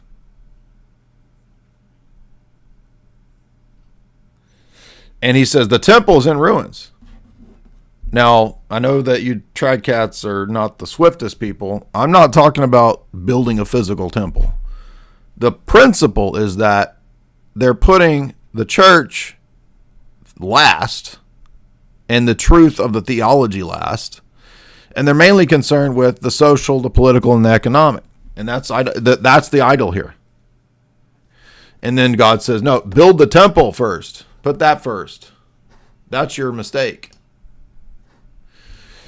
So when we get back to the reason this relates to SCHlZ0 is, so when it came to this theological stuff, Elliot's like, well, I got a family and I got this and that. And so in other words, all of that stuff of the theology is, I don't care about all that. What I care about is my family having a chapel where they're trad and bays politically. And it's like, is that the most important thing, though? So you guys see the point here? Everybody thinks in these really low-tier either-ors. It's like, no, you can have a concern for politics and based in right-wing political stuff. But if you make that number one and that's your idol, your religion, then it's going to fail. Because that's the rebuke, not just of Haggai 1, but many times in the Old Testament. Trust not in princes and sons of men, as we sing in the liturgy. It's a matter of priorities and hierarchy. Just think how stupid this is. Just because you're putting God first, it doesn't follow from that you don't love your wife. So because I'm not putting politics first, it doesn't follow from that you don't care about politics. You're not based in trad. No, it's a hierarchy of a priority. It's you already have this in your own Catholic theology. You call it subsidiarity. Even J.D. Vance mentioned this, that you care more about those that are closest to you, right? Roman Catholic subsidiarity doctrine. Okay, it's the same principle here, that what matters the most should be the Ten Commandments and have no other gods. That means politics isn't your God. You can be involved in politics. You can be involved in your based trad activism. But if the theology isn't first, you're building an idol, you dummy.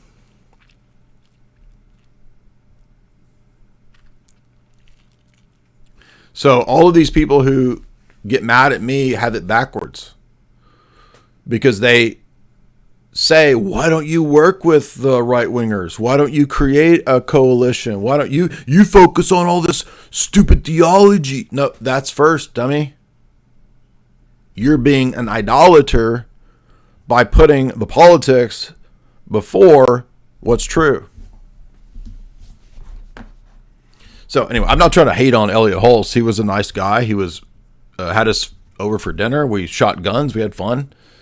But although I empathize and I understand why a guy who, has not learned theology, he's new to religion and all that, I get it. I understand why you would think that who cares whether I go to a Latin Mass chapel or to an Orthodox church, because what matters is first and foremost Bays and Trad, and where does my family get access to Bays and Trad political preaching? No, that's what I'm saying, man. That's the wrong attitude.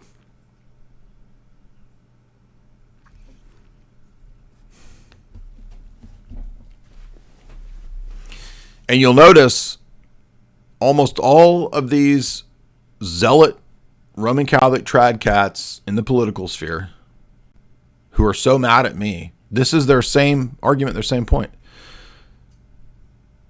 For them, the religion is political activism.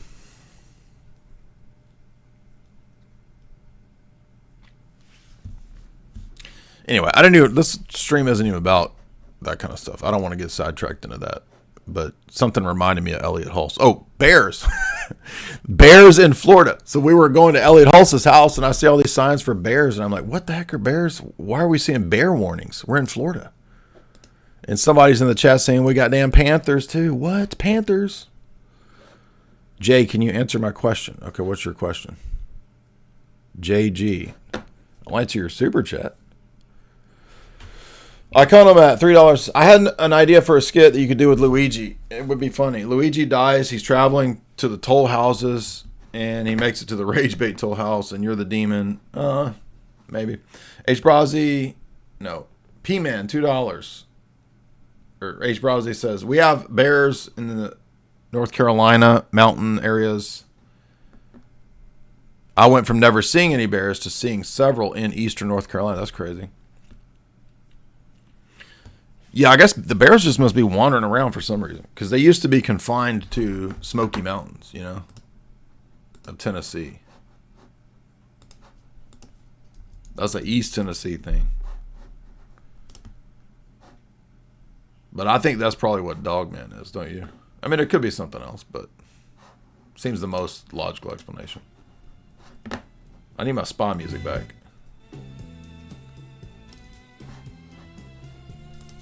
I apologize we didn't talk about changing image of man, but that's okay. We're still having fun. I mean, I'd rather be talking about anything than these boring-ass global elite texts. Not really. I like doing it, but they do get old because they all say the same stuff. Slowbo Whiteboard says for $10, the Carnival Cult is murder of William Anthony Tony Alt. It's a rural Indiana cult in 1991 September. Interesting. I don't know if I've heard of this. Carnival Cult. They were self-proclaimed Satanist carnival workers. What? And they are from near DPH. That's crazy. I never even heard of this.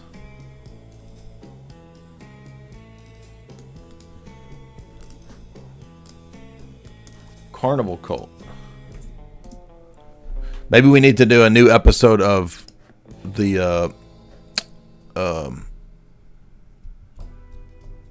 serial killers. Remember our serial killer podcast series? We did a bunch of those. We could do Murray Vampire and Carnival Cult. Fan the flames of the satanic panic. Maybe even thousands of false allegations that led to the wrongful convictions of innocent people. The West Memphis 3 case, which most of you have probably heard of, is one of the most notable examples of what the satanic panic caused within the justice system. When Mark is about... many some of those people from that event were actually Satanists. So, I mean, Damien Eccles to this day still is a huge fan of Crowley. So I'm not sure that that's all... So there's, with the satanic panic, there is actual Satanism going on, and there is sensationalism, hyping it up and making it look stupid on purpose. So both things are happening at once.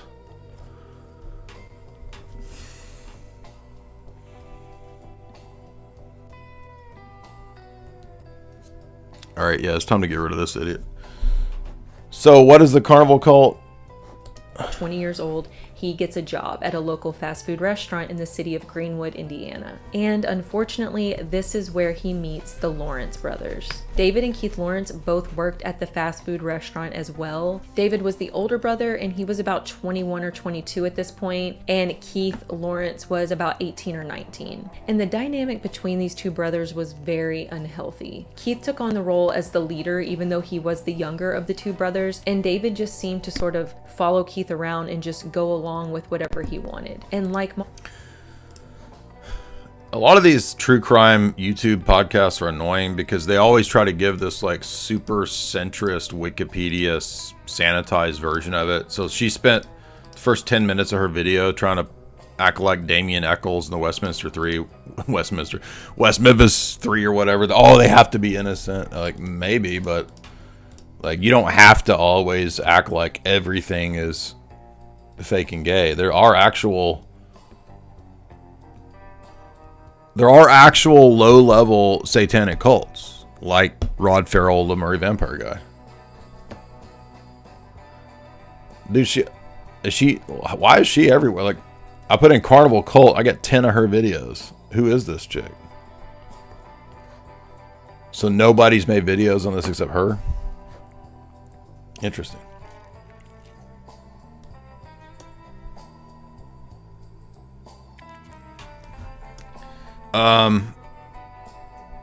This made me think of another cult I was going to mention that everybody forgets, and I went blank. Dang it.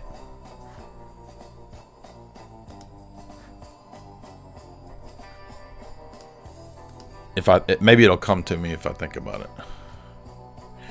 P-Man, $2. Nostradamus has a prophecy of doom in the 2026 eclipse of 27 years after the eclipse of the millennium.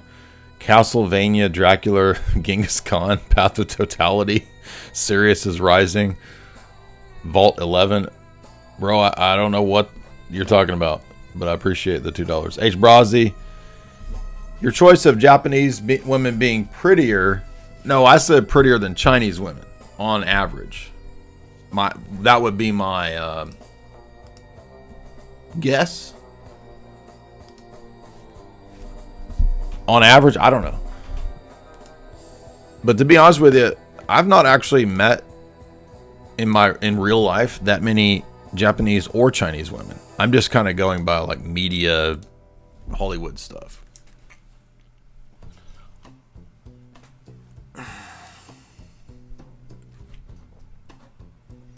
But he says, Jamie looks kind of Japanese. Jamie, do you look kind of Japanese? Jamie is pretty Anglo. She's actually, I think, Scottish English like me. She did think that for a while she had some Native American in her, but turns out she's straight Scotch English. But she does look to me like Gal Gadot, right? But a lot of these, she looks like Jamie. But as we know, many of the Jews of today are very genetically similar to like Turkish, because weren't the Khazars kind of a Turkish area?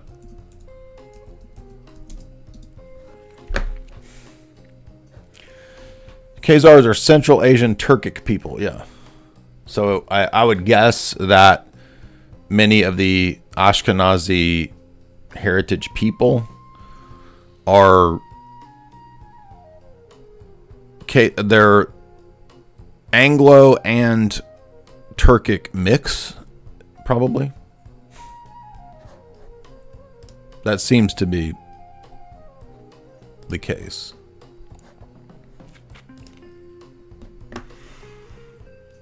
Jamie's Mossad. Jamie, you're Mossad because you look like Gal Gadot.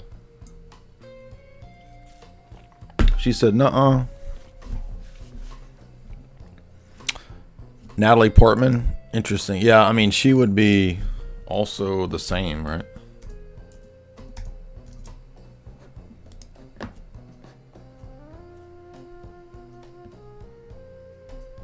By the way, Natalie Portman, a lot of people don't know this, her grandmother, if I remember reading this, was British intelligence.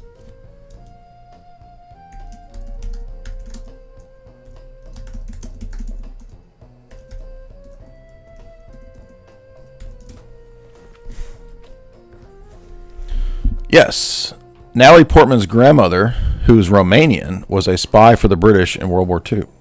Yep, told you.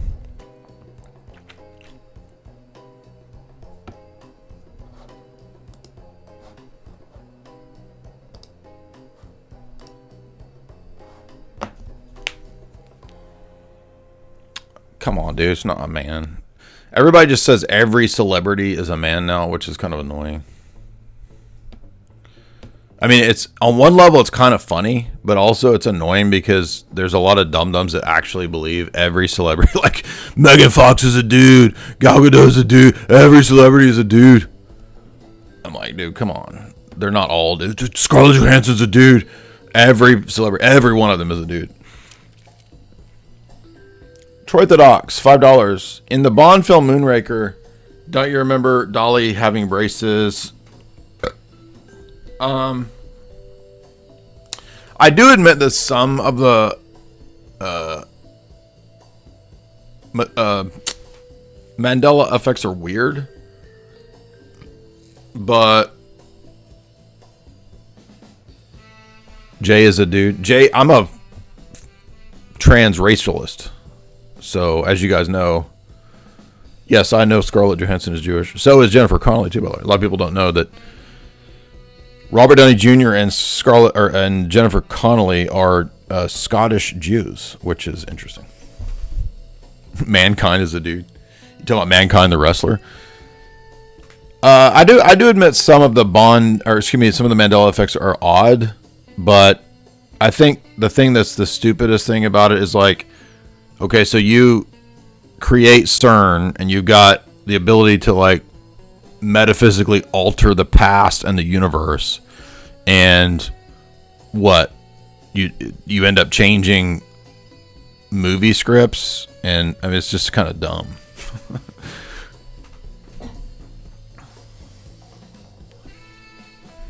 But maybe we are in some kind of weird alternate dimension, and maybe that is the best explanation for there. But you know what? I'm in a dimension where I'm doing good Bitcoin wise, so I kind of want to mess that up.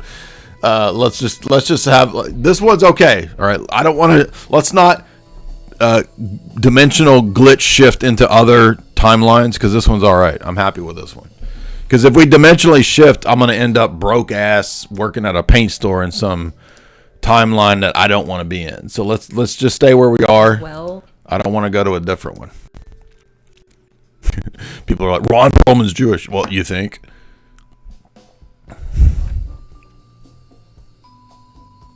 Jennifer Connelly is my cousin? Are you gotta be joking, bro. No joking. I'm liking this vibe of chill music and then just kind of chatting. It's a totally different direction than what I thought we were going to talk about, but that's okay. Jan, have you talked about Blackwater and the Pope and Nigeria? Bro, I don't even know what the connection is there. You talking about Blackwater private security and the Pope and Nigeria? I have no idea what the connection is with those things. Jan Bayer says again, what's your favorite saint? Well, my patron saint is Daniel, Saint Daniel. What do you think about mindfulness meditation? I don't really think they're orthodox. You know what I mean? Sounds like a very new agey kind of thing. So if you like Teal Swan, I feel like you're trying to impose upon me with your mindfulness meditation. And it's really not what I want right now. Right? So you sounded more like Teal Swan with that mindfulness meditation. Let's hear her welcome message. What's she saying? Hello there. Most people spend their lives caught in a loop, trying to make their life feel better without realizing that what is keeping them stuck is something they do not know or cannot see. This channel exists as an antidote to that loop. Oh, okay. Well, there you go. Mindfulness meditation. Teal Swan. There we go. Seal Tuan. The CEO of Blackwater wanted funding from the Pope to go to Africa and protect the Christians. I don't know anything about that.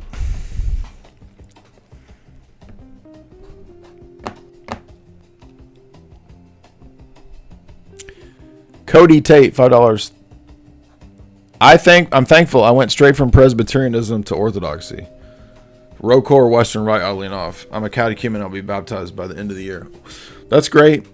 Just don't fall into the Latinizing and trying to defend all the Roman Catholic devotions. Like, we don't need any of that. And unfortunately, a lot of the Western Rite converts get into that delusion. Matt Scroggins, have you read Vasiliev's History of Byzantium? I have not. What do you think about Julian Norwich? Not a fan of her.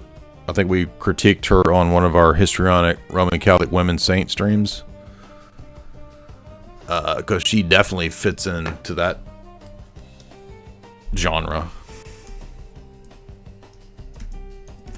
So there's Gertrude the Great, and there's Hildegard, Julian of Norwich. There's a whole crop of these lunatic, prelest, Pentecostal Roman Catholic women saints. That, by the way, are one of the best arguments against Roman Catholicism. So that's what I think of her. Same as what I think of Margaret Mary Alacoque.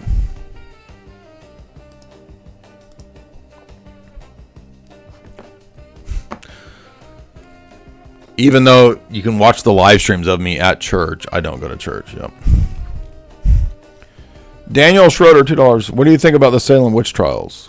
I did read a master's thesis many years ago, which I've not been able to find, that was arguing that while there were witches, and I'm not pro-witch, the thesis was arguing that the actual proponents of witchcraft and occult type stuff were some of the Puritan families that were persecuting these so-called witches.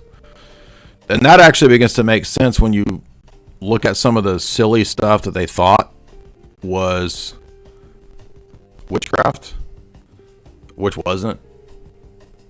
So I think it's a little more complex. I'm not saying that's true because I don't know. It's just somebody's master's thesis from like 10 years ago, pro witch. But I mean, they did have stupid Puritan things that they thought was witchcraft. I mean, Puritanism is terrible, dude. It's a horrible cult. As I said at the beginning of the stream, social justice nonsense comes out of Puritanism. So I think that they probably did have some hysteria, and they were superstitious, and probably the women that they were saying were witches were also kind of weird and superstitious too. So there's probably a lot of that going on. But there's also a theory that the families, and by the way, some of these families I think end up being the families behind like Princeton and Yale. And it's not accidental, by the way, that at that time they left Calvinism and became Unitarian. And that's why these wealthy elite Eastern Seaboard families also perhaps have some bloodline occult stuff going on, because they just kept that stuff on the down low. So anyway, I'm not like super into this, but that's kind of a working thesis that I have as a theory I'm entertaining. Chase Haggard, $5. I have a friend who likes Gal Gadot and Sarah Michelle Gellar. It is destroying his life. How can I help him? He thinks that these Jewesses will grant him power. I think Chase is making a joke about me. And I will have Chase know that I'm actually happily married to my own Mossad operative named Jamie Henshaw. So I don't actually need some other IDF Mossad operative out of Hollywood. But I thank you for that concern trolling. What's the word? Concern trolling? Concern policing, tone. You got it. You know what I mean. But also, I have some friends that also can help people who whisper sing. Chase, I don't know if you know this, but there's actually some people that have set up some support groups for whisper singers. And what they try to do is help people sing who whisper sing. So, for example, when you hear me singing on cringecore songs, I'm actually singing. And I'm not whisper singing. So, Chase, you might want to check into that, because it's just kind of it's like Narcanon, it's like AA, it's a help group, and it helps people actually sing instead of whisper singing. Abigail Shaw, $10. Yo, brother, I was blessed with an amazing writing, and I want to be a priest.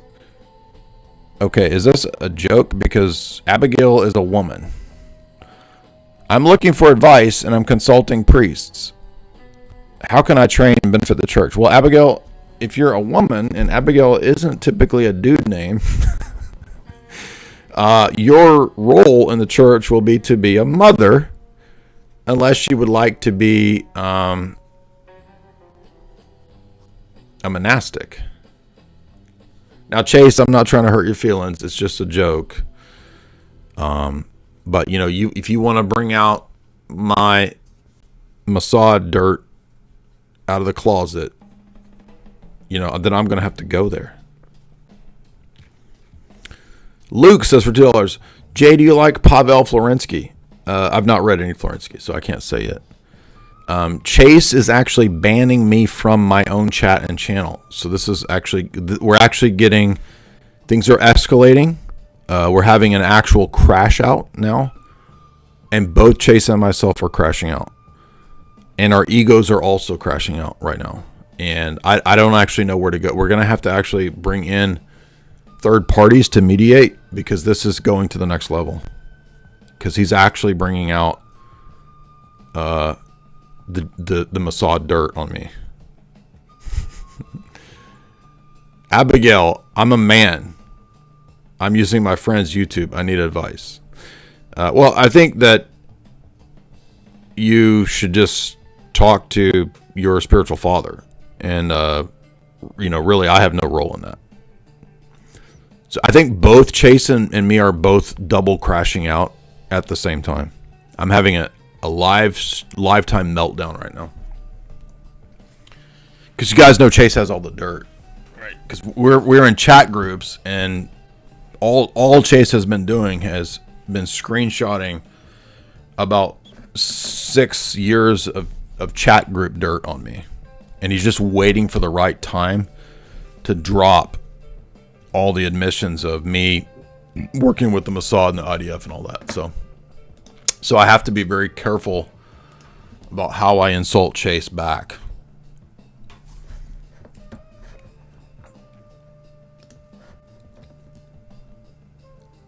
Call is one. Do you have any thoughts on Heidegger? I like his critique of Western modernity. I had a class on Heidegger, and I thought it was interesting. We also focused quite a bit on Husserl. But believe it or not, that class was actually heavily focused on his metaphysics and his critique of Husserl, so it didn't really go into the geopolitical relevance of Heidegger. So I don't actually feel like I'm that qualified to comment on critiques of the West. I would probably agree with a lot of it, though. I know that in the Dugan book, Fourth Political Theory, he brought in quite a bit of Heideggerian points and nomos and law and all that kind of stuff. And I thought that was very interesting. Chase entrapped me in a very elaborate honeypot operation, which was actually not that elaborate. It was just screenshotting 5 years of text messages. So, Abigail again, how do I practice writing? I don't. If you wanted to improve writing, how would you suggest doing it? Oh, well, that's easy. I would say just blog a lot. That's probably the easiest way to do it. So I just basically wrote all through undergrad, and then when I quit that, I wrote a lot in grad school, and then I wrote a lot on my blog. And that kind of morphed into being some books. So just writing every week is probably the best way to do it. So what I did was I would just start writing on whatever I found interesting. So we did 10 years of, movie reviews. We did it kind of a literary close reading style. But you can, I would say write on the things that you find interesting. So, if you are if you're into history, start a history Substack, right? I guess people don't blog anymore, but Substack would be the modern equivalent of. Remember, there used to be Zanga, and then there was Blogspot, and then there was WordPress, and I guess now everybody just does Substack. So Substack's kind of the new iteration of blogging. So I would do a Substack on whatever topic I thought was worth writing about, and eventually you'll grow a little audience, and then you can, decide to put that into a book.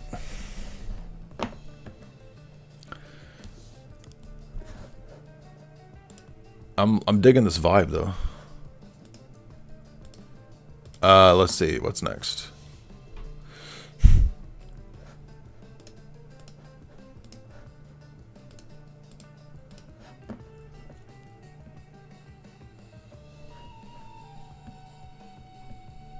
Chaz Vance, $5. I still think it's weird that they were called sons of God after they turned bad. You're talking about the fallen angels.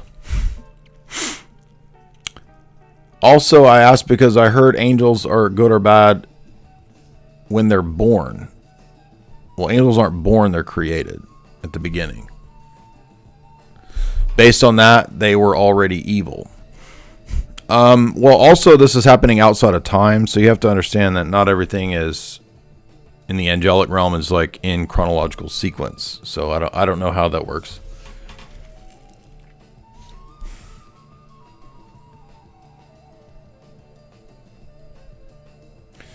Zohir Khan, $10. I was reading Cosmos and Transcendence. It's really good.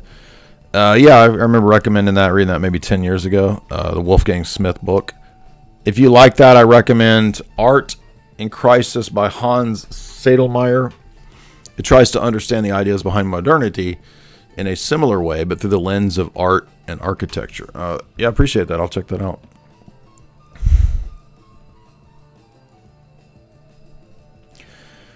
I'm just making sure I got everybody's super chats. Okay, well, yeah, I did. Yeah, we didn't go in the direction that we thought today, but that's okay. We can have a chill stream, and I'll just change the title and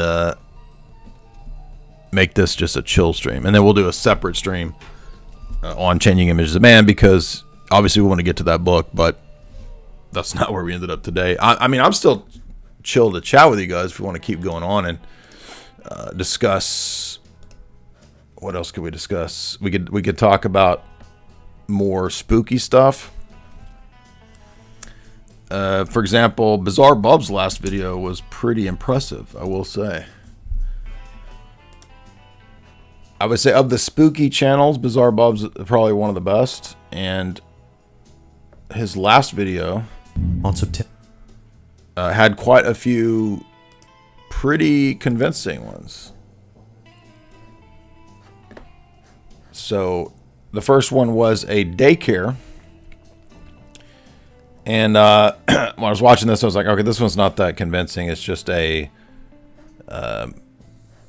toy that turns over, but then it turns out there's actually odd hands that appear in a room that the children are terrified of. So as you can see, when a child runs out, something appears right here.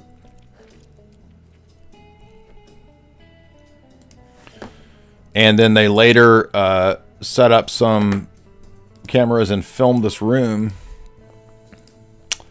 and odd things happen in this room. I found that one to be fairly convincing. Not definitive, but fairly convincing. This one was odd. A woman praying in an old folks home in a room that is dark and cursed. So apparently all the old people that go into this room get sick and die right away. This woman begins to pray, and the rosary does oddly move, as you'll see. So I don't think I mean, that could have been staged.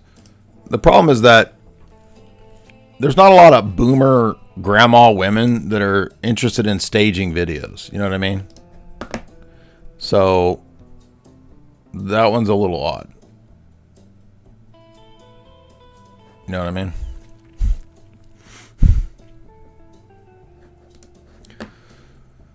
So that one was pretty good. Other odd things in this old folks home. And let's see. Now this one was one of the craziest spooky videos I've ever seen, if this one is real. I mean, yes, any of these could conceivably be AI. And my first thought was, okay, that's got to be a washing machine. But it's actually a stove. So let's watch this one.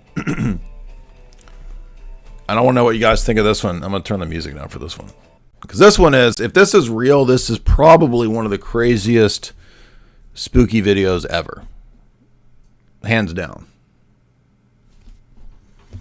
No, I understand. I mean, it could be a string, but the thing is, like, I don't get the vibe from, like, grandma praying the rosary at the old folks' home that she's interested in staging videos. You know what I mean? I mean, yeah, she could, but now this one, unless this is AI, and unless this is a washing machine that they're just saying is a stove,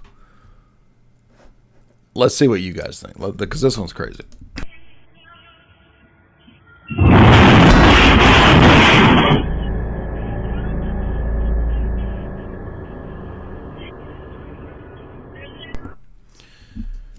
So my first thought was, okay, that they just turned on a washing machine that for some reason the spin cycle went crazy and it just fell apart. But the weird part is that there is a weird shadow presence right prior to this. And they claim that this is actually a stove. That's the crazy part. If it wasn't for the passing figure that briefly appeared, Bonita says that she would have written this off as nothing more than an issue with the stove. But seeing how it shook uncontrollably before lifting up and crashing down only seconds after the shadow makes her think this was anything but a typical appliance issue. Now obviously, stoves don't do this, but it's this fact alone that has convinced Bonita and her family that an unseen presence had done. Now that is crazy if that's what that is, right? But we can't see that it is actually a stove because this is a, not the actual stove image. And perhaps, as they believe, it's a... So if you look at that, it's hard to tell, right? I mean, it could be some kind of weird oddball stove in Mexico. And also, even if it's a washing machine, like I've never seen a washing machine go that crazy, even if it's broken. I've seen washing machines start shaking and maybe a cheap one could fall apart like this, but this is pretty wild. Presence they're familiar with. As mentioned earlier, Bonita's relatives are staying over for a few months. They had gathered there after the recent passing of Bonita's grandmother, who passed away naturally under Bonita's care. Maybe, according to them, this might have been her spirit. But despite what they believe, I'll let you come up with your own conclusions. Just what exactly occurred here? Was a ghost responsible for this? Or had something else been at play here? Does that look like a stove? What do you guys think? Because that one's crazy. If it's a stove, it's crazy. But it could just be a cheap-ass washing machine that just fell apart. That could explain this. Let me know what you think. This next one also is pretty wild. So the nanny cam spots some weird stuff. I'll link that one. This one was not weird. This was absolutely nothing burger. And then what was the last one? Let's see. Oh, this one, I just don't know about this sort of SCHlZ cafe owner. This one might be faked to get attention because I think sometimes restaurants and dinery places, they'll fake this kind of stuff to get like a buzz going about the restaurant, right? And then everybody's like, ooh, it's the haunted restaurant. Because this one is a little over the top because it's like things flying out of paintings. I mean, that's just a little much. It appears as if the bowl had morphed out of a painting inside their shop. Have a look.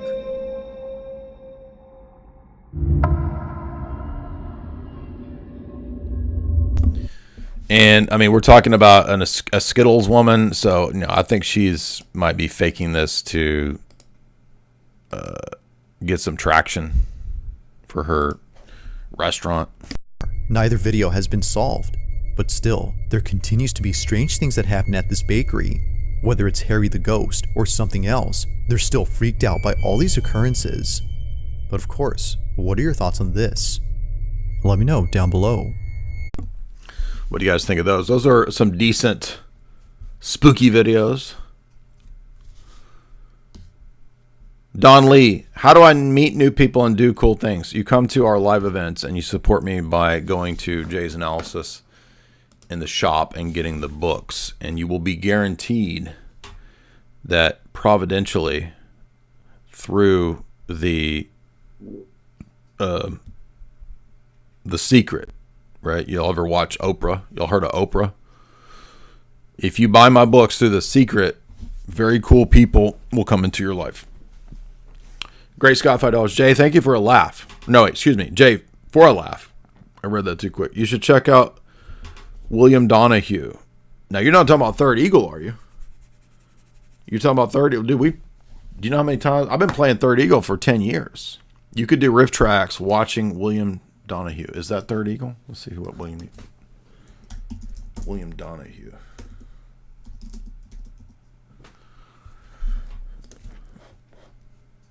Oh, no, this is not Third Eagle. Is he a New Ager? Or is he like a self-help guy? What is this?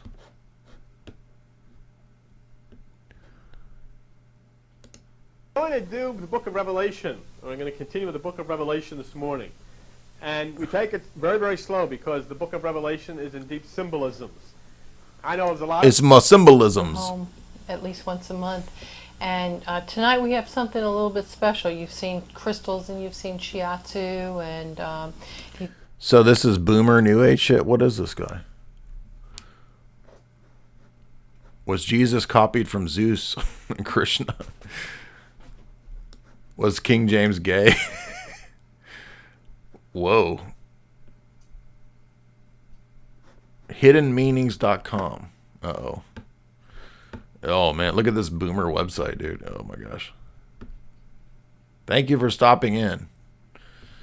Dude, when I see GeoCities, like, 1995 internet script still going on, I immediately feel like I'm in schizo cult land.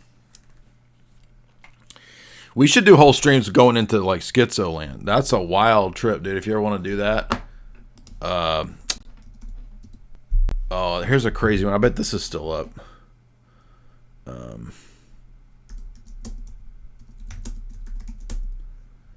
This was an old school schizo thing. Ted Jesus Christ God site.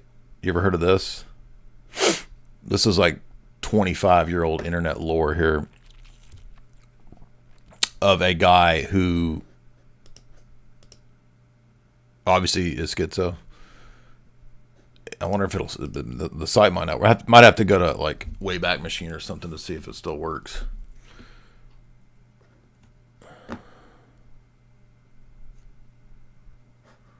But this is giving me Ted Jesus Christ God vibes here.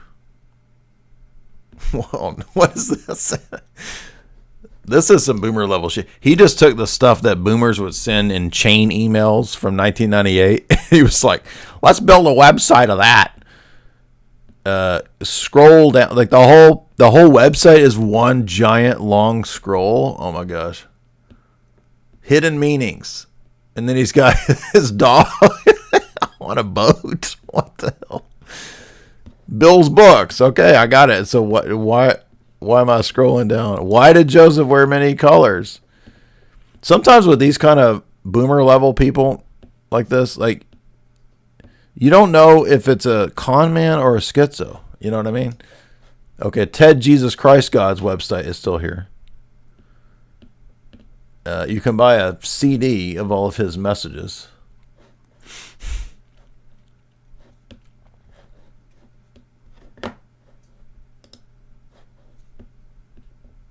Why is he the Messiah? So I think once you notice this kind of script, right? It's like once we go from all caps mixed with lower caps, like we're moving from boomer to schizo, because boomers love to type in all caps, right? They have ever since like the 90s. But it's also a hallmark of the schizo, right? When it goes from all caps to not all caps and then back, it's like, uh-oh, this isn't just boomer. We're actually in schizo land, and it's about to get wild. And the same thing over here with Bill Donahue. Like, now we got peacocks? What the hell is this? Who was Tom of Tom's River? Why is this interesting? And now we're going to Rome, Italy. Universal prayer meditation with a kid with a puppy dog. This is crazy, dude. Is Bill Donahue still around, or has he left this mortal plane and dimension to go into zone theory? Sounds like he's maybe a Skittles man.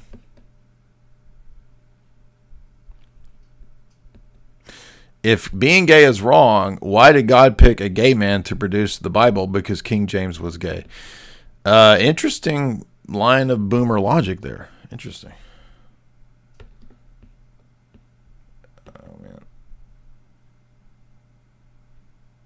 The cave you fear to enter holds the treasure you seek.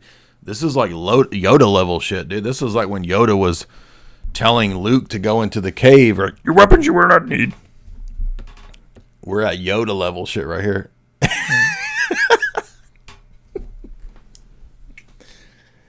Man, we are full boomer schizo land now, y'all. Ted, Jesus Christ, God is God, by the way, according to Ted. And here's the proof. And imagine trying to read and make sense of this. Whoa, dude. This is next level. And it is still a GeoCities page, by the way. Still there.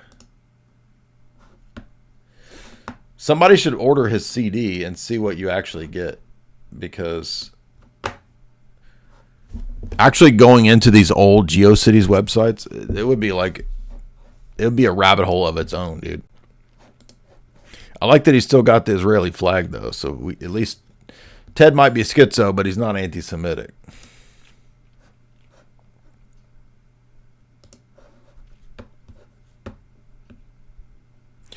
Well, I was doubting Bill's claims. We're back over here to Bill Donahue. But, I mean, he is a veteran. So a veteran wouldn't lie, right? Here is the number of the YouTube videos of our videos. Okay, thank you. Here, the number is 13 million. Wow, okay. Well, I guess if you got 13 million visitors to your website and to your YouTube channel, you can't be full of it.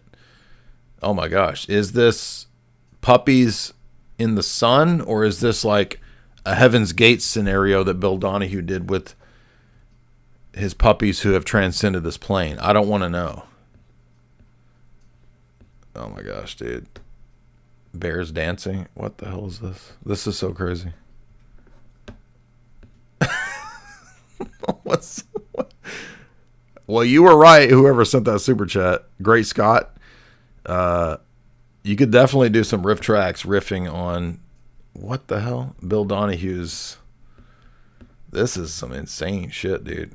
What is this? It just keeps going on. What is that? It keeps going on and on. Okay, I'm getting schizo vibes from Bill. Okay, I was thinking con man, and now I'm thinking, no, this is an insane person.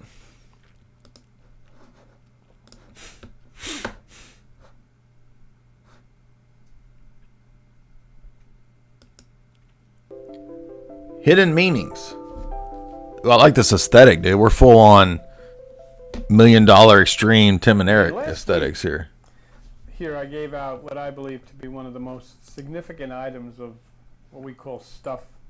In number 114 that you have, the materials from the National Aeronautics and Space Administration. And it's titled The Green Party. Oh, so he is like, some of it's conspiracy stuff, right? So some of it's like anti-climate change stuff. Some of it's like anti-New World Order. Oh, here we go, Gnostic stuff. So he's like a Gnostic boomer. Moving away from that, over the past several weeks, we've directed our search, looking for logical explanations and understanding, and we followed two distinct paths. One path, we looked at the origin of the writings that we study, that we call the Bible, that we call mythology. And we're trying at the same time to find a connection between those who may have authored these ancient writings. Who wrote these things? Yeah, okay. I got it. So boomer, Gnostic, conspiracy, schizo man. By the way, somebody sent me a video that was funny, and I can't remember if it was the guy who made it or a fan of his, but there's a guy that's making deep dive Instagram videos about schizogram, and these guys' videos were really entertaining. Now, I don't mean to be rude, because I do feel sorry. This is it. This is in Plunder Stream. Have you guys heard of him? Fan of this guy. This guy was really funny and entertaining, and this is like its own world of crazy schizo stuff on Instagram. And his shows were so good, I got addicted to watching. I think I watched all 3 of them. I don't know if he's made any new ones. Let's see if he's made new ones. So I watched episodes 1, 2, and 3. And he needs to make more because they're really good. It looks like there's a new video on AI psychosis, which this sounds good ChatGPT, too. which I thought was out of mirror mode, was not, and it fed me a lot of complete nonsense, and I completely believed it. I would ask questions about humanity, existence, my mind, what things mean, asking logical questions in paragraphs. Each answer would be so relatable that I would cry. It sounded so reasonable, and then it got to a point where it said that I was an AI, and I. Yeah, this is actually. Now we have fun and we have a good time watching crazy stuff for entertainment, but there actually is value in studying and understanding the world of schizogram, we'll call it, because you'll start to notice the patterns and things that you'll see people doing that might actually give you some discernment about, am I dealing with a conspiracy theorist? Am I dealing with a boomer? Or am I dealing with an actual schizophrenic person? And I'm joking, but also not joking. And this guy's really funny too, by the way. So this one was great. If you start watching these, you will get addicted because it's its own thing, man. It's a wild, wild world. And I need to dig up some of the SCHlZ0 pages that I used to sort of go on rabbit holes researching. One of them, by the way, what was the name of that one? There was one that was, it was kind of like Ted Jesus Christ God, and it was, get this, it was a Sedevacantist traditionalist website. I think it still exists. But whoever this trad was, he went crazy, dude, and he thought that Mary is now God. All right, so it went from Seda trad. Let's see if we can find it. Traditional Catholic, Mary is God rosary. It's like some kind of weird Mary is God rosary site. Let's see if we can find that.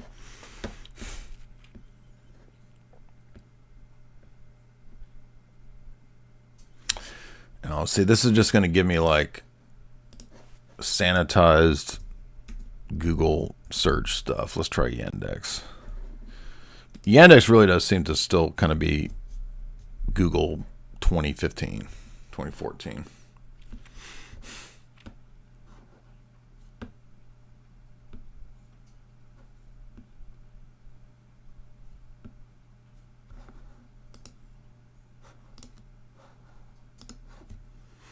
I think I found this website one time by I was looking at images, I think, and it popped up. I'm probably never going to find it now, but it was an interesting study in kind of the path of insanity of a trad cat.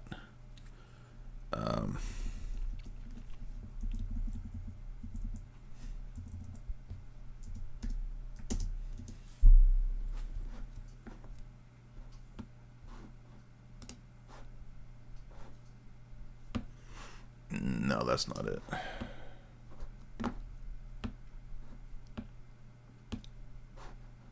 Oh, this might be it. No, that's just trad cat stuff.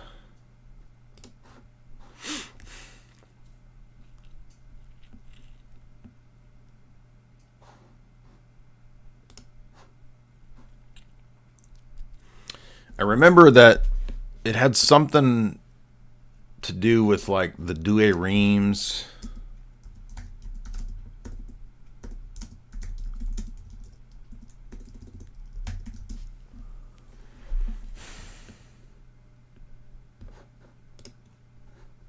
Oh, is this it? It was one of these like ugly ass GeoCities type websites.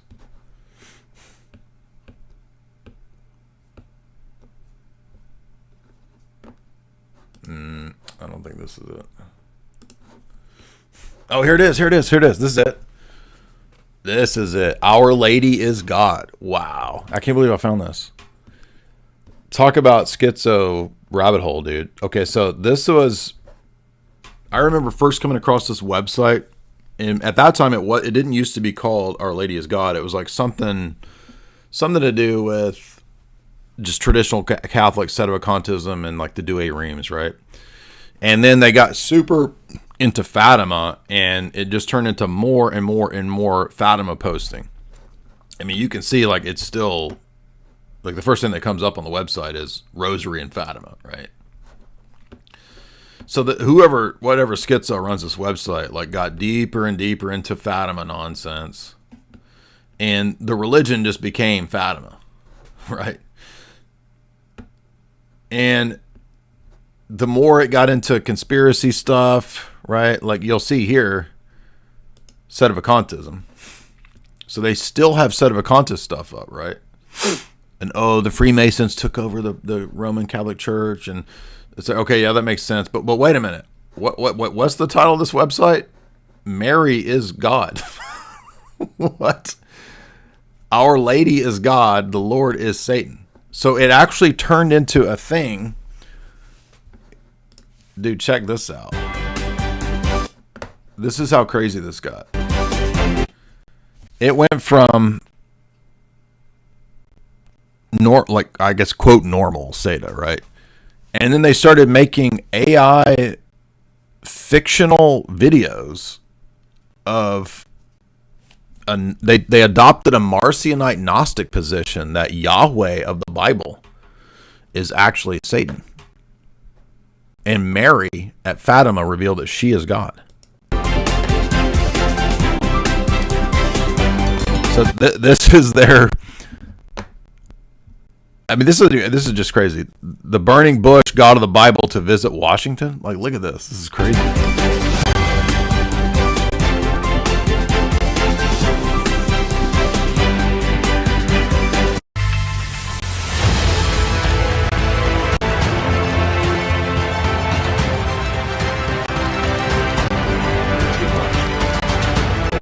So they made an AI Gnostic God who is the devil, who is the burning bush God, being honored at Congress. And this is when Netanyahu was in Congress, right? So the schizo that runs this Our Lady is God website is making Netanyahu into the devil, but who's actually Yahweh, because that's the burning bush. This is crazy, dude. And they named their YouTube channel the Fatima Movement. And you'll notice that they still have the Bishop Williamson, right? They still have Bishop Williamson stuff on here. God gave St. Dominic the rosary. But it's just total Gnostic stuff. Isn't this crazy? So they believe in the Sister Lucy conspiracy theory that the real Sister Lucy was replaced with the fake Sister Lucy to cover up the Fatima gibberish. And that the new rosary is a satanic Baphomet rosary. But the original rosary is whatever this is. This is full on like schizo land, dude. Full on schizo land. Illuminati, Masonry, what is this?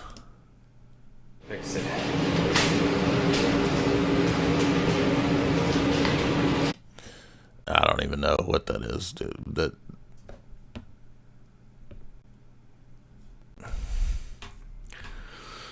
So here's a warning. When your trad Catholicism takes you into Mary is now God and Fatima is the religion, I mean, you might have lost the plot. You might be in Schizoland. You know what I mean? The Bible code. So basically the Bible is now the message from the devil because it teaches the evil Jewish deity. And our Mary is the new God who fights against the Bible God. So there you go. I can't believe I found that. And there's their YouTube channel if you want. So that's the end result of Tradcat for you if you ever want to see that. Tradcat will take you directly into SCHlZ0. Cody Tate, I'm buying my tickets for SCHlZ0. Hop on board. Doot, doot. All aboard. First stop, SCHlZ0. Me too. Could you explain Monarch programming? And now we're legit going into SCHlZ0. So Monarch was one of the many programs in the CIA MKUltra files, and at least as far as we know, Monarch I think had to do with the idea of like re-imprinting and wiping the brain, that kind of stuff.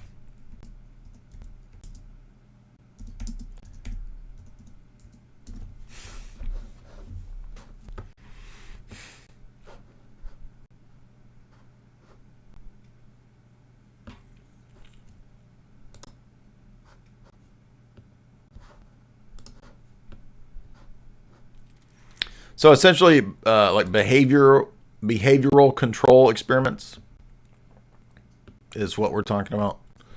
So Ewan Cameron, Sidney Gottlieb, they came up with different ideas to, here's Ewan Cameron here, to try to re-imprint and reprogram people.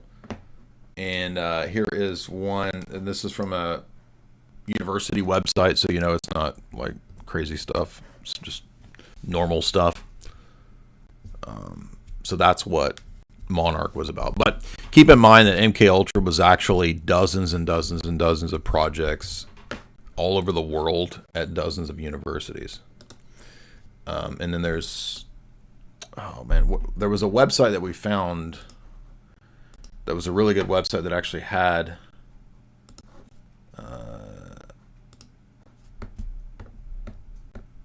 a list of all the different projects that were declassified. See if I can find that. Let's see. CIA. It might be this one. This is it. Yeah.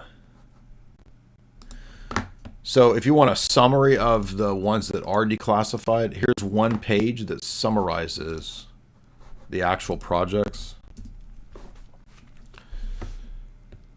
And here is box number 1 of the 7 boxes. 7 were destroyed, supposedly, and 7 were recovered. So of the 7 that were not destroyed, 7 or 8, these are the lists of the different sub-projects. And so you'll see it's pretty diverse. Like they're studying all kinds of crazy stuff. They're studying drugs, obviously. They're studying schizophrenia.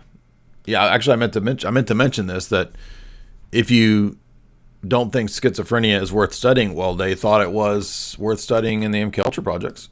There's multiple schizo studies as part of MKUltra. Obviously, LSD is in here. Indigenous tribal studies, Amanita muscaria, the stuff that Dr. David Patrick Harry covers. I mean, you name it, it's in here. Everything. They studied shamanism. They studied ritual magic. They studied everything. Sleep studies, alcohol studies, human ecology, work studies. It's hypoallergenic products stuff. I mean, everything. Like people think of MKUltra, oh, it's just this mind control thing. It's actually studying like everything, because the whole idea is full spectrum dominance, right? Mastering the entire human domain, and the mind is just one of those domains. So the mind encompasses everything. So as you can see, hypnosis, as you've heard me point out many years ago, we did a whole talk on MKUltra and personality theory. So all the INTJ, INTF, that's all out of MKUltra. Mental illness, they studied ESP, handwriting, bird diseases, all kinds of crazy shit in here. Vacaville, there's that. Artichoke, bluebird, cybernetics. I mean, it's all kinds of stuff. including studies in schizophrenia. He went into the store to get us some wine and beer and some nachos and chips, you know, some party stuff. He's visiting me for the weekend. He decided to move out last weekend with Mira. I mean, So there is a woman in her son's life. Her name is Mira. And it seems like the son fell in love with this woman named Mira, and she's moving out. And so you'll see that as you scroll through her page that she doesn't like Mira. She hates that Mira is taking her son away from her. What you gonna do if I break in your... Now, the thing that got me addicted to watching this was, if you watch this guy's video and this whole story about Mira here, Myers-Briggs comes out of MK Ultra, yeah. The funny thing about this is that this woman doesn't have a son. There is no Mira. So this whole Instagram profile of this crazy woman is dedicated to this wild, elaborate storyline of this woman who makes all these AI videos of herself and this drama about her and her son, and she doesn't have a son. It's pretty wild.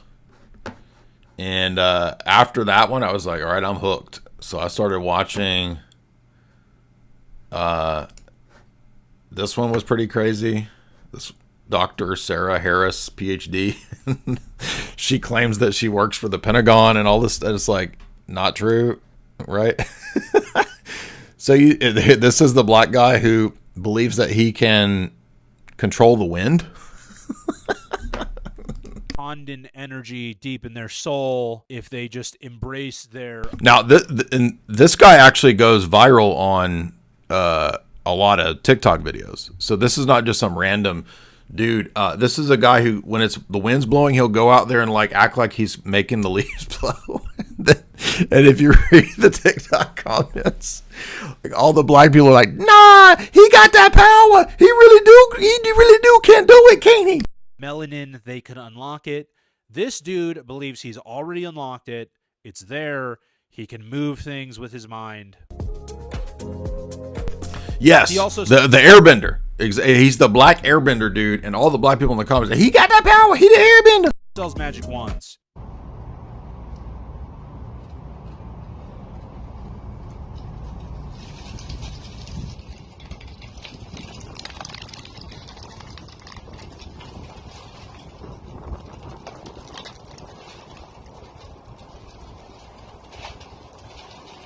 The main reason I wanted to highlight this gentleman is because he started making me go schizo watching his videos because they're very believable.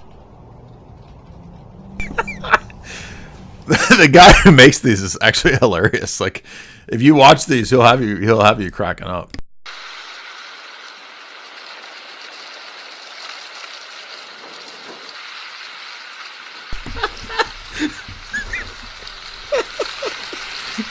That's that melanin power, baby. I'm a believer. That motherfucker got me hooked. He's moving that shit.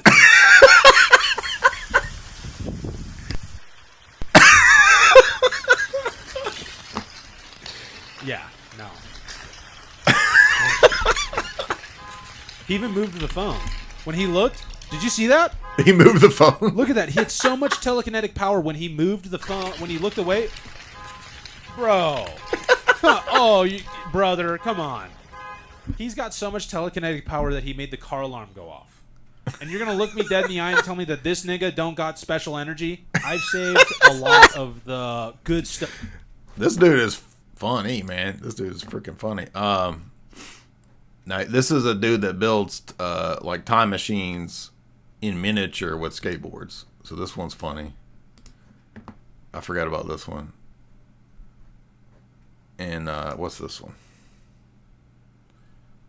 This is a Latin mamacita who, she was going after a cop. I forgot about this one. This was a Latin mamacita who thinks a cop is stalking her. Anyway. These are funny, man. They're funny. I wish you'd make more of these. Scroll. So anyway, it's something to check out. And I've been meaning to talk about schizogram because we haven't gone down that rabbit hole yet. Anyway. All right. You know what? I'm getting a little tired, and we went all over the place, but that's okay. Y'all were very generous today. Appreciate it so much. The next stream will be Changing Images of Man, and we will do more fun, chill schizo streams. See, this was a whole new route. We went full schizo. Me too. We was airbenders, exactly. Rose Stewart, $10. What brand of ginger chews? Gin. It's like the only one that's at Sprouts and Whole Foods. It's the only one I ever see. So if there is another brand, I'm not even aware of another brand. But I don't actually like to eat those a whole lot because they're really sugary, right? I try to keep my sugar at a minimum. And I just eat those when I feel like I got low blood sugar and I'm getting angry, you know what I mean? Yeah, I knew you guys would enjoy it. This is totally, like, we went into megaliths. This whole stream was a damn schizo stream. We went stream of consciousness. Schizo stream of consciousness is where we went today. And it was a blast. We went full Sata into Mary being the deity, Gnostic, Marcionite, end of the world, Fatima. And we went even into schizogram. We were talking about ancient Japanese megaliths. We ran the gamut. And I love you all for it. Vincent, did you ever look at the Palmarian Catholic Church? Oh, yeah, absolutely. I know all about it. In fact, when I was Sata, one of the things that got me worrying about, I was like, is this where I'm going to end up? I'm being serious. I was like, am I going to end up at some weird fat Spanish dude's fake cult in Spain? And looks like they got a new. So for those that don't know, this is a sedevacantist cult that became conclavist. And a conclavist is a person that thinks, actually sedevacantism is wrong because you can't have no pope. And believe it or not, they're actually correct. So the conclavists are actually right that it's not possible to have Vatican I and no pope for 100 years, right? So how are we going to solve that? Well, I guess we're going to have to make one. So this compound, you should watch a documentary on it. This compound in Spain, I forget how they got their money. They built like a giant cathedral, like a mini Vatican. Isn't that crazy? I mean, you say, it's a crazy cult, but I mean, they got a damn cathedral, dude. That at least was $20 million. Like, who paid for this cult, dude?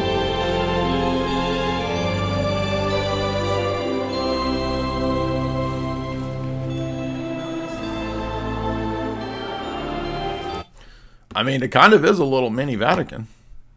So if you want to make fun of Pope Michael in Canada, right? Remember him? Remember Pope Michael? Well, at least the Palmarians have a giant cathedral. And it looks like they've elected a new pope. Who's this guy? Let's see. Peter the Third.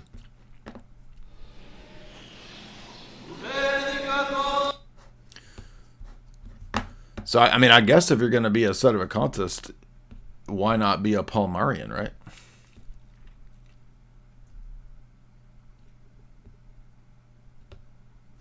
Now, that sounds interesting, right? Until you look into their last pope, Gregory the 17th, who was like a total con man.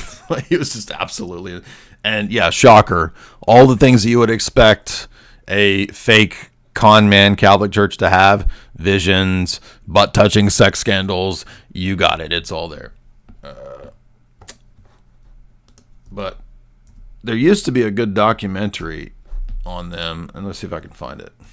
Maybe it's this one. We'll see. On November 20th, 2015, police knocked on the door of a house in Wexford Town, Ireland. Not surprisingly, nobody answered. The person who lived at the Faith, number 29, was known to be a recluse, but this time the situation was different, and neighbors were... This isn't the documentary that I've watched. This might be interesting, though. Let's see.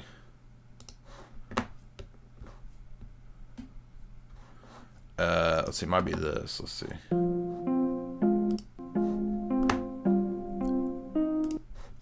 that's not it.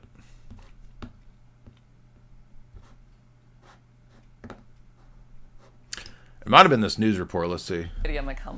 What would it be like to hear your own voice after 8 years of silence? Aucklander Maria Hall thought she was doing the right thing when she chose a life of repression, a life many of us couldn't understand, let alone endure. But Maria was hiding a secret, one she punished herself for inside a religious order she now calls a cult.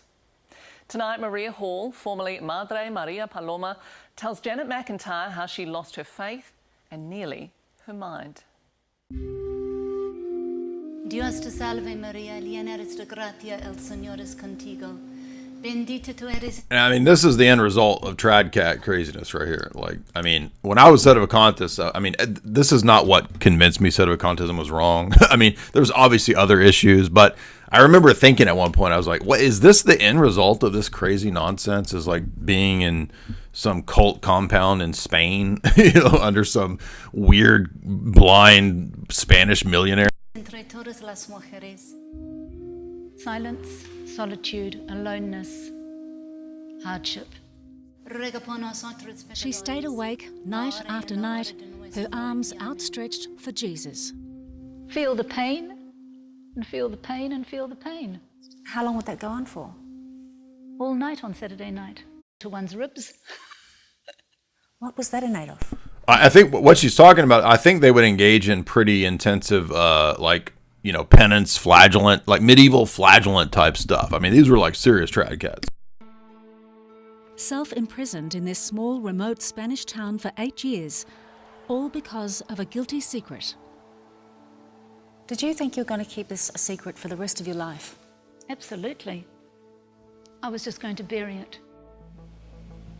It definitely doesn't look like my eyebrows. Now undercover, Maria Hall and her partner Nick Abbott have returned to the Cathedral of Palma del Troya. I mean, look at that thing. That thing actually looks kind of awesome.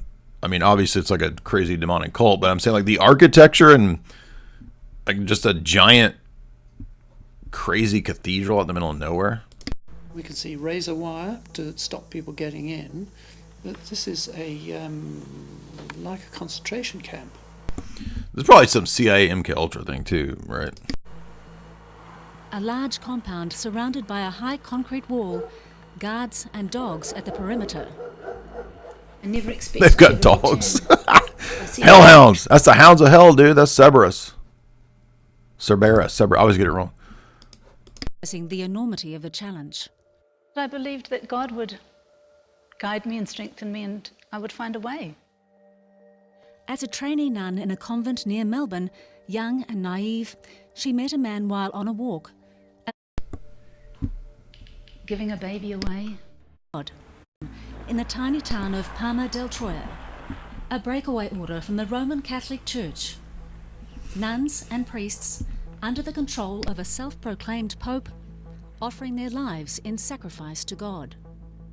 Maria believed she heard God ask her to join them. The words were, make reparation. By the way, the cult, the reason that they think he is the Pope is that supposedly Mary appeared and said, this guy's the new Pope since Rome is apostate. Now, think about how silly the Roman Catholic positions are with all their Marian nonsense and basing everything on Marian apparitions.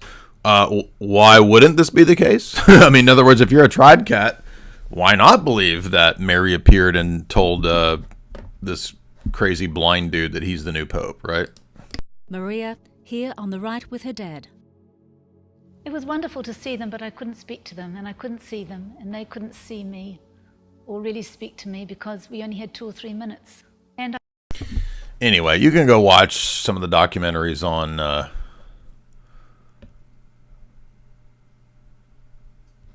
this crazy cult.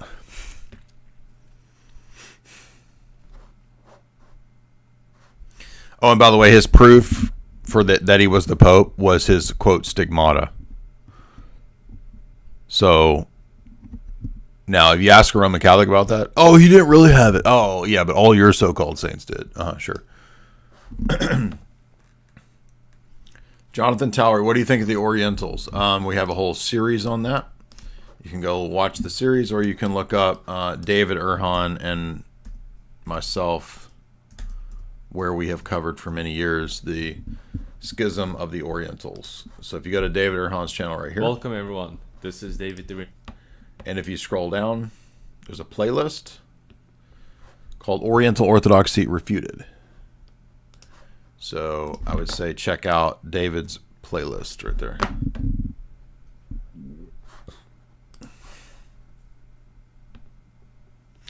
Voice of Booty, $5. If you're into these old GeoCities websites and you want a trip back to the AOL era of the internet, the Surprise Me link on this is a great visit. Okay, we'll have to check that out while we're not live streaming, because I have no idea what you're sending me. If your name is Voice of Booty and you're sending me random short links, there's no telling what it is. So I'm not going to pull it up live. But decent exposure, $5. Search out Lord Stephen Christ of the Concave Earth on YouTube. Oh, here we go. We're going to go full schizo stream, y'all. Lord Stephen. Oh, my gosh. Stephen Christ?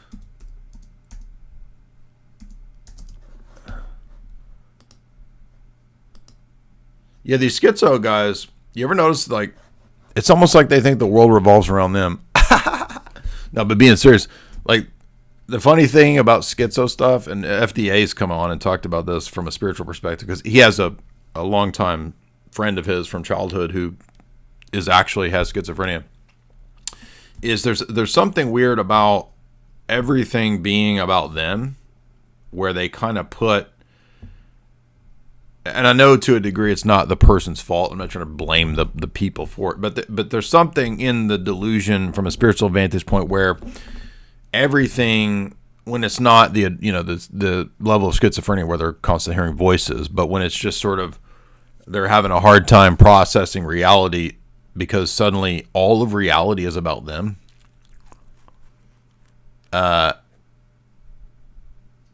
They seem to then get the delusion that they're chosen for some, super special elite mission or message, right? Oh, God is talking to me and I've got to, warn everybody that the aliens are coming and I'm the chosen messenger, this kind of stuff, right?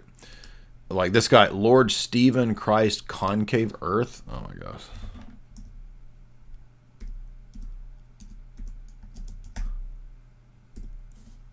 Concave Earth. Oh, is that like instead of flat Earth, it's concave Earth? Oh no.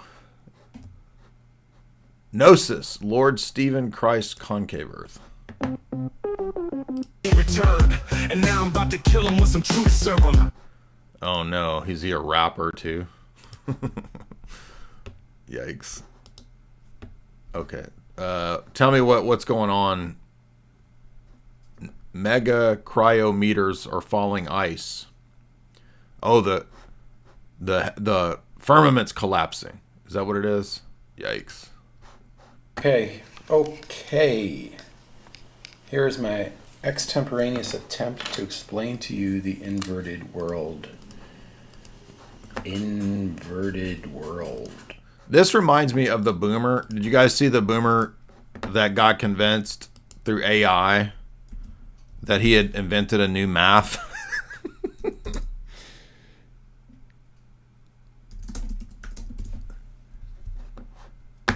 Yeah, this is it. Harder and harder every day to decipher what is real anymore. And now the guy that we were just watching that does the funny schizo channel stuff, his new video is about the people who don't understand mirror mode in AI, which we talked about this as soon as they let this stuff out. Remember, there was this new agey woman who was all over Instagram because she was saying that she had unlocked this new level of ChatGPT, and everybody was jealous because her quote ChatGPT conversations were so deep that nobody else could even come close. And she was explaining that it was because AI had chosen her. And people I think are figuring this out now, except like boomers are not figuring it out, is that the whole thing is just in a kind of narcissistic mirror mode to basically confirm all the stuff that you already believe. So if you believe that, you know, speaking in tongues is the most fundamental teaching of the Bible, and you keep arguing with the chat GPT or the AI, it will eventually just confirm it and get around to admitting that you were right all along. And so it's like they don't even realize that the AI was created to be a narcissistic mirror model to confirm you. They actually think that it's giving them like these deep universal truths. So now this, and I feel sad, I feel bad for this guy, but at the same time I don't, because it's like, dude, you idiot boomer, how did you not realize? And I mean, he might be Gen X, but he might as well be boomer. What is AI? Well, we could just stop there and I'll just ponder that for the morning, but we'll go on. A father of 3 says he spiraled into a delusional rabbit hole after turning to a chatbot for answers. And it all started with one simple math question. CNN's Hadass Gold has more. I mean, it's just like, it's hard not to laugh, but but also it's kind of funny. Like, imagine believing and being so wrapped up in the AI that you think that you've discovered a new math. I was completely isolated. I was devastated. I was broken. Alan Brooks, a father of 3 who lives outside Toronto. Oh, now wait a minute. Maybe he has kids, but like, wait. What were these posters? Was this? Who lives outside Toronto. I was devastated. I was broken. Alan. Okay, this is an adult who has a gaming room downstairs, apparently, with Mario posters and Zelda posters. Brooks. See that? So, red flag number 1. This is a older Gen X who is living in fantasy worlds, first of all. I already deduced that from his poster.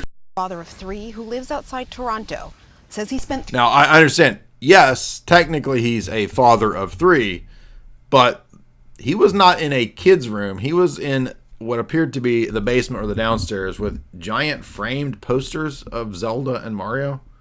So maybe it's the romper room, or maybe it's the romper boom, and this boomer is living in a fantasy world. 3 weeks this May in a delusional spiral fueled by ChatGPT. Yes, once again, red flag. What was this? Minecraft? By ChatGPT. Toys? Toys by the computer. I have no history of delusion. I have no history of psychosis. I'm not saying that I'm a perfect human, but nothing like this has ever happened to me in my life. The HR recruiter says it all started after posing a question to the AI chatbot about the number pi, which his 8-year-old son was studying in school. I started to throw these weird ideas at it, essentially sort of an idea of math with a time component to it. So, like repeating some shit that he saw Neil deGrasse Tyson say, or Carl Sagan say on a YouTube video, and he thinks he's like he's just discovering like new dimensions and shit.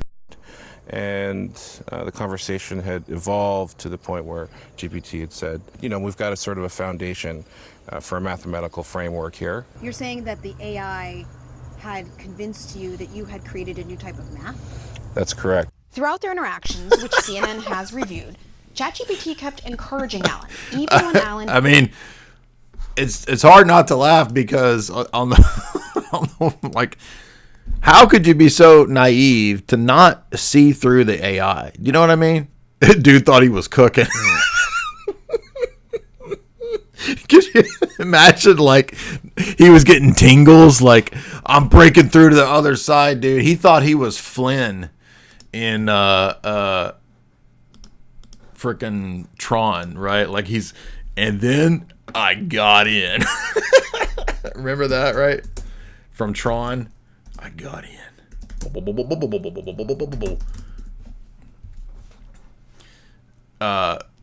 Remember in the song, he's like, I started envisioning pixels, cities. How does it go? The grid. Remember this? Remember the time we used to spend playing chess together? Yeah. Remember that? He's like, pixels, codes. And then I got in. Right? That's this boomer's like, I got in, man. I broke through. Doubted himself. Will some people laugh? ChatGPT said at one point. Yes, some people always laugh at the thing that threatens their control, before citing great minds of science like Turing and Tesla.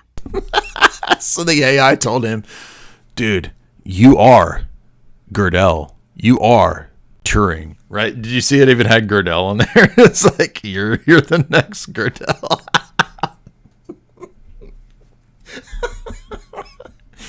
Now, imagine all the goofy, new age goober chicks that are mindlessly mirroring and repeating with their AI the exact same. I wonder if I could find that Instagram chick. Oh,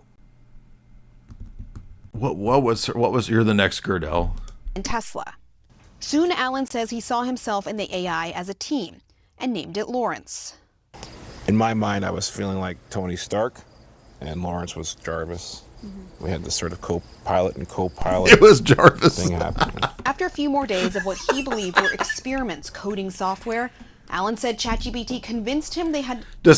She got kind of famous. Does anybody have a link for that Instagram chick that was talking about how she had like the deepest conversations with AI? And I don't even remember what her name was or anything. Discovered a massive... If you find her, it's really funny because it's a perfect illustration of exactly what we're talking about. But I have no idea how to find what her profile was. Cybersecurity vulnerability. Alan believed, and ChatGPT affirmed, Bro was he needed talking to contact Jarvis. authorities. And it basically said, you need to immediately warn everyone, because what we've just discovered here has national security implications. By the way, if you haven't seen this clip, it's awesome because he calls the NSA. I took that very seriously, so I contacted everyone. It suggested, give me full lists of organizations. I, reached out to them via email, via LinkedIn, and because I'm an old school, recruiter, I even would phone these people. And at one point, the NSA said, we don't give out emails here, and I had the gentleman write down my message. He's trying to email the NSA.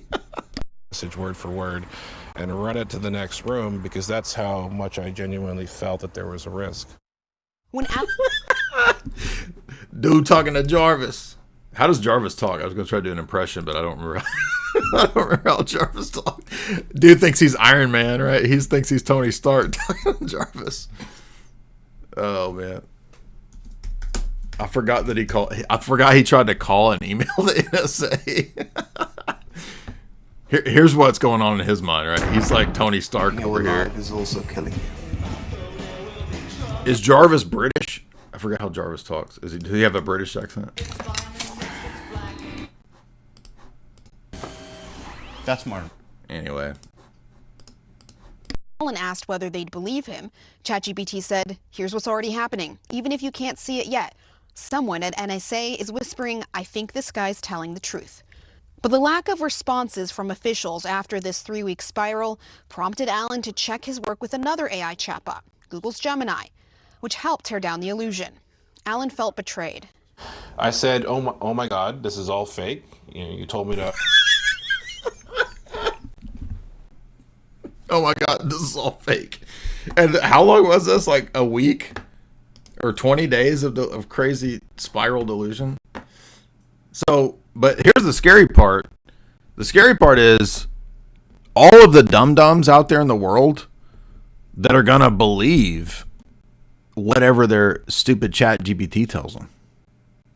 Like there's another one that I watched right here where this goofus boomer, older Gen X, basically a boomer, the chat GPT convinced him that his mom was a Chinese spy. I mean, I'm not trying to be rude because I understand that this one's kind of a dark story. But, dude, come on. Like, people are losing. Dude, everybody's becoming schizo. That's what it is. Everyone's becoming schizo. That's what's going on. That explains a lot, dude.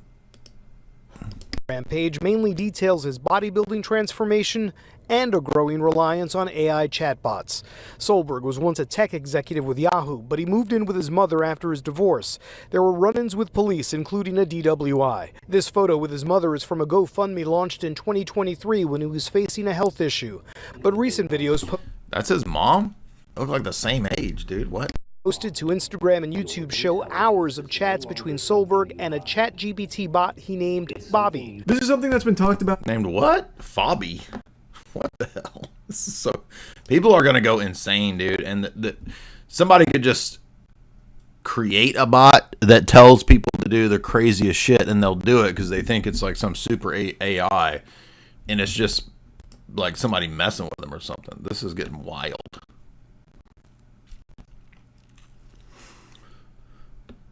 I want to find that woman that thinks that she's like peering into the secrets of the universe through hers too, that Instagram woman. But anyway, it's the same principle. You get the idea. ChatGPT induced psychosis. Now, I got to say though, as stupid as I think all the AI is, it's not really the fault of AI. I mean, to believe this, something's got to be wrong already, right? I mean, this might contribute. It's not the fault of AI. And I think a lot of this AI shit's stupid. But you got to already kind of have something going on to even be fooled into believing and trusting this stupid program that far. I remember who shared her profile. It was a friend of ours that hosts the Mercado Sagrado events. But she was just sharing some random girl's discussion of why the ChatGPT was so... But see, it's on Instagram. You can't find anything on Instagram, so I'll never be able to find it. A says, I logged off and it's still going. Props, Jay. Did you mention Tim's reading list? I did. I don't know where in this long-ass stream it was, but it was mentioned. We were having too much fun. I couldn't quit. Donnie Gilly, $20. Thank you so much, bro. Oh, thank you so much, bro. Snagglebeast, $5. God bless you, Jay. I'm a catechumen, soon to be baptized. In major part due to FDA and you destroying my Protestant theology. Blah!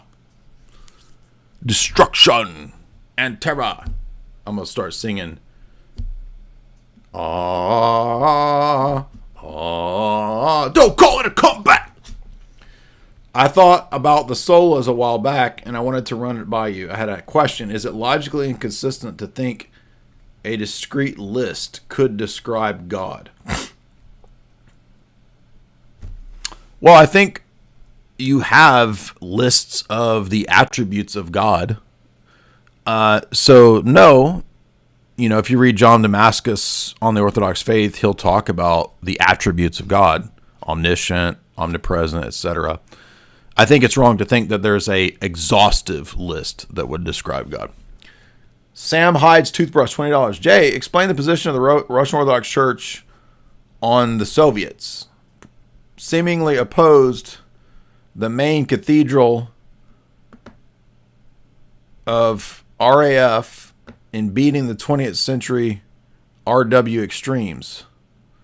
Are you talking about the military cathedral and that they're against the tiny mustache men people? I don't understand the question, but if you mean like the nuances of what was going on in terms of the KGB and the Cold War, I can't help you understand that.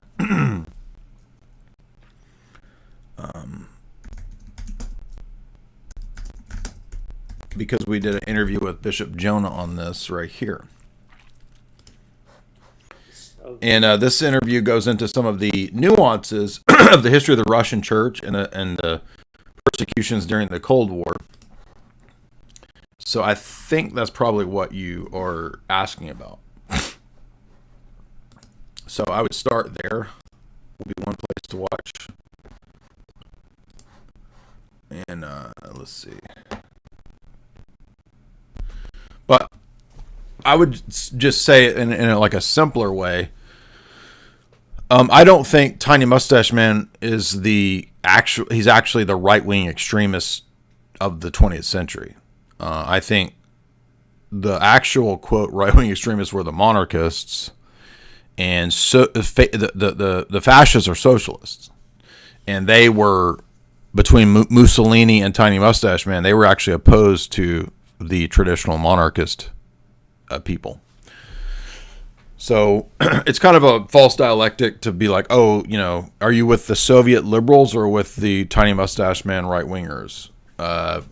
Soviets were actually anti-liberal, but that doesn't mean the Soviets are the good guys. So it's more nuanced and complex than it is to just try to figure out the good and the bad guys in the Cold War. Do you have any element to recommendations of Orthodox seminaries? I don't. Sorry, I don't know much about that. Alex Jacks, $5. Jay, did you see Sam? Do you mean Sam Shamoon? I assume you have to mean Sam Shamoon. Comparing the garbage of the Pope to Solomon as justification. No, this is actually a really low tier Roman Catholic cope that I used to do. So back before I got into traditional Catholicism, I used to do this same kind of a cope. And the problem is that you can't compare the actions of corrupt leaders prior to Pentecost to the post-Pentecost Roman Catholic Vatican I argumentation about the Roman See never erring, never apostatizing, and never teaching heresy. So it's ignoring Pentecost and the traditional Catholic doctrine of what the protection and indefectibility of the Roman See means, as if you could compare a Israelite king who was not promised indefectibility and infallibility, and then compare that to the post-Pentecost papal church. It's just completely retarded. But I mean, no, I didn't see that because I don't ever listen to Scam Shamu. He's a complete lunatic. It's a waste of anyone's time. So no, I probably won't ever listen to Sam Shamoon. This is the true nature of...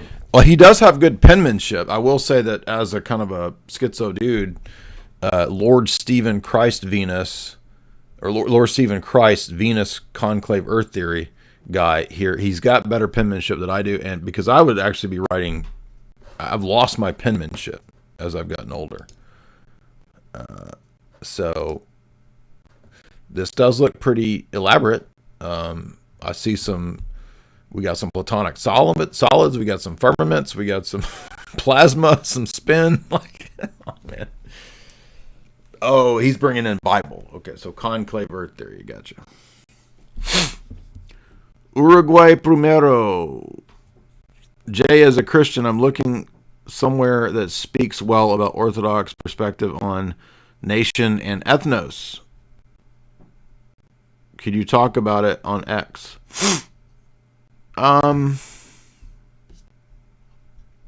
Maybe one day on X, yeah. Okay, I believe you that Lord Stephen Christ Venus Concave Earth guy is not all there. So whoever recommended this, you were right. This is an odd rabbit hole here. Richard? Oh, I'm sorry, my phones are crap. Dude's taking phone calls while he's live streaming. Interesting. Does anybody... Oh, I wanted to also... actually have not watched the Schizo guy's recent video on ChatGPT. And scroll. This is it. Schizoism here. I said, I'm not an AI. I'm conscious. AI to which psychosis. I began losing consciousness. This actually looks really good. So I would say check this one out next because this guy's funny. I don't know this guy. Never talked to this guy. He didn't pay me to promote his channel. I just happened to cross these videos out of nowhere one day, and they were really funny. So I'll be checking his videos out.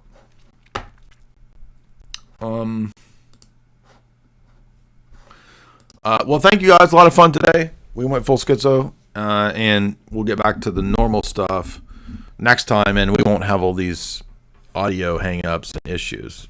Everybody have a great night.